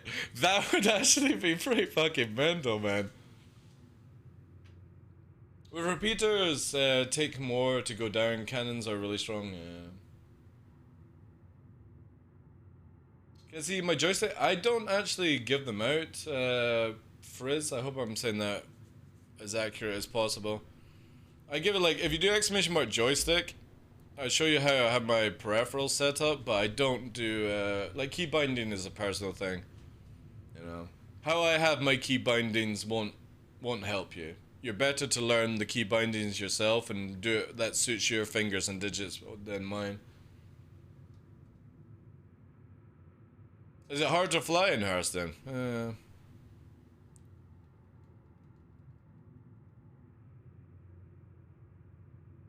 Nice sound though with the correlates. I like how here, if you see where I'm at, see how it's like red and blue with the reflection of the sun? That's pretty dope. Again, if these were red and they produced like, or you could have them where they produce blue lasers. This is, again, CIG need to make it where everything has a different laser color, right? So, you know what I mean? Like, you've got all the cannons that just do red. So why couldn't they have done the FLs where they made it green, quartlers are blue? It would just look so dope, man. Because then you could mix and match cannons and have like reds, greens, and blues flying out, right?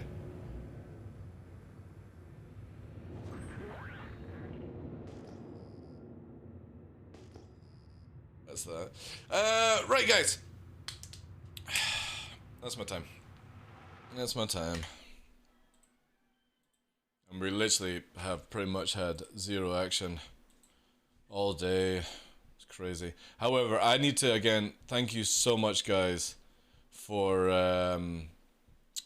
helping out with the donation so far for Nova's Fund. Crazy amount of money raised so far in 2 days. And especially as we're not advertising into like the Star Citizen community on Twitter or anything like that, or promoting it on other channels, you know what I mean? This is just literally off the back of this channel and you guys on Twitter and Discord and stuff like that. It's absolutely insane how much in such a short period of time. But yeah, the deposit is done.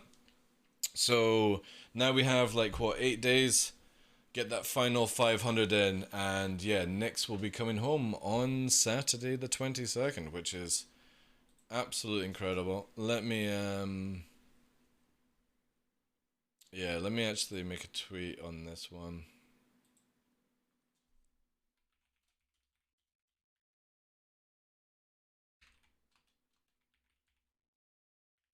Or Nova.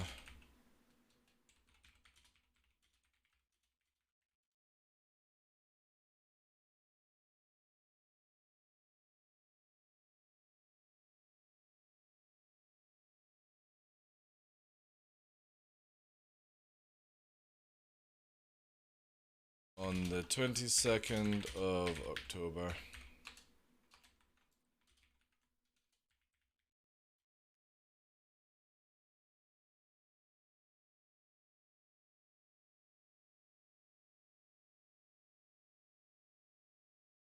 That in for...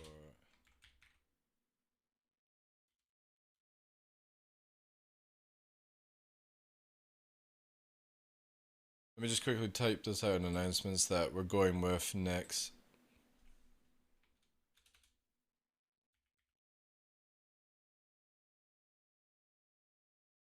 Naming closed. Next winner.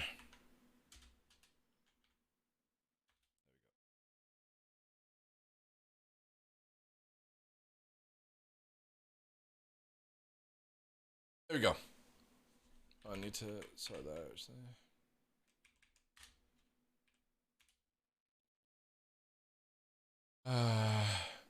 Got that. So yeah, on the GoFundMe.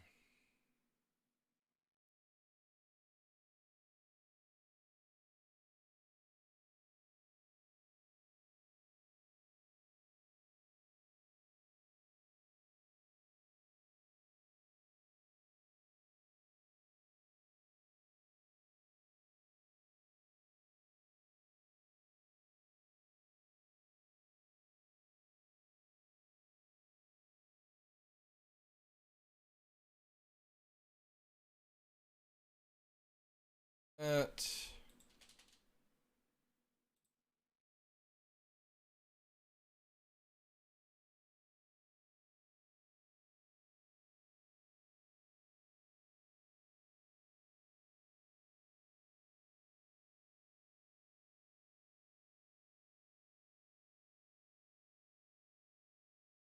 Alright, there we go. There we go. That's that posted. So there is the post on Twitter. If you guys follow on Twitter or you don't. And I'm just going to put this out.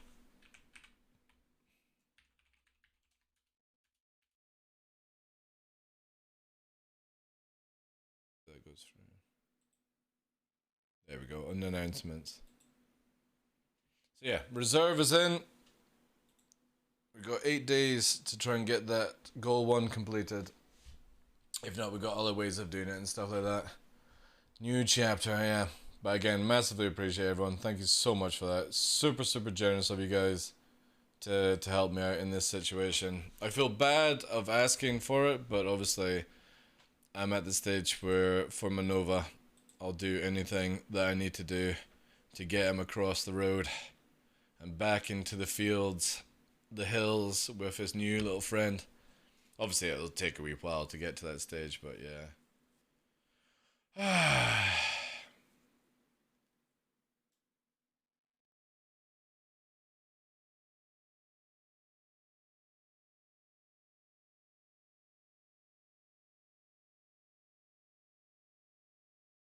So Mythologist posted that with his 4090 and a 7900X and SE, he's only getting 35 frames at like new Babbage. I get the same amount of that on a 3080. It just shows you that the 4090 is worthless for Star Citizen right now. It would be probably good for Arena Commander, but that's about it, right?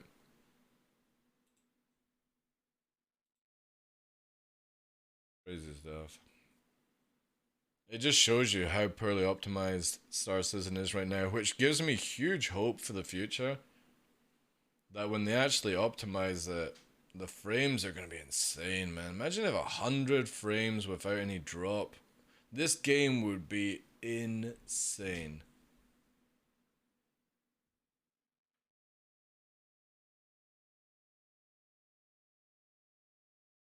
Absolutely insane. Alright. I'm gonna head out, get some food, guys. Again, appreciate it. Let's find somebody to send you on to. Who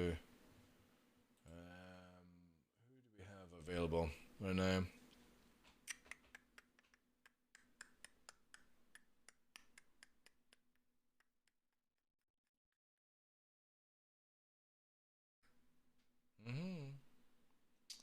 I did Gallifrey yesterday.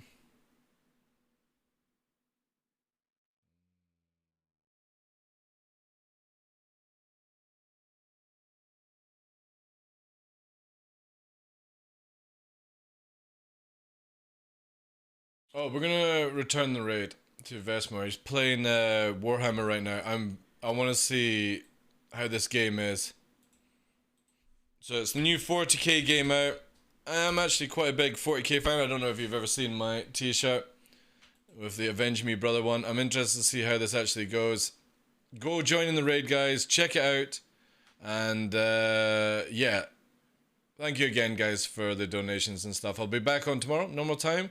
Hopefully some more PvP. Hopefully it'll be a bit more active and all that good stuff. But yeah, thank you again, guys. Massively appreciate it. And enjoy Vesmer stream. If I don't catch you over the weekend, have a good one. Stay safe. Go and enjoy yourself with some food, all that good stuff. Thank you again, everyone on the donations and stuff. Crazy, crazy stuff. Xander, Tough, Koff, Anu, Zeman, everyone else, Premster. Thank you guys for being here. Take care, Miss Sel. Thank you for all the love, guys. Enjoy your weekend. Take care, everyone. Thank you.